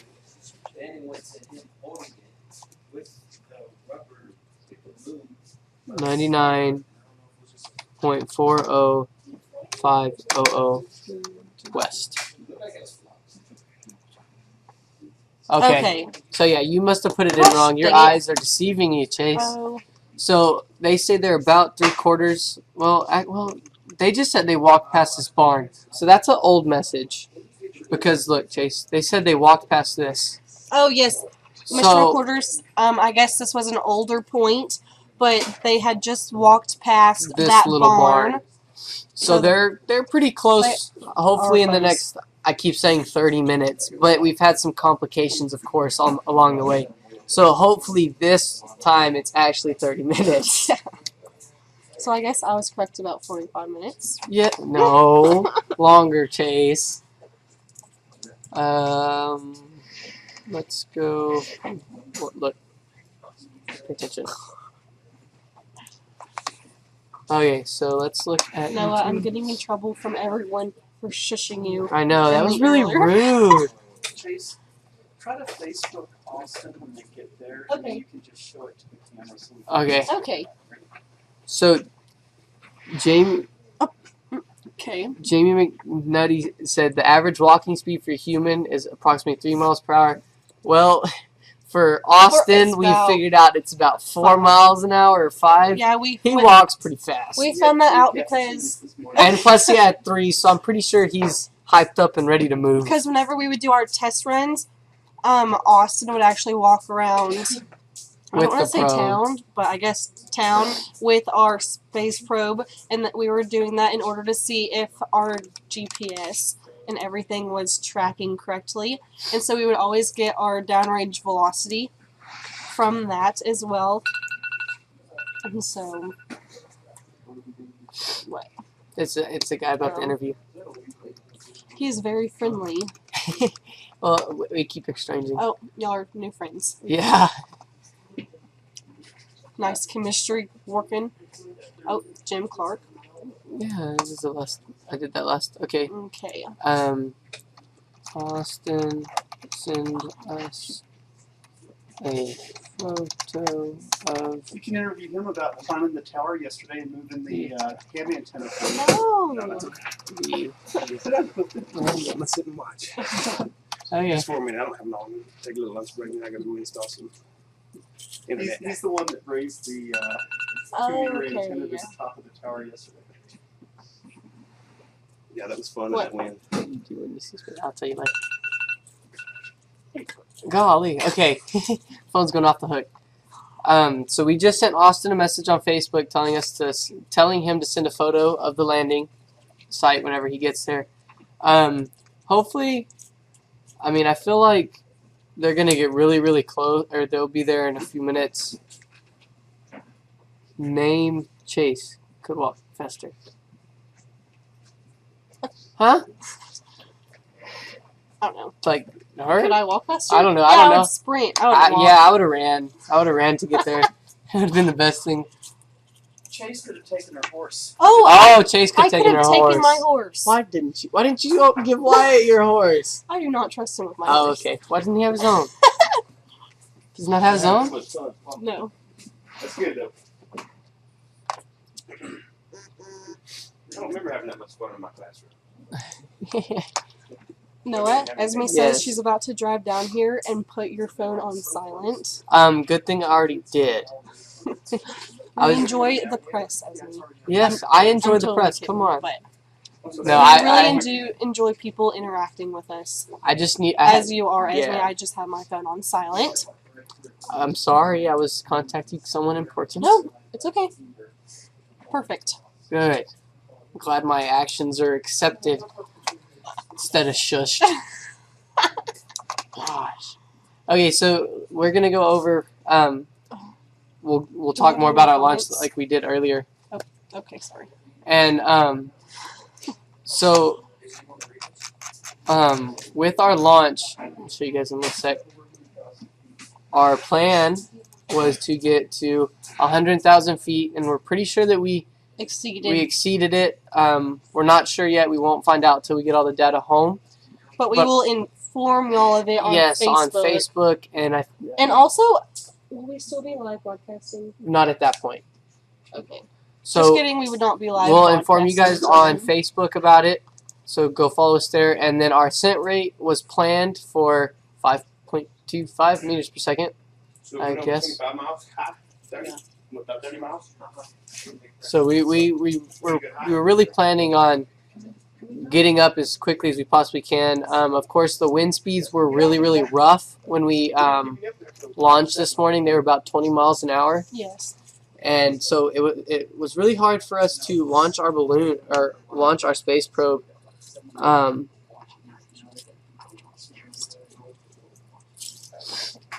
So we're just happy that. Oops, totally forgot. We're just happy that it got off the ground and that everything's going good, and that it landed, and we're about to retrieve it. So everything is going very smoothly so yes. far. No, 40 days. 40 days for what? I'm guessing I could walk faster. In 40 days and 40 nights on Noah. Oh. It's a reference to the flood. Oh. Oh, that makes sense. It's a joke. It's a joke. It's a joke. Thanks, man. Thanks, Matthew. Just loving it. Love you too. Yeah. Okay. No. Wow. Yeah. So okay. Let's see. This is getting really. This is really intense. We're just waiting for the confirmation that everything got back. This is the waiting game. This is the hard part. It's not fun. This is. Actually, what was that man who just came in? Oh, I forgot his name. Clifton. Clifton, yes, Mr. He actually just friend. came in to Mission Control. He lives in Cristobal and is very good friends with Mr. Recorder. He has been working for Danny Boyer. Well, I don't know if he's actually working for him. No one knows if he's working for him, but he has been doing tasks for Danny Boyer. He actually was... How high is the tower?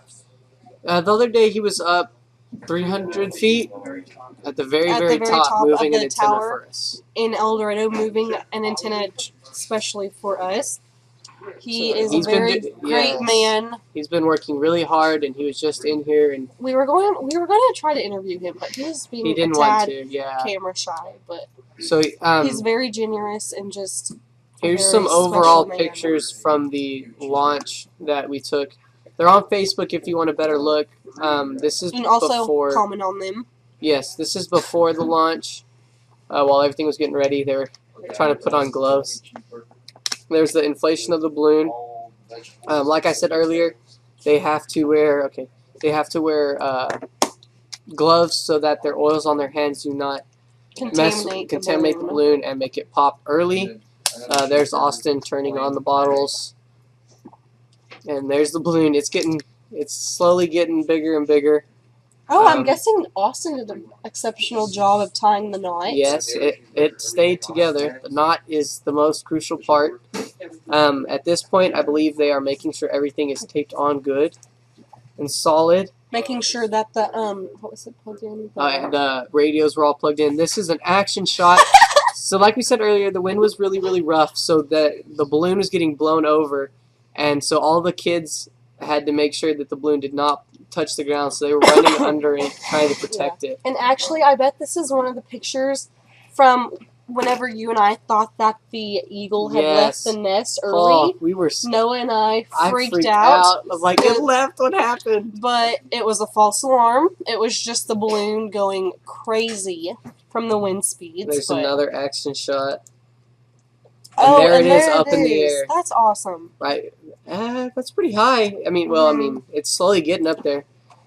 And then that was us interviewing Probably the someone. Chase Chase crew. crew. No, that was Will. Or either Will. That was Will. Yes. I can see it on the screen. Good context clues. Oh. So we had the pledges During our yeah. broadcast. So if you enjoyed the pledges, if you could hear them, yeah, we tried to talk over them. There's everyone's just waiting on all the coordinates to come in, checking out things on the internet, such as probe, watching the YouTube stream. You know, just making sure everything's running good. This was us still broadcasting with Davis, trying to help us out. This is just everyone. We were Mr. all Recorder just instructing. We were just waiting for the last coordinates to come in. We were all just ready. There is the antenna crew. As you can see, antenna's ready to go. They're just waiting up there for the balloon to launch. And also, the antenna crew was on top of our high school gymnasium. Yes, and that was on top. That it's the highest point other than the antenna tower in El Dorado. So we had to get to the highest point so we could track for the farthest. As this is our Clayton cam, which was taking video of the launch site so that we could see everything that was happening there, plus all our friends. Posing back to the beginning. So, I mean, as you can see, it was a very eventful launch, and we are still just waiting for confirmation back from the chase crew that everything has made it safely down to Earth. Awesome job, everyone. Is there a link on your YouTube? Okay. Gene Edmondson, is that a drone flying in the classroom? Yes. Here, I'll show you. I didn't mean to show that. So as you can see in the very back, in the very back, Tompkins, put your hand on that white drone back there, please. Wait, that drone or the one in Well, front? we'll do both of them. Oh, okay. So as you can see, that white drone way back there, that is actually what Will Minette and Davis Hutto used for their FFA project. Yes, we call it the Great White. It has broken many hearts. Yes, we have launched it several times and failed a lot, but the whole time we have how do you say persevered to go farther and learned more and more about the drone as we have done it. This closer drone, Jack, can you go touch that one? That one right there, the school. Yes, well, both of these drones the school has bought, but that closer one is a quadcopter, correct? Yes. Quadcopter, and we have flown that many times. We have used it to take live video. At one point, we used it to take live video of the launch site last year. We didn't this year because we just didn't have enough time to get that incorporated. Hopefully, we'll get that incorporated next time. So yes, those are both drones, and thanks for asking that question. What exactly is on board experiments? So you want to answer this one? No. Okay, so on board we have 2 Arduinos. No. What? They're asking what are the boards. What are the boards? Oh, wait. Okay. What exactly is on board? No, it says on board. Like on board of the flight. No. Jamie, can you please clarify your question on what board you are talking about? Sorry. Either the white, we don't know if you're talking about the white boards or the boards on the space probe. But if you're talking about the white boards in the classroom, these are just all different equations that the Space Cowboys have used in order to make this experiment possible. Yes. And then if you would just retype that question and we'll specify answer. Which board. Oh, okay, on the yes, flight. on flight. Okay. Sorry. Okay, so on the flight package we have 2 Arduinos, a Ethernet switch. 2 Arduinos, Ethernet switch, a Raspberry Pi, a GPS, a spot gen, a Pi camera, a T. We have T. A bullet radio, Space T, What else do we have? We have a 9-axis, 2 temperature sensors, a pressure sensor, just the normal things. Yes, I did. Okay, sorry. Just the normal things that I guess the normal things we've flown in the last couple of times. The only thing new is the space tea. Yes. What we're doing next is what's it called? We're gonna try to get rid of the Arduinos and move it all to the Raspberry Pi so that we can free up some extra weight. So that's gonna be a nice and hopefully a nice we can challenge. incorporate Mark's project with Yes, we would love to incorporate the Geiger counter into our and also hopefully we can incorporate Jack's servo. Yes, and so then we could like probably put the camera on it, and we could control the servo and camera from one of our programs here at school, so we can see different angles while the probe is in flight. Do we have any new updates on space or I Chase have Crew? not. Well, I don't know. What was the last coordinate that you received from them? It was.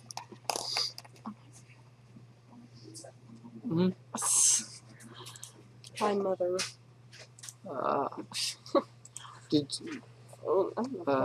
It's this one. Oh my! I have a call from Davis Hutto. Okay, answer that. Hello.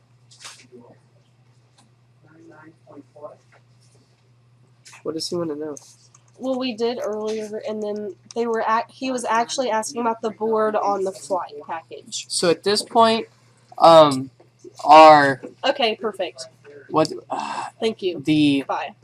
Chase Crew is more than likely at the landing site, or really close. Yes, we're gonna call them real quick and figure out that they should be getting really close to the landing site by now. At this point.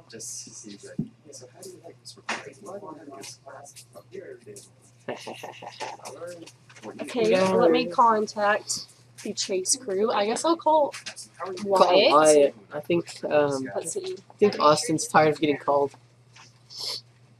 That was like last year. I was on the Chase Crew last year, and my father was in here, Mission Control. He probably called me about 10 times in less than 2 minutes. Where are you guys? Expect a FaceTime from them. They just found You just found they it? just Awesome. found the package. Okay, so can we call y'all back on FaceTime and then FaceTime y'all? Yes, but you might want to call them. Okay, perfect. Goodbye. Well, he sent us a check mark, guys. Oh, Wait, don't need to. Okay. Okay. So, how do we show this to him? I can preview it. I'm trying. I can't. Okay. So, as you can see, this is a video. Can we hold it? There we go. This is a video of Austin picking up the space probe. Looks That's like awesome. everything's intact. It landed upside down. Oh, is everything good over there, Austin? We are missing spot gen, but I think we can find it. Okay. Oh. That's not. We're missing. Oh, they found the spot gen. How does the package look? Anything broken? Anything messed up? No. The battery's dead, but it's still on there. Everything looks good. Awesome. I'm trying to work on That's a good retrieval. There. We finally found it. There's the parachute. Oh, there's. So as you guys can see, that's the end of the balloon that wrapped around the bottom of the parachute, and then there's the parachute at the top. So at least it was able to open up. Here, do you want to hold it? Yeah, I'm getting tired. This is hard. Yeah, there we go. So now we're just gonna wait for them to get back home and. All right. Well, we're gonna let you go, and we're gonna take this back. Perfect. Okay, Thank cool. you, Thank you, Austin. See you guys in a little bit.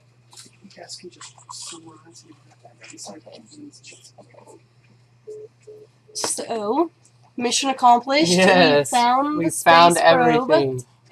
Probe. This was a great flight.